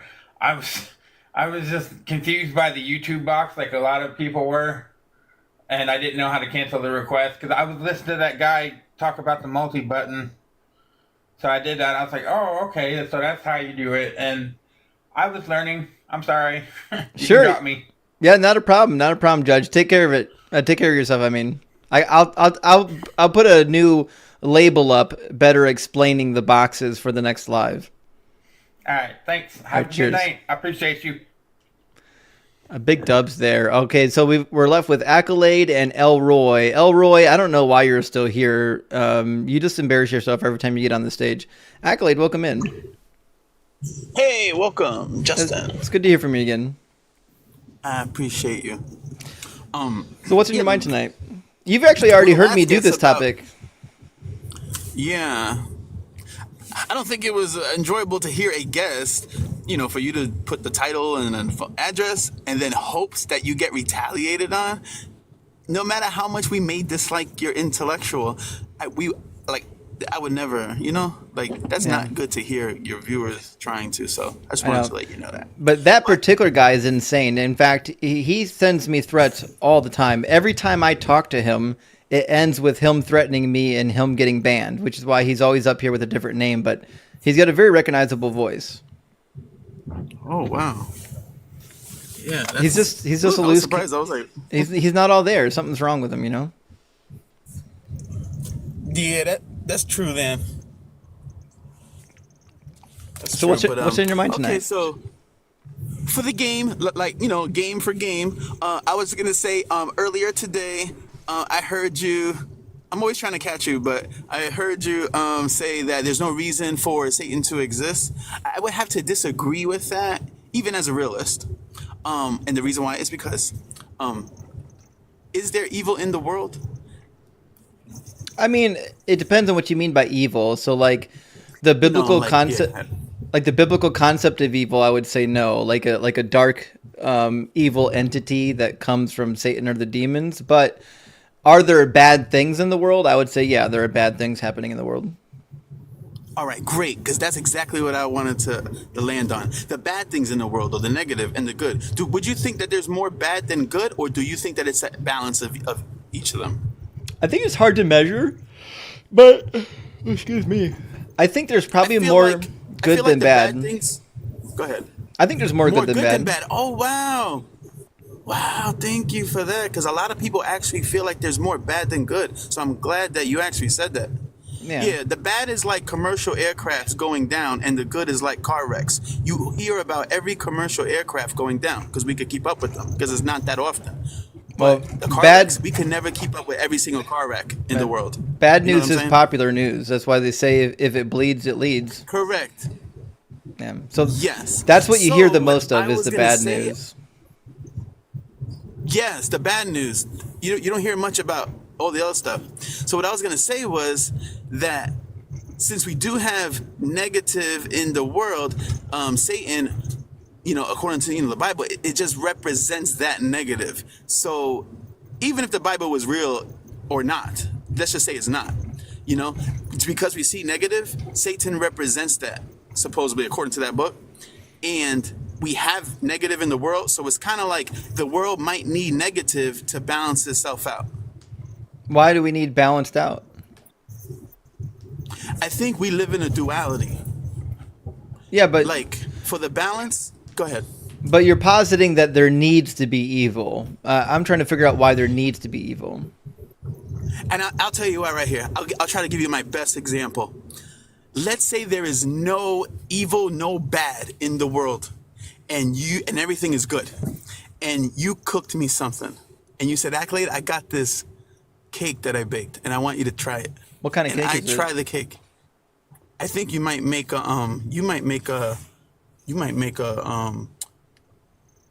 like a strawberry cheesecake. Oh fuck yeah, yeah I would. Mm-hmm. And if you made that and I eat it, you would ask me how did it taste, and I would say it tastes good. Now right there, none of us created evil, but because I labeled your cake good, consciously, I feel like I subconsciously created negative or bad.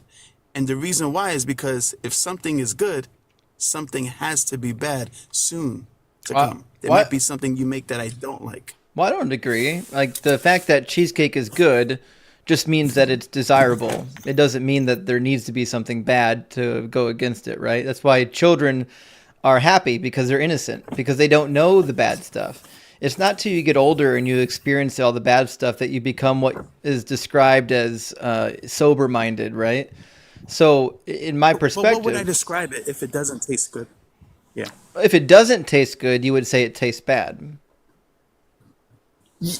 I like that. Yeah, that is true. And then it's like, wow, so evil or bad might exist by, almost by accident, subconsciously. Well, I think this is where I would disagree. Just the way the world works. I would disagree with equating the word evil and the word bad together, right? So like when I say the taste might be bad, I'm not saying that it's evil. Like it doesn't harm me for cheesecake to not be tasting good, right? It doesn't hurt me in any way. But if I was going to use the word evil, I would use it towards something that was actually harmful, like that guy who, you know, did something to his kids and ended up in the news. That's what I would call evil. Yeah. Now, I'm not going to call the cake tasting evil. I was actually looking for the word bad or something of a negative response, but that's what I meant, though. Well, let me ask you a question. Evil's just a deeper in that area. Is God all good? Whew. See, the God that I believe in, mine's is no. So if there was a God that existed, it would be no. Was That he would be the answer? Was he all good before he created mankind? All good? I believe God is supposed to be he's supposed to represent the good. He's supposed to represent it. But as far as actions are carried out, and in a human's opinion, they would be bad. Right, and but he might consider that good, but but in- they will be bad. In a objective, descriptive way, before he created any mankind, was he all good? Was he all good before he created mankind? The thought of creating a mankind might be the bad part right there. Before he even had the thought. Yeah, because to create something like mankind, that would suggest that you have some type of desire. Before he had have the thought to make mankind. Before that one, let me see. I would say no. Before the thought, I would say no. He wasn't Everything's good. just neutral. He wasn't good. Yeah, he wasn't bad or good, and that too, right? Creation of good and evil, not created yet. Thank He you, was Dr. just Joe. existing. He would just be. He was just existing. He was just a being, or not a being, but Right. we're beings. Okay, He was just I'll say a consciousness. Okay, Dr. Joe, thank you for the crowns. Okay, so when we say that God is good, typically we're referring to like his nature. God's nature is all good, right? So is that something you would agree with? God's nature, he's supposed to represent that. So, yeah, I mean, according to this story, that's what he's supposed to be representing. Okay.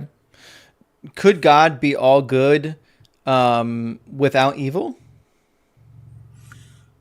I would say he could be all good without. What do you mean without evil? Well, okay. Existing So, or within him? According to the book of Revelation, when everything's done and said, we're all going to be in the presence of God. Well, not me, obviously, but you will. Be in the presence of God. There's going to be no more suffering, no more sorrow, no more tears. Obviously, no more sin, right? So if that's the case, how is all of this good if we need the evil for goodness to exist? How? Yeah, exactly. Yeah. That like I said, that to me is the duality. Like that's the nature of reality. Right. You need negative to exist for good to exist. But not in heaven. Because according to Revelation chapter 7 and chapter 21, there's not going to be any sorrow, any pain, there's going to be no suffering in heaven. So how is it that we can have all of that without evil? I got you. It was like that once upon a time before. No evil in heaven until Satan rebelled in this surrounding where there's no evil in heaven. Right, but I'm Heaven talking was about good. about in the end. In the end, there's going to be no more suffering, no more sorrow, no more tears, and obviously no more sin. So he's going to have it more cleaner than before, the heaven before? That's what the book says. Yeah.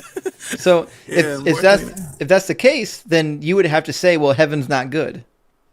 Yes, because there was a rebellion in heaven before when it was supposed to be like this. So now it's going to be So based on your logic, then the experience of being in heaven and having no sorrow, no tears, no sin, that is definitionally now it is no longer good. No. They will always be. Yeah. This new heaven that says no sorrow and no tears, when people get there supposedly and it's supposed to be good, better than before, they're going to have tears of joy. No. We're talking about tears of sorrow. Oh. Well, I think the new heaven will be just like the old one. If there was an opportunity for someone to rebel in the first one, there will be opportunity for someone to rebel in the second one. Yeah, I get you. All right, listen, Accolade, I got a Christian waiting to get in. You got it. On the YouTube stream, but thanks for being here. It's good to hear from you, man. I appreciate you, Justin. I appreciate you too. Cheers, bud. Cheers. Accolade and I don't agree on a lot religiously, but he's a great guy. We've had lots of discussions. He also talks to Jeff a lot. iReactor, thank you for the 666, and thank you for being a member on YouTube. Big W.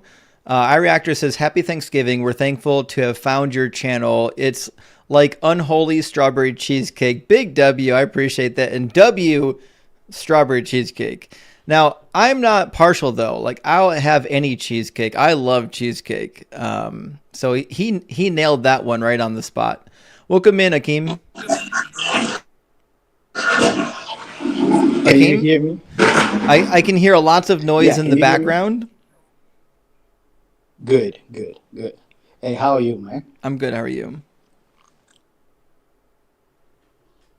I'm well, thank you. Sure. Do you have Wi-Fi where you're at? Because the connection's kind of slow. Oh yeah, I do have Wi-Fi. Let me hop on my Wi-Fi. Real quick, can you connect for us? Right there. Yeah. I'm. Can you hear me? I can hear you. Can you hear me? I can hear you. All right, we're gonna do a test. Okay, ready? I'm gonna count to 2, and when you hear me say 2, I need you to say 3. Okay?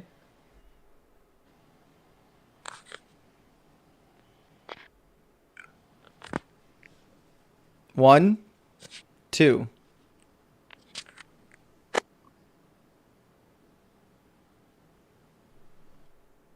Okay, good.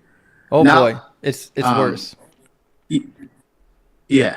Did it is worse now, or is better? All right, I'm gonna count to 2. When you hear me say 2, I want you to say 3. Okay? Okay. 1, 2, 3. Well, it's a little bit better now. Good. It's a little bit delayed. We'll have to go slow so we don't talk over each other. Okay. So, are you at least 18, and are you a Christian? Yes, I am. Awesome.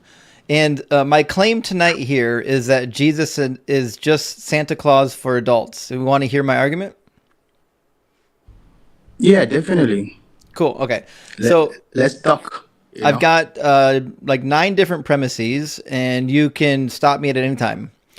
Premise number 1 is that both of them promise to come back, and they never do. But although Jesus has a bad track record, Santa is a little bit better. He typically shows up in America, at least. Number 2 is both promise to give you what you ask for. Number 3 is that both of them can fly and defy the laws of physics. Number 4, neither can be verified using empirical measurements and data. You just have to believe it on faith. Number 5 is both promise to reward people for good behavior. And number 6 is that both promise to punish people for bad behavior. The difference, though, is that Santa will bring you coal and Jesus will turn you into coal. Number 7 is they both have magical helpers. Number 8 is they will both sit on a throne and judge who's naughty and nice. And then number 9 is both of them are used to coerce people into certain behaviors. Okay. Well, I think that you've had a lot of time to study whatever you're claiming. Seems like that, from me listening to your discussions with all these people that you were talking to. But one of the things, though, that made me just wanted to have a discussion with you is that I feel a lot of anger, that you're really upset with the God of the Bible. I'm not. Because, really? No, I'm upset with Christians that come up here and give bad faith arguments and twist themselves in the pretzels and say that the words on the page don't mean what the words on the page mean. Okay. Can you elaborate more on that? Can you give more example of, like, give me one case study of what you just said? Yeah, so I'm going to read you a passage, and I'll bet you that you're going to tell me that the words on the page don't mean what the words on the page mean. We're going to go to Judges chapter 1. Have you read Judges? Yes. Okay. There's a fun little snippet in Judges chapter 1. I'll put it on the screen. I don't think you'll be able to see it, but everyone else will. It says, the Lord was with Judah, and he took possession of the hill country, but he could not drive out the inhabitants of the plain because they had chariots of iron. Judges 19 is implying that God couldn't take care of the enemy's army because they had iron chariots. Mm-hmm. So that means God's not all powerful.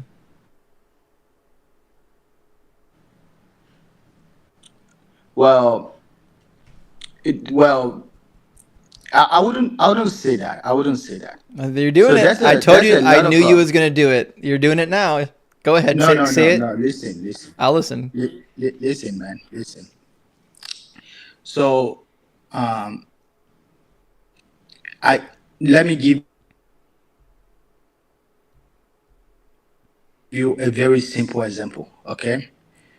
I need to be healthy. If I need to be healthy, I need to eat healthy. I need to take some supplements. I need to take some vitamins. Right? Oh no, because fasting is good for me. Fasting is good for me. When I don't eat anything, I feel better. Then I can. You're breaking up on us. We can't hear starve you. myself to death. You're breaking up on us. We can't hear you. Everything is a process in life. Everything is a process in life that God made, He created, He called for. Yeah, but buddy, we're talking about whether or not God was defeated by iron chariots. Can you hear me now? Yeah.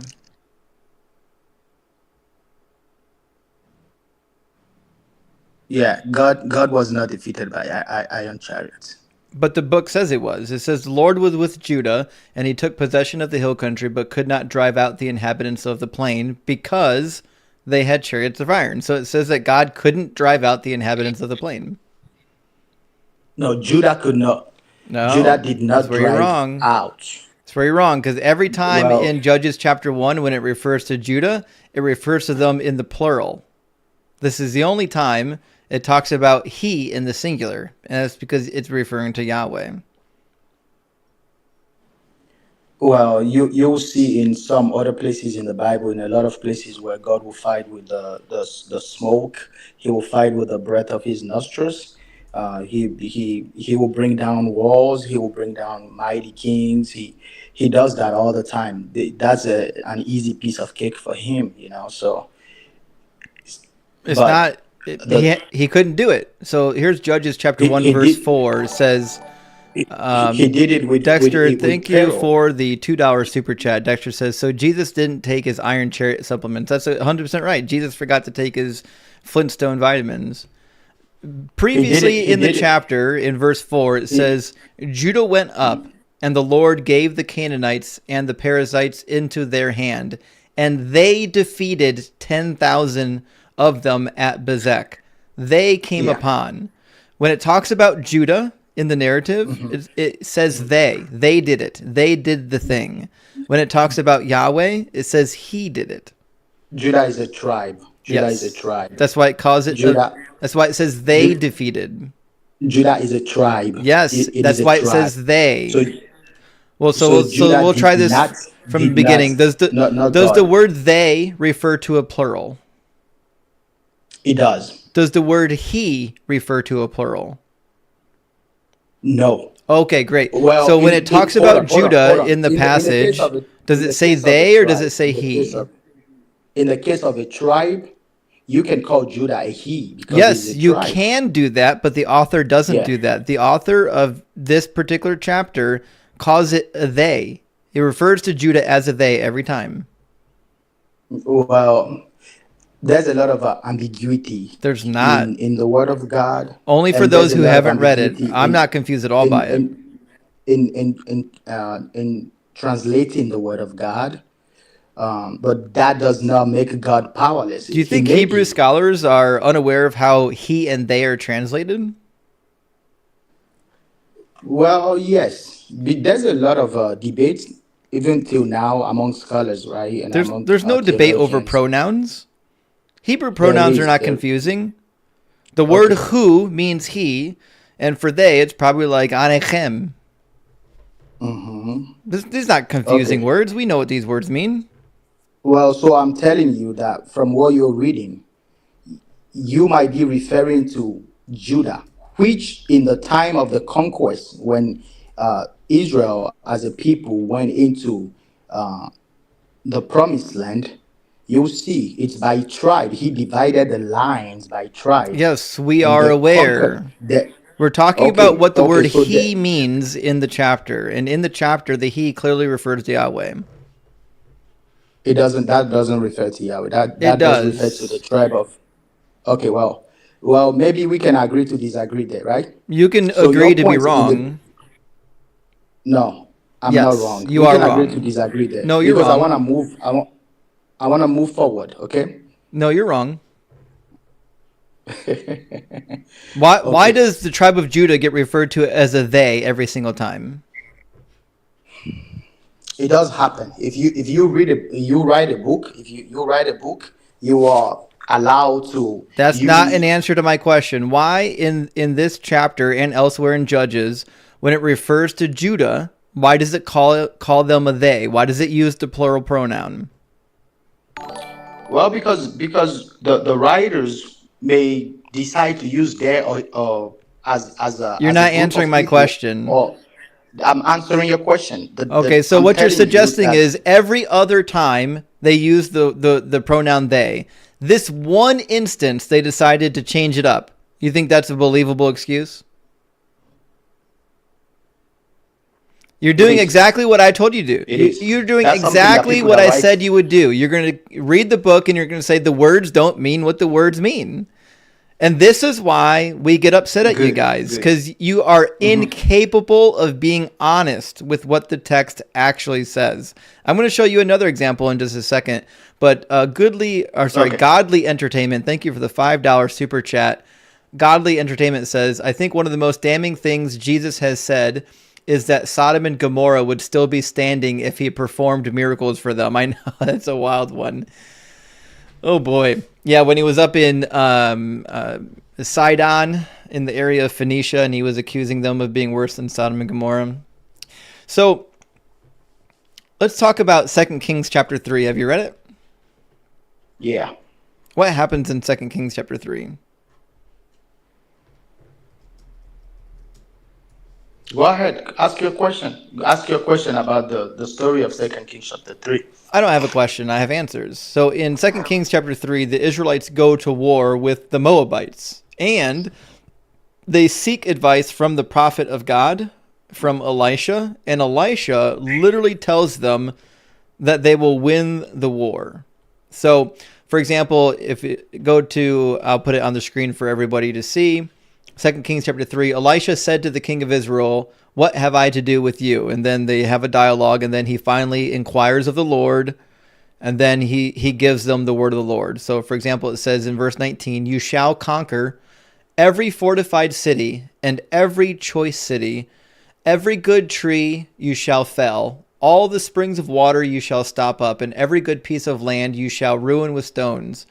The next day, about the time of the morning offering, suddenly water began to flow from the direction of Edom. Actually, we probably could have started even in verse 17, because he says, for thus saith the Lord, you shall neither wind, that can't be right. You shall see neither wind nor rain, but the wadi shall be filled with water. Okay, so God says that they're going to capture all the fortified cities of these people. He says they'll be handed over into your hand, right? Mm-hmm. Okay. And then when we get down further, we read that they actually go to war together. And then they actually start gaining a stronghold. It says the cities they overturned, and on every good piece of land, everyone threw a stone until it was covered. Every spring of water was stopped up. So they're winning the war. Now, this is what's interesting. In verse 26, at the very end of the chapter, it says, when the king of Moab saw that the battle was going against him, he took with him 700 swordsmen to break through opposite the king of Edom, but they could not. So now they finally hit a roadblock. They're having some trouble. The Moabites are having some trouble here, and it says, then he took his firstborn son, who was to succeed him, and offered him as a burnt offering on the wall. And a great wrath came upon Israel, so they withdrew from him and returned to their own land. So as the prophet said would happen, they were being victorious in battle, and then the king offers up his son as a human sacrifice, and then a great wrath comes upon Israel, causing them to have to retreat and lose. So how come God couldn't win here?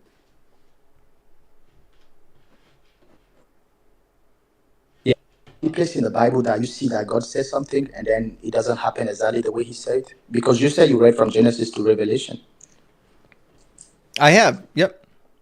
Is that the only place in the Bible? Is that the only example you can give me of how God said something was going to happen and it didn't turn out to happen exactly the way he said it was going to happen? Yeah, there's a couple more. You want to hear more? There's a couple more. Okay, fantastic. We'll do a couple more. So, for example, in verse 18, it says, he will hand Moab over to you. And then it didn't happen. So God failed again. Let's talk about Matthew chapter 16 now. We're going to go to verse 27 and verse 28. And again, I'll put it on the screen for everybody watching. It says, oh, I hit the wrong button. Let me try it again. There we go. The Son of Man is to come with his angels in the glory of his Father. Then he will repay everybody for what has been done. Truly I tell you, there are some standing here who will not taste death before they see the Son of Man coming in his kingdom. And then they all tasted death, and he didn't come back. Mm-hmm. So Jesus himself lied. Yeah.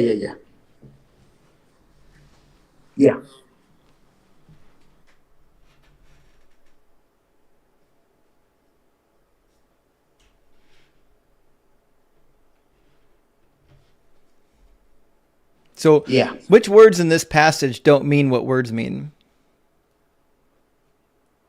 So, okay. But listen to me though. What is your issue with God? What is your issue with God? I don't believe he exists. I have no issue with imaginary beings. What's your issue with Santa Claus? My issue with Santa Claus, I don't know who he is. Oh, and I don't know who your God is. Good. Now, my question to you is that who made you? Nobody. Human beings are a product of evolution.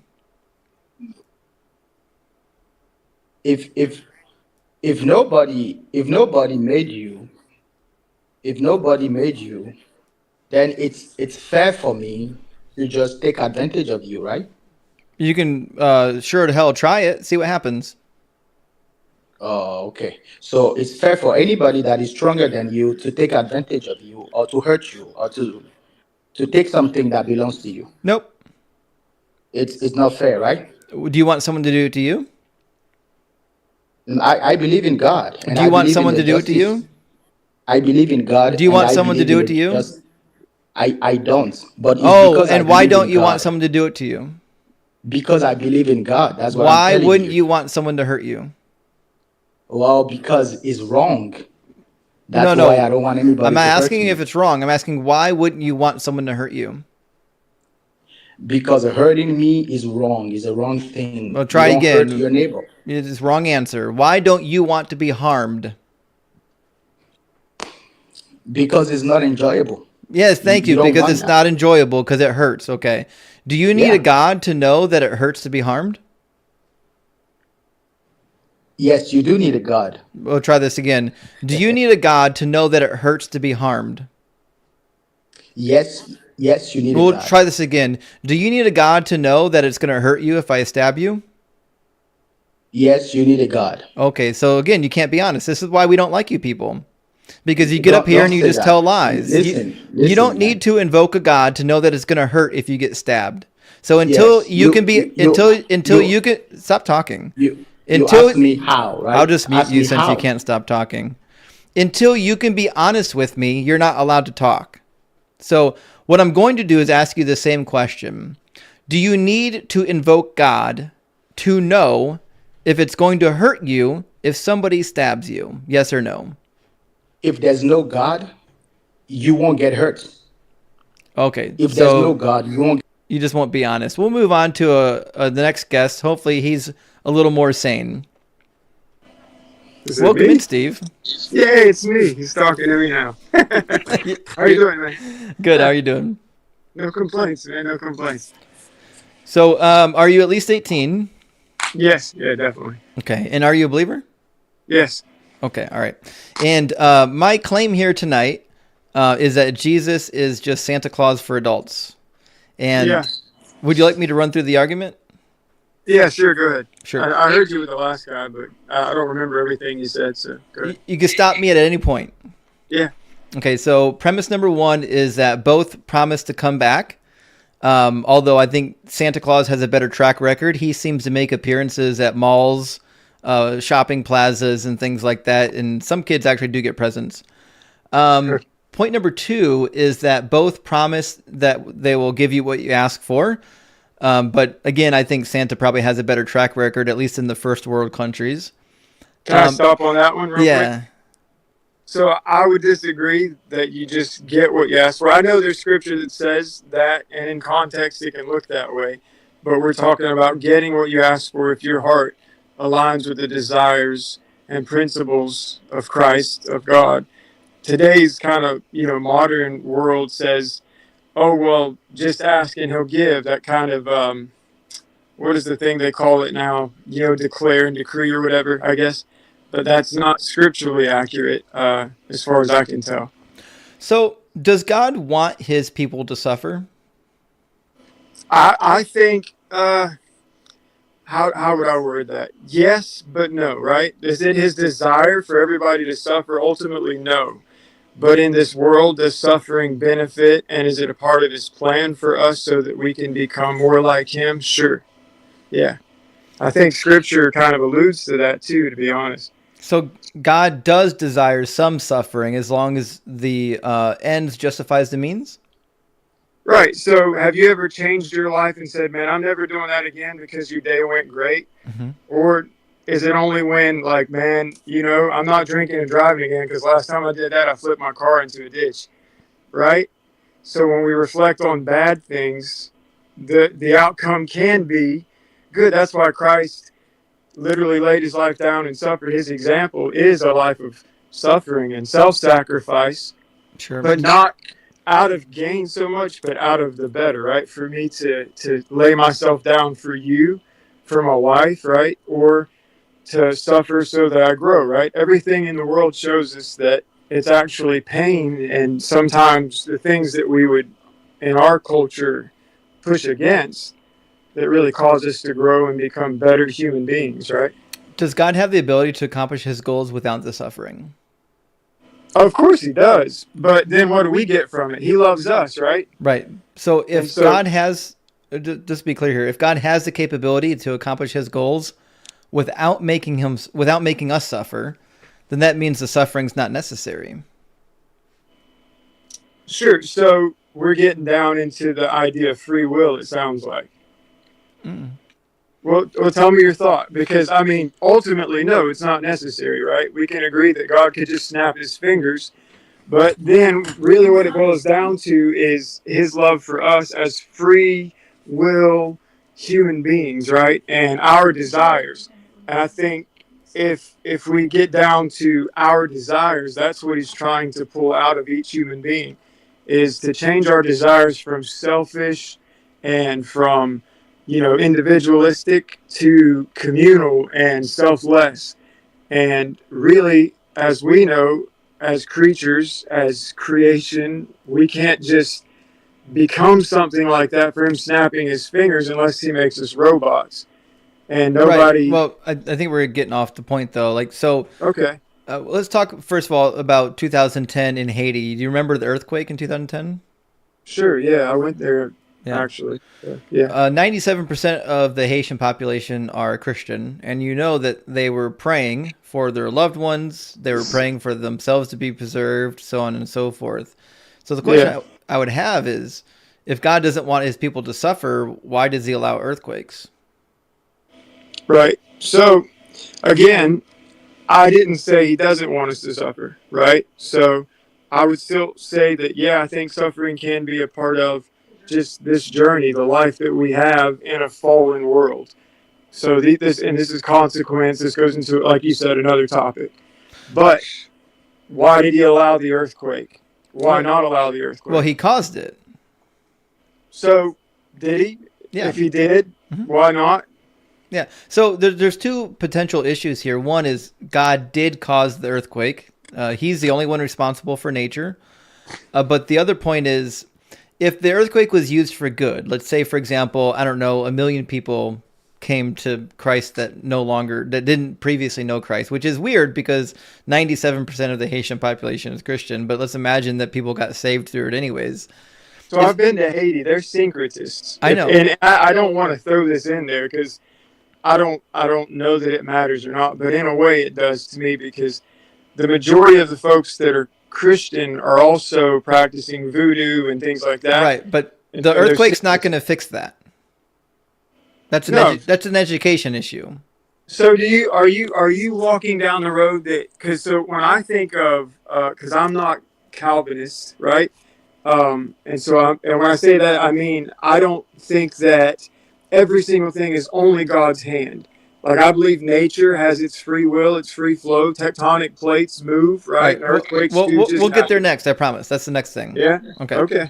So God, whatever good came from the earthquake, could God have achieved that good without the earthquake? That's a good question. I think only God would know that one. Well, the answer has to be yes, or you don't believe in a God that's all-powerful.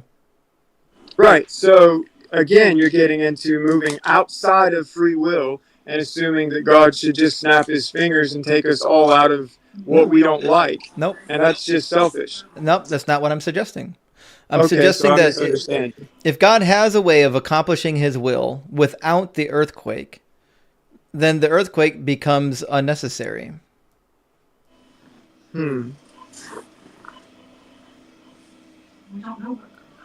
Yeah. Again, I think that I get what you're saying, or I think I do. I'll say it that way, right? As far as what I understand, you're saying, well, there's another way.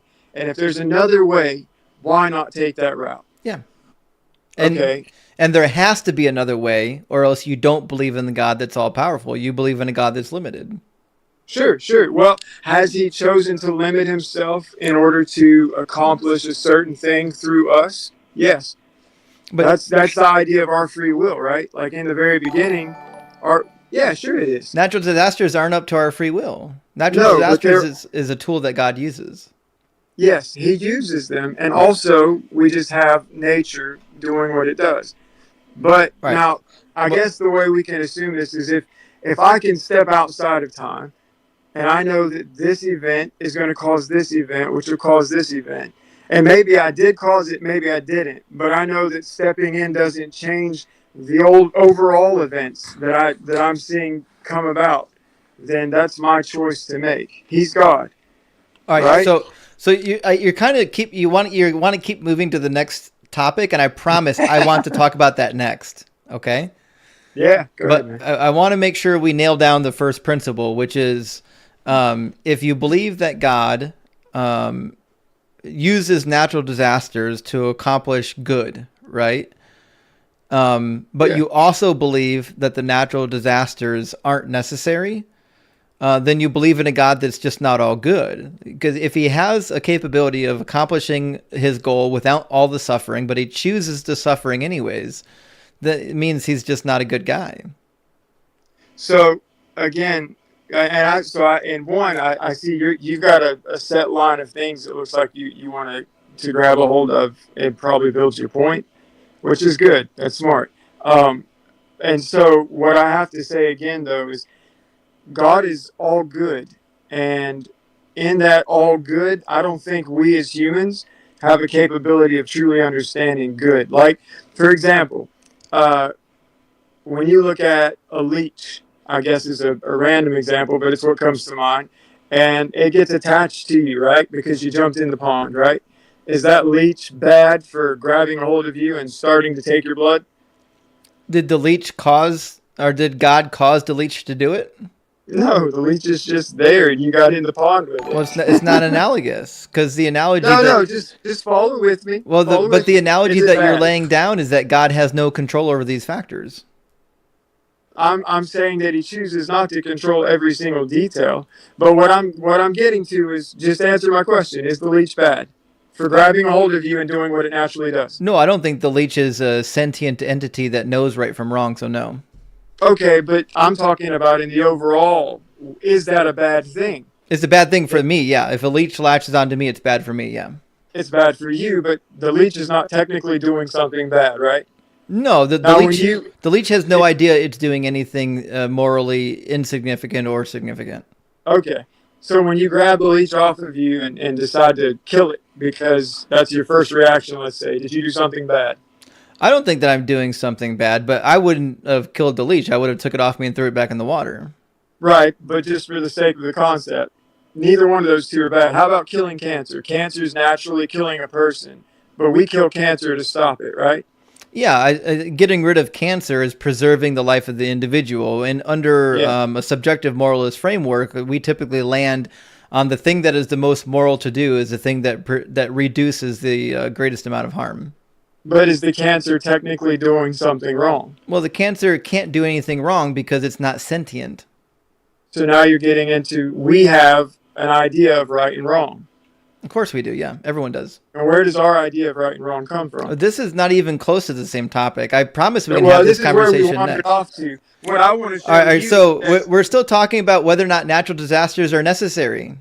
yeah, of course. Okay. So, all right, back to that. Before we get back on track, Frank, thank you so much for the 666 Venmo. It says Christian apologist gymnastics should be an Olympic sport. I agree, and I was there once. I used to be a Christian apologist doing the same gymnastics. And Aaron, I did see your super chat. Aaron said, thank you for the $20 super chat, Aaron. Aaron says, the word good has no meaning in Christianity. To say God is good is to say God is God.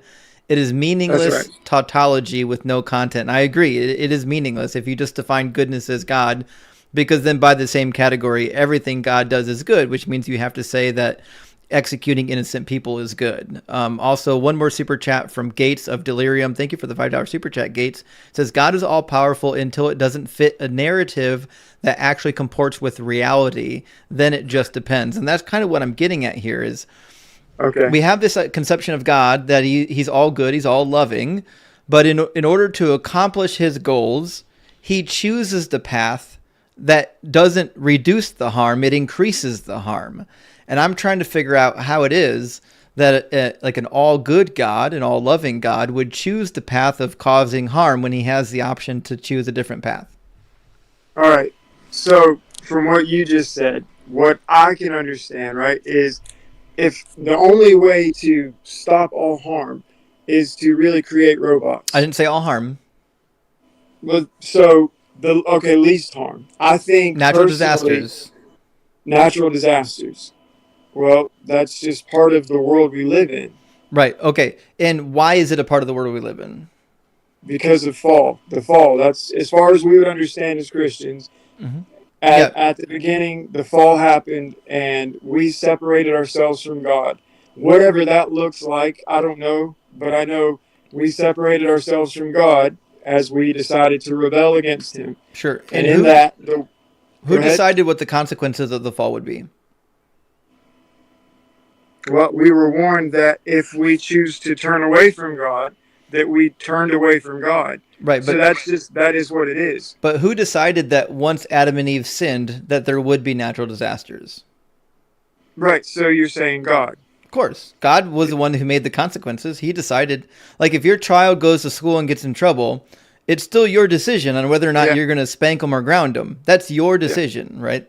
Yeah. The fact that he did something bad at school is inconsequential. You're in charge of the consequence when he gets home. So the fact that God created the fact that God created the natural disasters as a consequence still puts him on the hook for it.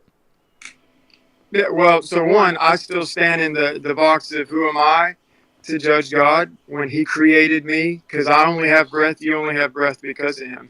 But for the sake of argument, all right, I think first and foremost, we have to see God is what keeps all these things from happening. Being with God, right? Being in his presence. What things? All of what we would call evil cannot exist. Natural disasters right now is the topic. Those are the consequence of us pulling away from God. Okay, but did they have to be the consequences, or did God decide that those would be the consequences? I would imagine that he decides they are, but I would also imagine that they have to be, because they have to we're creation. Yeah. Why? Because without God, that's what you have. That's the consequence of being without God. No. Why do natural disasters have to be the consequence? That's his choice. Thank you. It's a choice. Okay, so God chose what the natural disasters were going to be a response to. Did he have to make natural disasters the response? No. Okay, so he chose to, which means, again, God reacted to something by causing more harm rather than less harm, which is incongruent with a God that's good and loving. So do you have kids? Yeah. Are you married? Mm-mm. Do you have a family? Yeah. Mm-hmm. All right, so you still see your kids? Mm-hmm. All right. And when they do something, do you just allow them to do stupid things and not worry about it? Or do you have some kind of consequence for their act? Right, but my consequence isn't executing other people. See what I'm saying? Right. Like if my child commits a sin against me, what I don't do is go execute his school friends in a tornado. Sure. Again, we're assuming that all natural disasters are because God put his finger there and made it happen. I don't agree to that, and I don't think the Bible agrees to that. The Bible does say it. Yeah, Bible Well, says you're seeing highlights. Bible says he's in control of the wind and the rain and even the hail. Yes, he can't. You're right, but not always. We also see. So God's not in control. He is in control, but we also live in a natural world that does what it wants. That is literally turning. The world's turning. Okay, right? so natural disasters will execute people at random, right? They can. Okay, so did God know that was going to happen? I'm sure he did. Yeah. Okay. He stands outside of time. Right. Okay. So Why didn't he stop it? before God made the natural disasters, he knew that natural disasters would execute people at random, and he chose it anyways. So he's still on the hook. Okay. You know what I mean? Yeah, I hear what you're saying. I do. But I again, putting him on the hook for giving us life and for giving us existence in a world that we then turned away from and caused the consequence of death, of suffering, of pain, of all these things. I'm on the hook. You're on the hook. We're on the hook for turning away from what was a good and pleasant and, I guess you could say, pain-free life. As you talked about a moment ago, as Revelation points to what we will have one day and what we did have before. Right, but we're on the hook for that. Yeah, listen, I don't have a problem with men and women behaving badly. That happens, right? What I would contend with is that if God is perfect and loving and just, that he wouldn't do things that are bad, right? Again, where does your idea of bad come from? You're good and bad. Well, let me give you a scenario, okay? Imagine you take your child to get his polio vaccine, and the scenario number one, the doctor walks in, pinches his arm like they do, and puts the needle and gives them the shot. It hurts a little bit, but then they get the shot and they get the vaccine. Scenario number two, the doctor walks in, punches your son in the nose, and then gives him the shot. Which one of those scenarios is good? Obviously the first one. Right, and because the punch in the nose is unnecessary suffering? Right. Yeah. Okay, so if that's the case, then in this scenario, God would be the doctor that punches the kid in the nose. He could have accomplished his goals without the punch in the nose. He chose to give him the punch in the nose anyways. So I'm gonna use my wife as an example. Okay. So my wife's paralyzed from the waist down, and this happened about 13 years ago. Okay. And we've been together a little longer than that, and our life was going all right. But what she just said after hearing what you said is I wouldn't be alive without a punch in the nose, quote unquote. And it made her life and my life better. Can you be more specific? So the car accident and the suffering that we endured from that and the things that were consequential of that, our having to fall down, get back up and learn and grow from our mistakes and strengthen in our relationship, choose to overcome selfishness because of many different things, me being her caregiver and what's that? Learning to serve each other because of that accident have made us better human beings. We went through a lot of different things that have now built who we are today.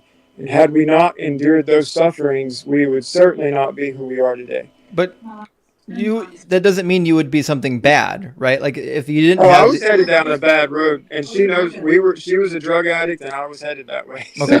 So could God have accomplished the goal without having the accident? I don't think so. I don't know. And in us, in this free world, in this free will, with the desires that all of us naturally have, I don't know that he could have. And that's I think that's the thing that is being assumed here is there's a better option. But Well, there has to be, unless you believe in a God that's not all powerful. Right, so you again, all powerful means he can, but I do believe. And again, I guess I have to say there's some things that are beyond my understanding, and I'm okay with that, right? But again, for the sake of argument, I don't know that it's the best route. And there's a good point. I would have to say, perhaps this is the best route.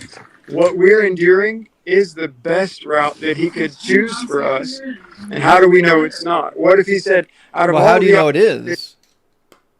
That's called faith, right? If you don't know it's not, then you can't know that it is. I could say the same to you then, right? Right. No, I'm not suggesting that your life would be better or worse without the accident. What I am suggesting is that nobody benefits from living in an apartment building that collapses in the middle of an earthquake. Again, I would have to say you don't know that, but and here, look. So even if it's from a broken back, I did. Right. Yeah. Most people say nobody benefits from a car accident, dying twice, collapse. But you're suggesting that if one person finds a benefit in it, that it's worth killing 200,000 people? Because in 2010, 200,000 Haitian people died. It's horrible. Yeah. And I don't think personally that God's will is that all these people die. But so then why'd he do it? I do believe that this is the outcome of several other domino effects, right? Does God control the dominoes? Can he be sure? But I still say that he's limited his power in order to give us free will. Yeah, but natural disasters have nothing to do with free will. And you already stated that you don't believe in free will because you said that God used the car accident to bring you to a better place, which means he intervened on somebody's free will. Say it again. If you're saying the car accident brought you to a better place, that means God intervened on somebody's free will to make the car accident happen. Mine. Well, that car accident was just poor driving. My wife had probably wrecked 3 cars already in the last 2 years prior to that. But did God cause it or did she cause it? She caused it. Okay, so then God didn't do it. God just took a bad situation and made it better. That's different.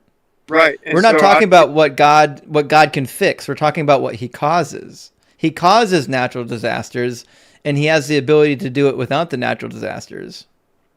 So, again, I guess it would have to be a standstill because the question now just says, well, did God cause that natural disaster, or was it a cause of tectonic plate shifting? Did he allow it? Sure he did. And I would have to say neither one of us can argue whether or not that was technically the better or worse of the possible millions of options that could have been. Right, but every natural disaster is a product of God's decision making, because God is the only one that's responsible for how nature works. He could have made nature as such that tornadoes and tsunamis and earthquakes don't exist. He had that ability, didn't he? He did. Okay, that means every time there is an earthquake, then God is responsible for it. Right, but so again, now this is where we'll differ, I suppose, because he made a place for all of us where none of these things affected us. And we chose, as a human race, that's what Adam and Eve represent. I didn't choose that. Did But you choose would. that? Our discussion now proves it. I do believe that we would ultimately choose not to go towards God when we were given the opportunity to do it on our own. I don't believe that at all. Okay. Well, right now, God says, I'm saying believe in me and live a life that says community is best, love for one another is best, truth is best, right? These are the things, peace, love, hope. Did Adam and Eve know that there would be earthquakes after they ate the fruit? They knew there was a consequence. What that was. But did they know that there were going to be earthquakes and that millions of people would die? I think that they would have been given some kind of revelation of that. Yeah. Jay Mule, thank you so much for the membership over on YouTube. Big W, thanks for joining the Kraken crew. Okay, so Adam and Eve was never told that there was going to be natural disasters and untold millions of people would die if they ate the fruit? So you don't know that. We've got a little script that gives us an idea of what happened. You see how you have to add stuff into the book now to justify it? No. I don't have to add to it. That's common understanding of the commentary all the way back to those that are Jewish. I've read the commentaries. I'm sorry? I've read the commentaries. They don't say So that. have I. Commentaries know that this is basically either could be poetic, but even I choose to believe it as a story of Adam and Eve. But that's given us a snippet of the things that happened and how they happened. It's not giving us the many times before that Adam and God met with one another in the early morning and decided to have conversation. There was obviously a life. Right. We just saw the gist. It didn't just one day they popped up and that same day they screwed up. That's not how it happened. I never said that, but you have to add stuff to the story now to make it fit. Like you have to add this additional layer to the story that God did actually tell them that if they ate from the fruit, millions and millions of people forever would be executed through natural disasters. I said I don't know, but it's not hard to assume that they could have had some kind of revelation that this is a bad decision. But they couldn't. They didn't know that. They didn't know right from wrong yet. This is the other problem. They didn't know good from evil. They have no idea that disobedience is evil yet. But they knew that they were told, don't do this one thing. Doesn't matter. They don't know right from wrong yet. They don't know that disobedience is even wrong. Also, Jay Mule, thank you for the $2 super chat. Jay Mule says, holy Stockholm syndrome, which is, that's what I'm sensing. And Dex says, Christians give all the credit when none of the responsibility, Christians give all the credit with none of the responsibility that comes with it. That's what I'm sensing. And Aaron following that up with a $10 super chat, W. Aaron, he says, how is God allowing natural disasters any different from God not being real and natural disasters happening on their own? And that's my viewpoint. See, my viewpoint's coherent, where I think natural disasters are just a product of the chaotic universe. I don't have to, when a natural disaster happens, I don't have to rationalize why it happened. It just happened because that's how the universe works. But I don't have to rationalize it. You're asking me to. And I'm fine with trying to have this discussion because I enjoy it, because I love thinking about these things. But personally, I'm okay with understanding that God, because, and I'm sure you've heard this, that it takes more faith to believe that all of this in perfect order, including your amazing, amazing human body, right? Like we are amazing creations. That didn't come from nothing. Nothing didn't just spark into all of this in perfect harmony. Well, I don't believe that. Why are you putting that on me? Well, I'm saying the idea of this chaotic universe, this isn't chaos. This is put in perfect order, but there's chaos in the midst of it. You ever heard of Lesch-Nyhan syndrome? No. It's a syndrome that children can get. It's a disease that causes them to scratch their face profusely, and sometimes they even scratch out their own eyeballs. You think that's an orderly universe? Like I said, with chaos in the mix of it. Yeah, and why is there chaos here?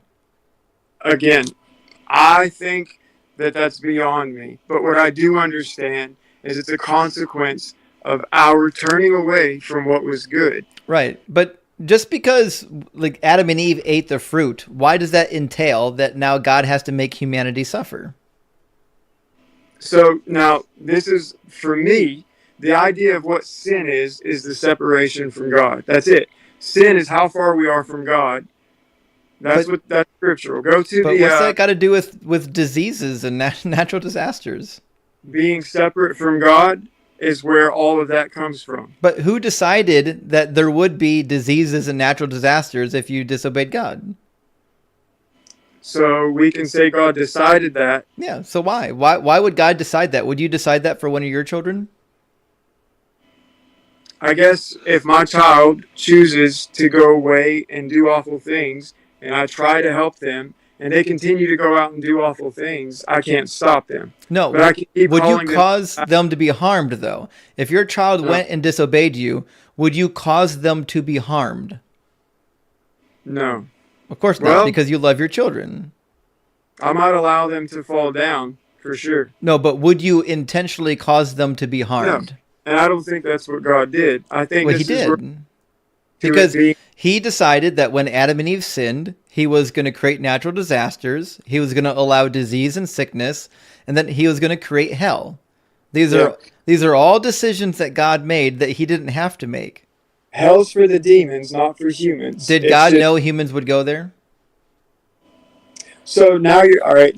If we want, I can go on this topic. This is a fun one. Well, the idea is that. Well, hold on. You said something that's categorically, logically incoherent. You said that hell is for Satan and the demons, which comes from the book of Matthew. But if God is all-knowing, then he knew the day he created hell that humans would go there. So you can't tell me that God is surprised that somehow now humans are ready. Now humans are going to go there. No, I didn't say he was. So. One, where we see the word hell, Jesus never talks about us going, we go into destruction. And I believe with death and everything, we all get destroyed, including the demons. And I think that's very clearly seen throughout the whole of Scripture. Yeah, Revelation 21:8 says it. Yep. Right. Even death itself is destroyed. But why? So, why? Yeah, why do I need to be tormented and annihilated? Well, I don't think you're tormented. Well, you probably would be to go in before God. There'd be wailing and gnashing of teeth. Right. Gehenna. Do you know what Gehenna is? Yes, Gehenna is the Jewish term for Hades. Well, it was actually the place that was south of Jerusalem during the days of Jesus, which was a big pit, and they threw all their trash, and it was constantly burning. That's not necessarily true. I understand that people believe that, but that's not actually true. But still, even if it's the idea of Hades, the point is it's an afterlife then, right? And it's terrible, yes. Well, it could be. That came along through several temples. You don't think it's good, do you? It's not good if you're not with God. No. Yeah, if you end up in hell, you're not going to like it, are you? Right. And then you're destroyed. If you're in hell, do you suffer? I think suffering is being away from God. I think you're probably suffering and you're looking for answers. I'm not. I already have the answers. I'm asking you simple questions. If you're in hell, do you suffer? Yes. Okay. Yeah. Before we go there, Jay Mule, thank you for the $5 super chat, and thank you for being a member. He says, can anything happen without God's foreknowledge and permission? I don't think so. And I agree, but I don't want to get derailed on that topic just yet. So hell doesn't need to exist, which is another problem. God created hell. He doesn't need to create hell. So if I went to you and I said, listen, do you have a sister? I'm going to imagine that you have a sister. If I go to your sister and I say, listen, I'm going to put you in my basement and light it on fire. But if you promise to go on a date with me, I'll let you out of the fiery basement. Is that a good deal? So that's not how it works. I'm not saying disengage with the analogy. Yeah, no, it's not a good deal. I'll go along with you. Okay. You can go along And why is it not a good deal? Right, you're forcing somebody. That's the idea. It goes back to the lack of free will, really. But right, because I created the fiery basement. And I decided that she would go there without her consent. Right. Well, okay. I think so. You're. I don't want to say the wrong words here because we're talking off the hip, and I'm certainly not prepared. So I want to be careful. But said and done, this isn't God saying, if I created this fiery basement and either come be with me or that's where you go. He's saying, come be with me. The destruction, the eternal separation, that comes because we don't choose to go and live life with him. Okay, so if I don't choose Jesus, do I go to the fiery basement? I think you go to death, and then you're just destroyed with everything. You can call it whatever you want. In the analogy, the fiery basement is whatever you think hell is. Well, as far as life goes, you don't want to be with God, then you're not going to be forced to be with God. Yeah, for eternity. but why does the alternative to God have to be a fiery basement? Again, I don't think it's a fiery basement. I think it's death. You can call it anything you want to. Why does that have to be the alternative? Why is there not a third or fourth alternative? Well,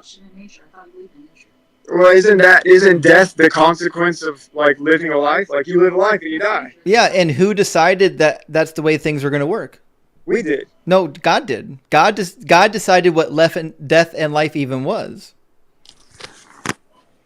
God said the wages of sin is death, but who decided what the wages are? Yeah, God definitely decided that the wages of sin are death. So it's all still God. God decided that we were going to have a sin nature, and because we had a sin nature, we were all doomed to hell. So without any of our consent, we're all born in the default position of going to hell, unless we do Romans 10:9 and 10, confess with our mouth and believe in our heart that Jesus Christ is Lord and that God raised him from the dead. Unless we do that, we go to hell, which means my analogy is absolutely spot on. The default position is you go to the fiery basement unless you love me. So that's the consequence. And I guess what I could say here is there's a creation. You create a program, right? Let's just say you create a computer or something. And this is the way it works. And it's not a good analogy because I don't have one off the top of my head right now, unfortunately. But the idea is if you create something and you program it to work a certain way, that's how you programmed it. Does it really have a right to come back at you and say, why did you create me this way? Yeah, you're reciting Romans chapter 9 now. Mm-hmm. Okay, so... But I think that's a bad excuse. What you're doing there is you're saying, I'm recognizing that some of this is kind of bullshit, but I'm just going to default to, well, you can't question the creator. But I can, because I don't think that the creator even exists. I'm questioning whether or not this creator is even logical. And the reason why I don't think that this creator is logical is because the only alternative to loving him is going to hell. So, again, no, well, I guess you just see things differently. And I don't know, maybe we haven't been through the same life. Maybe that creates a different heart posture. Because I've been where you are. No, you haven't. I went through what... Oh, I definitely... I promise you haven't been through what I've been through. I'm not saying I've walked in your shoes. That would be ridiculous. But I'm saying I've certainly been in a place where I was convincing people that all of this was crap. And somebody finally told me, go try and prove yourself wrong. And I did. And this is where I stand now. And I was doing what you're doing. This is definitely the truth. I'm sure you were. Johnny, thank you for the $6.66 on Cash App. And Sean, thank you for the $5 on Cash App. I really appreciate the support, guys. So I was a Christian. I was a Christian for over 20 years, and I went to Bible college and seminary. That's why I don't believe this nonsense, because I'm intimately familiar with the book, and the book is horrific. If you told me that God is good when he created everybody to go to hell by default, unless you love him, that's not a good God. If you read this in the Quran about Allah, you would say Allah is a barbarian. Yeah, so as far as the Quran goes, I'm not even going to talk about it because I wouldn't say the Quran is telling a totally different story, and it's pulling from two different books and two different religions to create its own. But that's not my point. My point is, if you read this in another holy book, you would say that's horrific. But because it's in the Bible, you're going to justify it. No, what I fully understand, and I know that I can see that there's probably no getting you to see it this way. And I don't understand why. Maybe I need to go do some more digging on the things you asked me, because I would have fun. We didn't get past all your Santa analogies, which there's some more there that I would disagree with. But I do want to see if there's a way to maybe even better articulate what I'm saying, have some better analogies for you, because I see that you've been through some of the same things I've been through. Seminary, got it. We've, as far as 20 years walking with the Lord, got it. I don't know how long it's been since you decided to turn away and went down the road you're going down. Do you want to share that? Yeah, I've been a stone cold atheist probably about 6 years. 6 years. Okay. Man, I'm sorry. That breaks my heart, man. Not a problem for me. I know. Some of the brightest minds have went from where you are back into understanding that there is a God. That's meaningless to me. People do the opposite. People go from believing in a God to not believing in God. That's just that's how the thinking process works. People change their minds, and I changed my mind. The book is full of monstrophic, terrible, horrible things. Yeah. It says you can own slaves. Why would I believe that an all good God allows the Israelites to own slaves? Right. Have you read Deuteronomy 22 yet? Yeah. What happens in Deuteronomy 22? I don't remember. It's been a while since I've read Deuteronomy. It says that if a Aaron, woman... did you just read Deuteronomy, or is that Leviticus? Which one did you read just recently, Leviticus or Deuteronomy? Both. I don't remember. 22. Do you remember it? Here, is that the Ten Commandments? No, that's not. No. He's talking about slaves right now. In Deuteronomy 22, God says that if a woman doesn't bleed on a sheet on her wedding night, you get to stone her to death. Okay, yeah. Well, it doesn't apply, but you're getting into Mosaic laws. Even if it doesn't apply, if it applies only to Israel, it's still horrific. Yes. So I would have to do digging on that. But as far as I remember, you're looking at laws that are for a certain culture, a certain time period. And I also... How long does God say to follow the law for? So originally you'd be talking about how he said this law is indefinite, right? But you're talking about the laws versus Mosaic laws, and I can't remember all the words right now because they're not fresh in my mind. Well, there's only one law. It's the law of Moses. And he says to follow the law every day that you live on the earth. Yeah, but here, I'm going to pull up where you are real quick, and then I can walk with you. Deuteronomy, say it again, 22? Yeah, go to Deuteronomy 22. I'll put it on the screen for everyone watching online.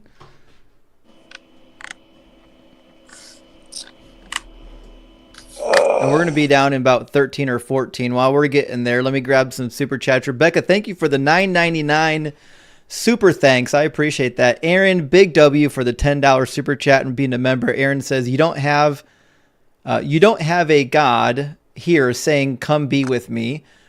Or saying anything at all. You have a book that makes claims. I agree. If God spoke to me, this would be a different story, but he doesn't. We just have an old book of claims. Dexter, thank you for the $5 super chat. Dex says, Jesus sent himself to sacrifice himself as a loophole for rules that he set in place. I couldn't agree more. And Ben, good to see you again. Ben Kane with the $5 super chat says, Thailand to Cambodia are 99% Buddhists. Throughout history, most cultures have never known this God. Divine hiddenness. I think you missed a couple letters. Divine hiddenness is a huge issue for Christians. And I agree. We don't get to talk about divine hiddenness very often because Ian used to talk about it so much. I didn't want to steal his thunder.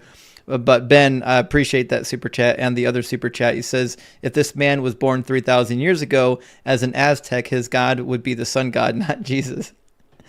That might be true. I think we'd all be worshiping the sun. So Deuteronomy 22:13.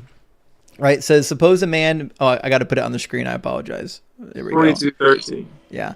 Suppose a man marries a woman, but after going into her, dislikes her and makes up charges against her, slandering her by saying, I married this woman, but when I lay with her, I did not find evidence of her virginity.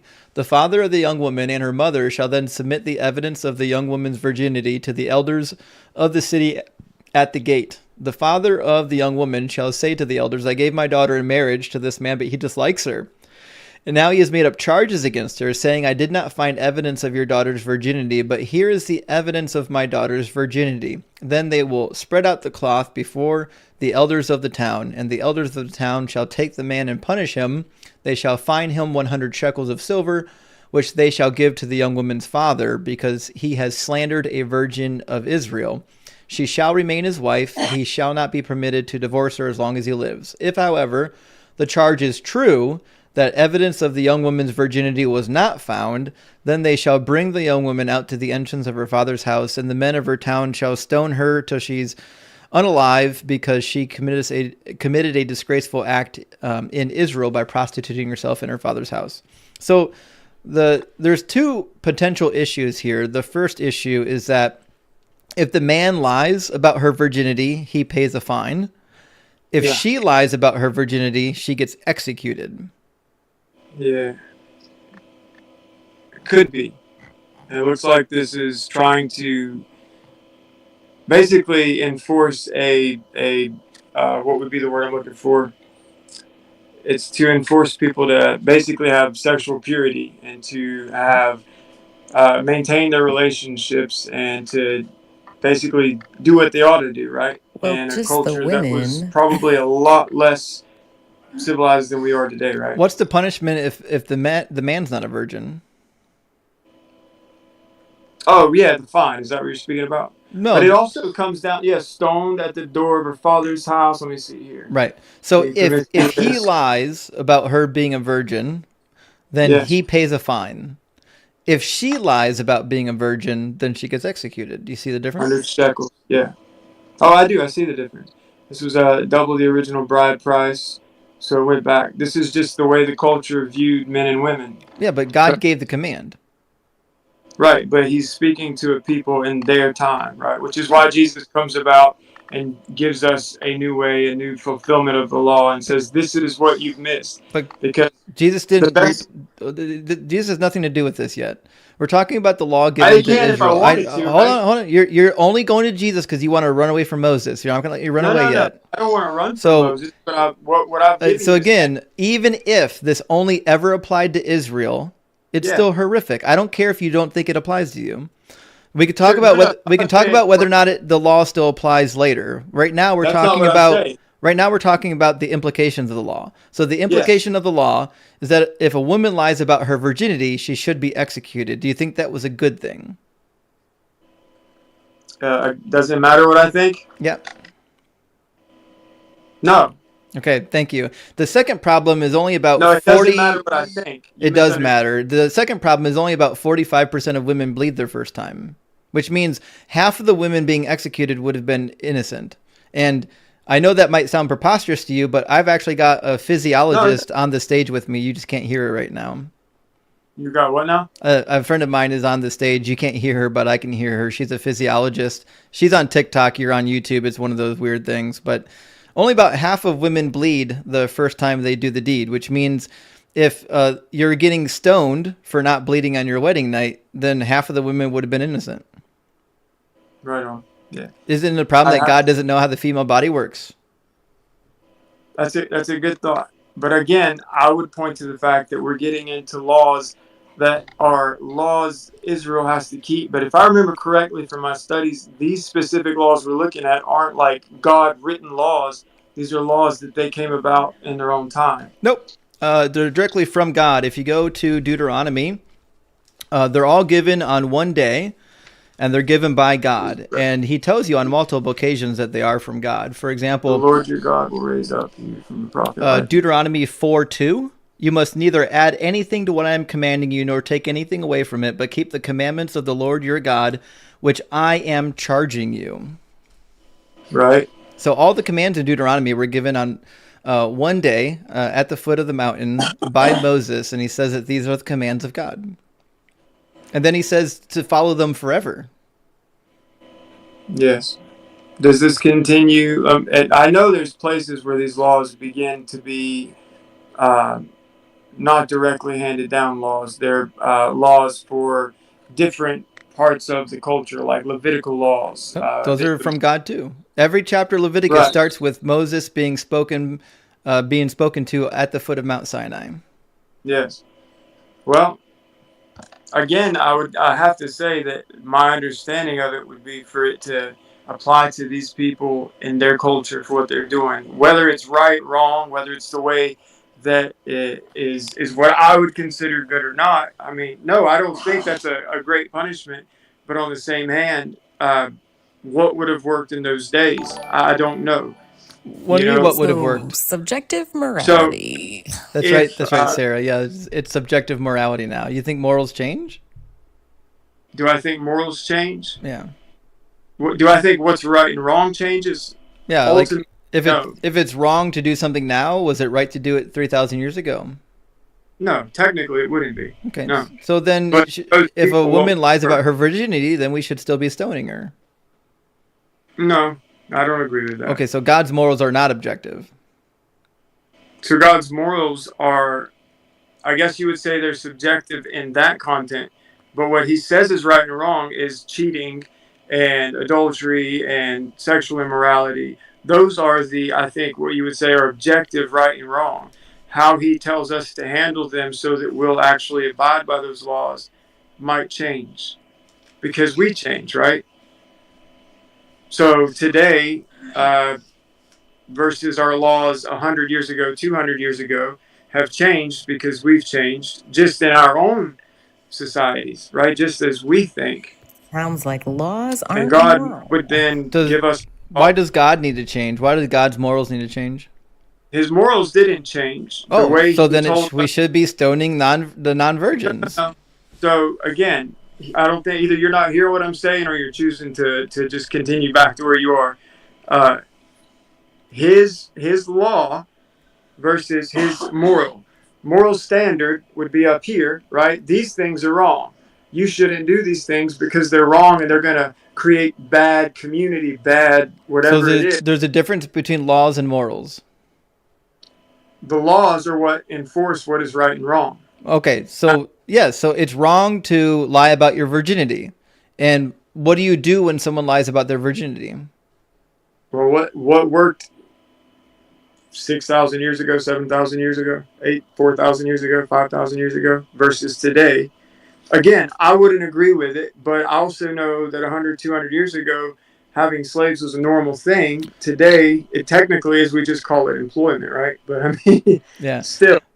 Aaron, thank you for the $10 super chat. Aaron is saying what I think everyone else is trying to say, which is you're better than your God. You just haven't realized it yet. Your God doesn't know that we shouldn't be executing women for not bleeding, especially because, remember, 50% of them would have been innocent. And I don't know why you glossed over that. I'm not glossing over why that. would God have innocent women executed? I'll have to study this section and see what understanding there's around it. Because from what I've learned so far, most of the questions I have that say, why is this happening? There's a response, there's an answer, there's something to understand. And what I would say to you is, instead of just going to what is saying, this is wrong, it's awful, look and see, is there something that actually explains it to where it says, you know what? I have. This makes sense, though it's not. I have all the You haven't commentaries. I've explored read all of them. You're not old. Dude, You're not that nothing old, you've man. studied? You haven't explored every answer. I have. There's not a good answer for it. Well, I studied the Old Testament in Bible college and in seminary. I went to school with some of the brightest professors. What school did you go to? I went to Bethel University and Ashland Seminary, both evangelical Christian institutions. Liberty University. Right. That makes sense. I'm not a dispensationalist, though. I can't say that. Liberty doesn't have a good reputation. Well, I guess we'd say that. They're the third in the nation. In size, not in education. Sure. Okay. If you look at their list of professors, don't you think it's funny that like half of them graduated from Liberty? Sure. I mean, that makes sense. Yeah. Okay. That kind of stuff actually keeps you from being accredited. It's a miracle they're even accredited. It's an yeah. Okay. There's typically a professional rule that you don't practice professor hiring from your own institution. Really? Because it creates echo chambers. Yeah. Oh, yeah. I get that. Well, I do study outside of them, but I get what you mean. So. Right. Yeah. My twin brother went to Liberty. Yeah. I'm pretty familiar with it. Yeah. Okay. Well, is he also an atheist? No, he's like agnostic. He just won't admit it. I mean, he's admitted it to me, but he won't say it publicly because I think he doesn't want the family to turn on him. Oh man, I'm sorry. It's all right. My family wouldn't turn on him. They're delightful people. Okay. Okay. I wish mine were delightful. They're not. Unfortunately, they're not Christians either. So mine actually very delightful. Like we all got together for Thanksgiving. It was not one argument. Oh, that's great, man. Yeah. Well, my in-laws and us got together and we had a great time, but my family not so much. Yeah. Yeah, I get it. I'm sorry to hear that, but yeah. So there's the reasons why I just don't believe in this God is because he's just irrational at every turn. Like he's got barbaric laws. The implication of the gospel message is silly. The texts are. When we get into the New Testament, I don't feel like there's any ground that could really be stood for. We've got solid evidence of Jesus. The gospel is great. No, it's not. It's contradictory. It contradicts itself. It's full of lies. He says in Matthew 24 and in Matthew 16 that he's going to return with all the angels to judge mankind before the people currently standing there are dead. No, okay. So you didn't actually. I thought you heard me when you said that to the African guy. The clear understanding. You should know this. You probably already heard this. Is that Luke? That's Matthew. So we know the next chapter is the transfiguration. Yeah, that's exactly what he's. And how many days are between the saying and the transfiguration? I don't remember. 5 days. 6 days. That's right. How many of his disciples standing there died? How many of those disciples died? Yeah. Before the transfiguration? Yeah. None. Thank you. Yeah, you just solved the problem. You didn't know it, but now you solved it. It says, for the Son of Man is to come with his angels in the glory of his Father, and then he will repay everybody for what's been done. Truly I tell you, there are some standing here, some, not all, there are some standing here who will not taste death before they see the Son of Man coming in his kingdom. Johnny, thank you for the hat, and thank you for the 666. I saw that. So that implies that some of them will be dead, but some of them will still be alive when he comes back. And when he comes back, what's he going to do? He's going to come with all of the angels in the glory of his Father, and then he's going to punish mankind for their misdeeds. But what does he say they'll see him in? I'll see it again. He's going to be in the clouds. It says, for the Son of Man is to come with his angels in the glory of his Father, and then he will repay everybody for what's been done. Did that happen? But what? No. But what does he say they'll see? And some of you will see him in his glory. It says the Son of Man is to come with his angels. Yeah. Were there angels at the Transfiguration? But what? All right, I'm gonna have to go where you are because my memory of it is the Luke. I want to say it's the Luke version of it. So I may be off with you. You're in Matthew. Yeah, Matthew 16:27. Matthew 16. And my wife told me I've got less than probably 10 minutes. No, I get it. These conversations can get a little bit long in the tooth. Yeah. I'll come back around. If anything, I know you're going to say, yeah, please pray for me, whatever. But I will. And I'm also going to search what we've talked about to see if I can come back at you, man. Sure. It's fun to have these conversations. And when you kept popping up on my feed, I don't know why, but I'm like, hey, I'll take it as a sign. So. Right. All right, Matthew 16. Let me calm down. Yeah, so in 27 and 28, it's pretty clear. He's referring to the events of Matthew 25 when he comes to judge. He says, the Son of Man is to come with his angels in the glory of his Father, and then he will repay everybody.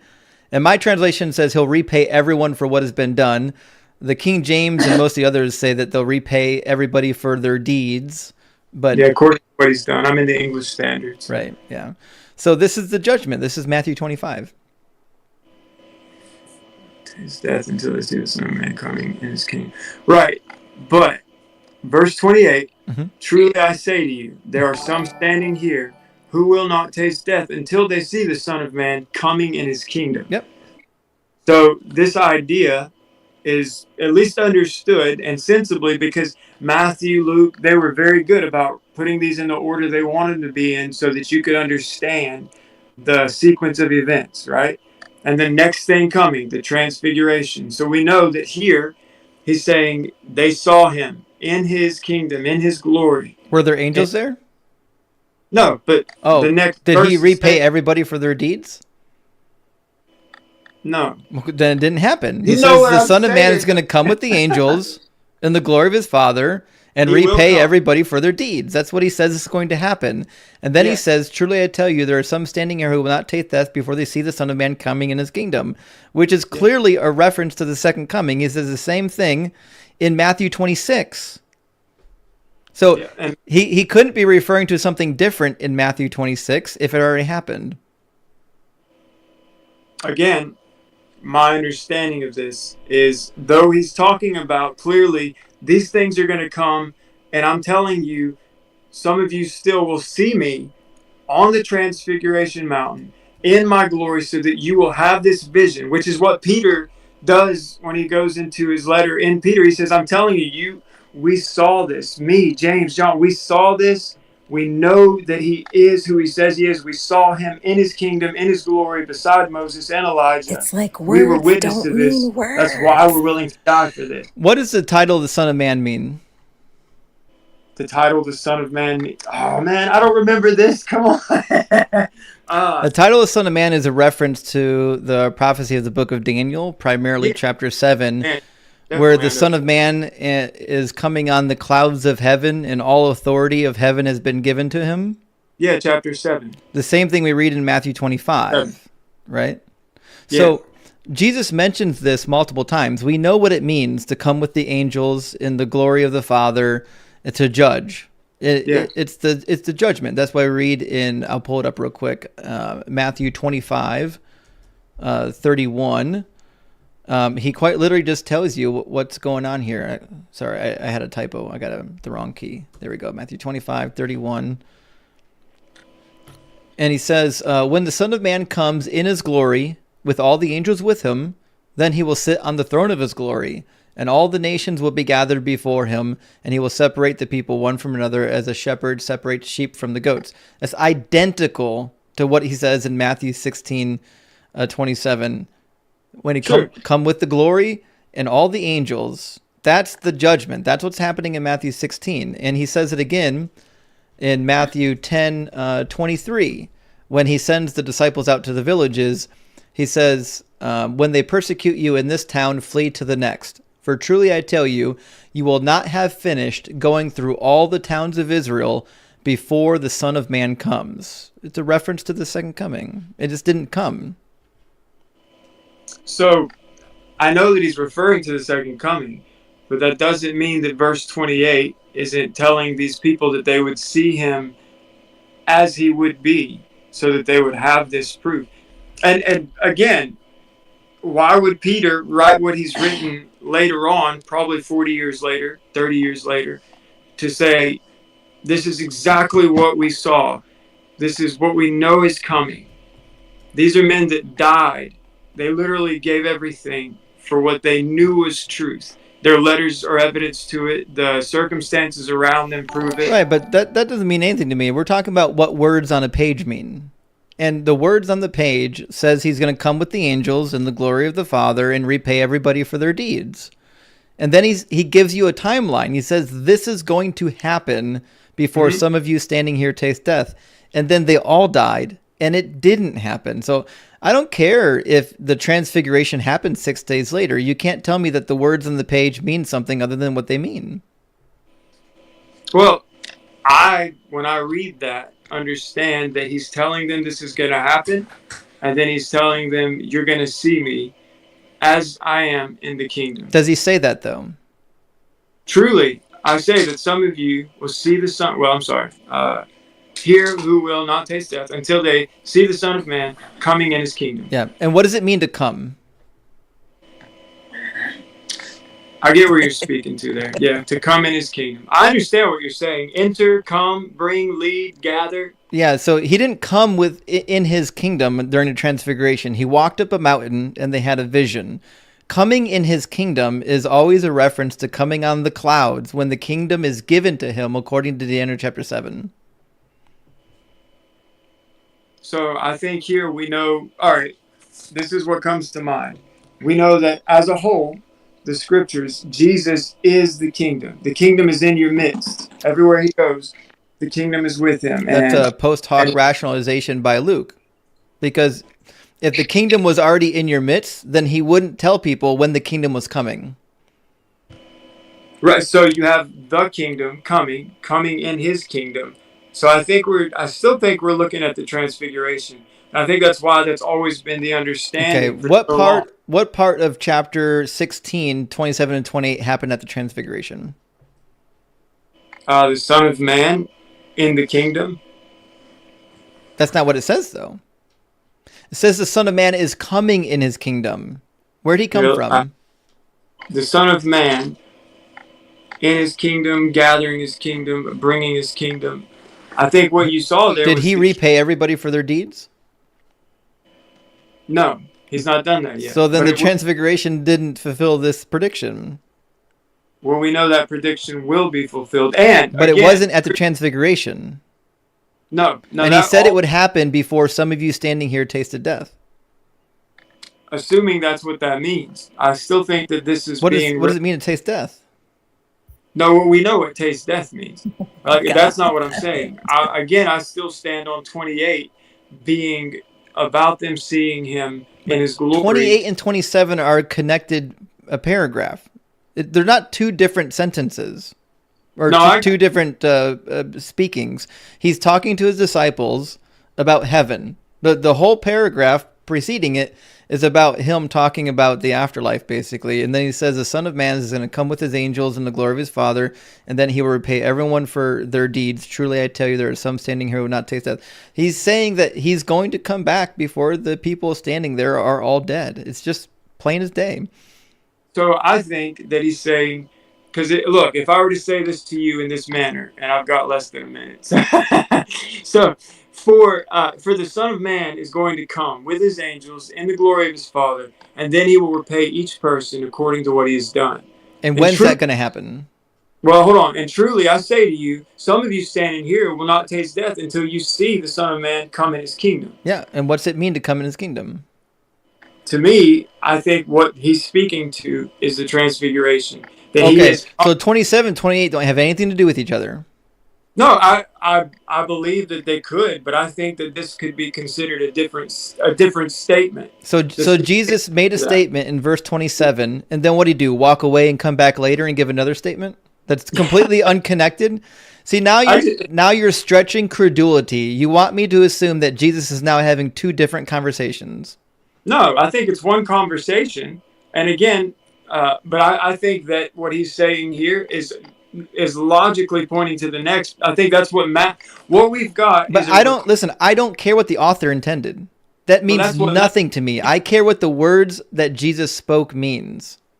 Right. Just because the editor of the gospel put it right before the transfiguration, because maybe they thought the transfiguration would make this read better, that means nothing to me. That's just coping. No, because I don't believe that the gospel authors are truthful actors. See, you do. You're coming with the assumption that if the gospel authors thought something, that you have to believe it too, but I don't. Because the gospel authors tell lies over and over again. Well, according to you. No, according to fact. I'll show you one right now if you want to see it. Well, let me just say this, because and I'll let you show it to me before I go. Then my wife's gonna cut me. So, so what we've got in my mind, okay, we know Matthew is being divinely led to then put together. I don't believe that. I just told you. Well, you believe that, not me. My belief. But I already know your belief. I was you, remember? Not necessarily, man.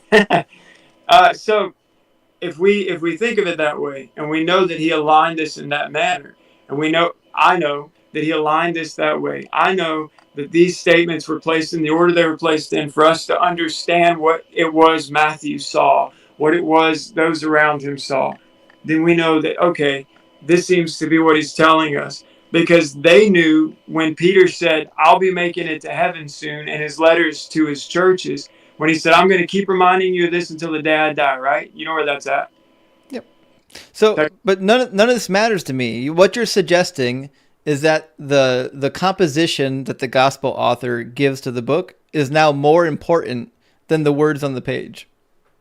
I think they're all important. I think that's the idea that the Bible tells us, right? It's that these words of the prophets and the apostles are the words that give us the promises and the truth that we hang on to. And so, yeah, of course, the words are important just as well as how they're put together, just as well as the entirety of the book, right? The Bible and every book that's pieced together, all of that's important. And of course, the order that they place their letters in and their gospels in, that's important as well, Right. because But your argument already assumes the validity of all these things, right? So you're assuming that the gospel authors were led by God, and because the gospel authors were led by God, I get to disregard the actual words of Jesus. And Jesus literally said that he's going to come back before all the people standing there taste death. But listen, I don't want to keep wasting our time on Matthew 16 because I want to show you something way more important. Okay. Are you familiar with Jeremiah? Yeah. Okay. Jeremiah 31, 15, and 16. Jeremiah 31, what was it? 31, 15, and 16. 15, 16. All right. So it says, thus, let me get it on the screen. There we go. Thus saith the Lord, a voice is heard in Ramah, lamentation and bitter weeping. Rachel is weeping for her children. She refuses to be comforted for her children because they are no more. Thus saith the Lord, keep your voice from weeping and your eyes from tears, for there is a reward for your work. Thus saith the Lord, they shall come back from the land of the enemy. What is Jeremiah talking about? We'd have to read the context here. Well, when did Jeremiah write? When did Jeremiah write? Yep. We're in verse 31, or chapter 31. So we're talking either mid or pre-exilic. In this particular case, it sounds pre-exilic, or even in the middle of the exile. So he's saying that you don't need to weep for your children because God has already promised that they're going to come back from Babylon, right? Hey, Justin, there's a Phil Dragon in the chat wants you to read his super chat. Oh, Philo Dragon, sorry, give me a second. Somebody's saying I got a super chat that I didn't see. Oh, Aaron, I did see one, and my screen must have moved on me. I had it saved, and it kind of moved away. Thank you for the super chat, Aaron, though. It says, will you give yourself permission to read the Bible critically and not favorably? And this is kind of something that we talk about a lot here, which is when you're reading the book, you're going to do literal backflips to justify how it doesn't actually mean what it says. And this is the kind of the thing that drives people like me crazy, because it's pretty clear what it says. And rather than reading it for what it says, you feel like it's your job to say that it must mean something else because it couldn't possibly just be wrong. But let's not get distracted, because I promise we're going to get there on Jeremiah 31. So Jeremiah 31 is about... Go ahead. I won't say much because I know we don't want to get too far off. So my life has been full of experiences that cannot be truly denied, one, described otherwise. Something as simple as before I met my wife, having a vision of my daughter and knowing that in 2 years I would have that daughter. And it was something that I was promised. And then I met my wife within a few months to 6 months. And then sure enough, that 2-year mark, and it's just a random thing. That's not nearly probably the greatest. But these testimonies are abundant in every religion. I've heard them from Muslims and Hindus. So like, if your personal experience was evidence of your God, then it would be true that all the gods exist. Well, I think that, the Bible does tell us that there are other beings, right? Other Elohim, and they would say the same thing about you. They would say that your God is just one of the jinn. Right. And so when it comes to that point, I'm still praying and searching my heart, to be honest, for how to handle that best. But I know that all of those, in my understanding, every one of those beliefs still point back to Jesus. Sure. That's what So let's talk about Jesus, okay? We're in Jeremiah 31, and it's pretty clear that Jeremiah is telling the women as their children are being carried away into captivity that you don't need to cry because they're going to come back from the land of the enemy, right? Yes. And we read that that's a promise that was already given in Jeremiah 25. He says they're going to be there for 70 years and then they're going to return, right? Okay. Yeah. Right. I'm with you. Okay, so Jeremiah is pretty clear. There's no confusion about what Jeremiah is writing about.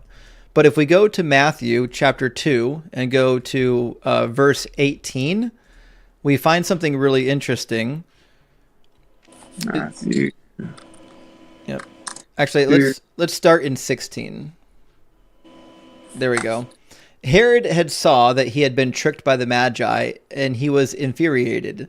And he sent and unalived all the children in and around Bethlehem who were 2 years old and under, according to the time that he had learned from the Magi. Then what had been spoken through the prophet Jeremiah was fulfilled. A voice was heard in Ramah, wailing and loud lamentation. Rachel weeping for her children. She refused to be consoled because they are no more. It clearly is not about Bethlehem. The prophecy of Jeremiah were about how the children would return from Babylon, not how a bunch of kids in Bethlehem were going to be executed during the time of the Messiah. Huh. Now, that's something that I don't have a current answer for. Yeah. I mean, I'll be honest with you there, you know. Now, I'm trying to be honest all the way through. Right. The weird thing about this prophecy is every single prophecy that is listed by Matthew and John, Luke and Mark don't really care about the prophecies. Every single one reads just like this. They're just random, out of context quotations. So that wouldn't be my understanding of it, but of course that's because of the way I read this. So we're gonna stand at odds. But I'm happy to. Right now, I've got this opened up for my personal study, so I'll know to look into this, and if anything, it'll lead me down a path. And if it leads me down a path, maybe I can come back to you with an answer. That's my hope. Listen, I appreciate you spending so much time with me. I appreciate you, man. Yeah. So, and listen, come back anytime. You were a delightful person to speak to. I appreciate that. Yeah. All right. I hope you have a great night, man. Yeah, you as well. Sorry for keeping you up so late. I know it's late. No, yeah, no worries, man. I did it. So. All right. Cheers. Have a good one. Good night. All right. That was our last guest for the night, guys. It's midnight. I got to get some sleep. But to be fair, listen, I think he was a nice guy, wasn't he? He's still in it. And a lot of us have been there. I was still in it. I was in that thing. I was making irrational justifications for things at some point. You know what I mean, Sarah? Yes, I definitely do. But it's hard to let go, right? So it's easier to do post hoc rationalizations than to let go of your God, the whole foundation, right? Yeah, well, and it costs you so much, right? I mean, you have so much to lose if you allow yourself to really think about those questions. Yeah. Special announcement, though, guys. I don't know if anyone knows this, but Sarah has a YouTube channel, and we all know that possibly TikTok's going to go away. We don't know. That's why I'm streaming on all the different platforms, except for Facebook. Facebook hates me and won't let me stream right now. But Sarah has a YouTube channel, so I implore you by the power of Doug to go click on her profile and follow. Is it linked in your profile right now? It should be. Like there, so. I think there's a button. Right. I think there is. There should be a button. Yeah, let me know if you guys can't see the button. But guys, it's my same handle. We have to get her over 500 followers immediately. We got to get her set up. We got to get her going. We've got 350 people here. I need 350 people right now to go follow her. I've got 300 people watching over on YouTube. I definitely need everyone on YouTube to Google or to search YouTube for Leaving Faith, all one word, Leaving Faith, all one word. And the profile picture is the picture of her dog. And I need you to follow Sarah if you don't. We've got to get all of our TikTok people moved over to the YouTube. If you're on TikTok right now and you're following me, you got to get over to YouTube, because in 2 months or so, it's possible that we're not going to have TikTok anymore. So we got to do what we can, guys, you know? Well, thank you. I appreciate it. Yeah. So we had a wild time here earlier, Sarah, because there was a guy in here that initially claimed that he had witnessed a miracle that was proof of God, and the miracle was that he got his leg blown off from like the calf down. Okay. And then he said it regenerated, and then we pressed him a little bit more, and it turned out he didn't have his whole leg blown off. It was actually just a small piece of muscle on the back of his calf and maybe a little bit of bone, you know? And then once the truth kind of came out, it was like, well, muscle can actually regenerate a little bit. You know what I mean? Indeed, it sure can. And I was like, somebody get Sarah. Someone go find Sarah right now. We need Sarah. Oh no, I would have loved to jump in on that. It was wild. It was wild. And then we had another guy. Muscle is great at that. I know, that's what I said. It was skeletal muscle too, right? So I was like, yeah, it's gonna regenerate some. But yeah. Like we had another guy in here, Mass is what I call him, but his name is longer, who was in the military as well, who had almost an identical leg injury.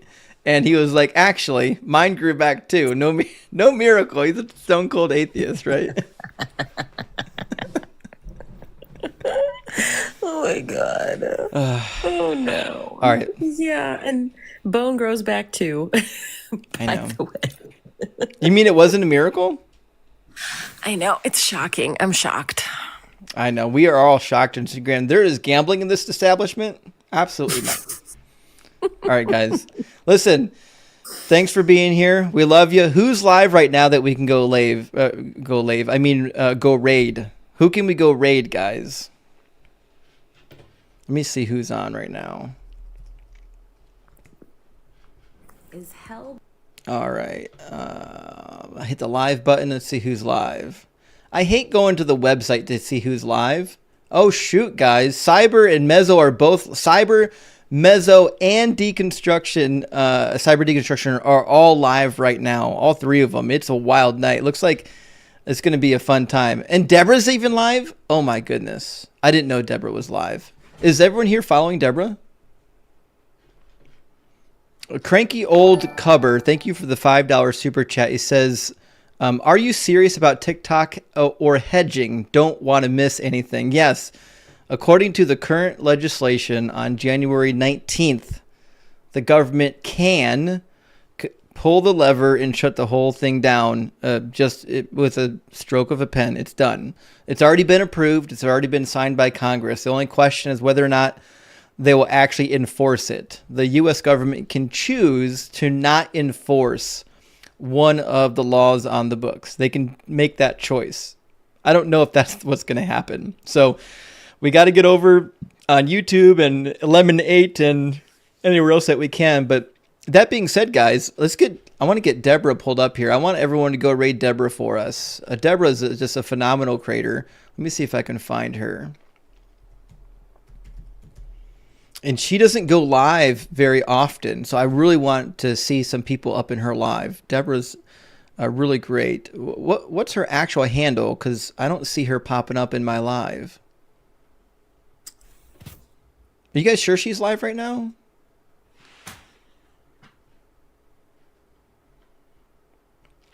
Let me see. I hate the website so much. The website is worthless. I don't even use the website, I don't think. I see Mezzo's live, Good Trouble's live, Coco's live. Everyone's live but Deborah. How is she not in my... Is Deborah actually live right now? Did someone live to me?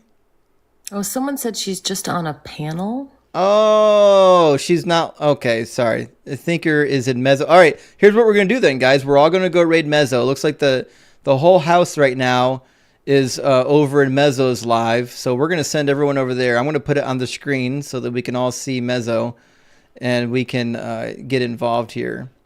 All right, guys. Here is Mezzo. If you don't know Mezzo, welcome in.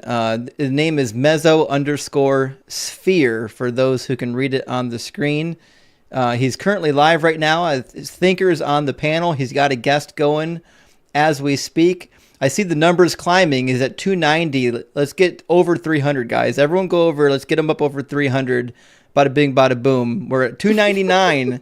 299. Let's have it. We need one more to hit 300. I'm going to be over there in a second. There we go. 304. All right. Thank you so much, guys. Cranky Old Cuber, thank you so much for the $5 super chat. It says, thank you. I'm subbed over there on TikTok. I'll try to join. I really enjoy your debates and the way you insist on answers. Thank you so much, Cranky. I appreciate that. Sometimes I'm a little too rough on the guests, but I'm learning. But guys, we got a party over at Mezzo's place. I'm cutting it. I'm going over to watch Mezzo. Thank you so much for being here. We love you. And I will see you again 2 more days, Sunday.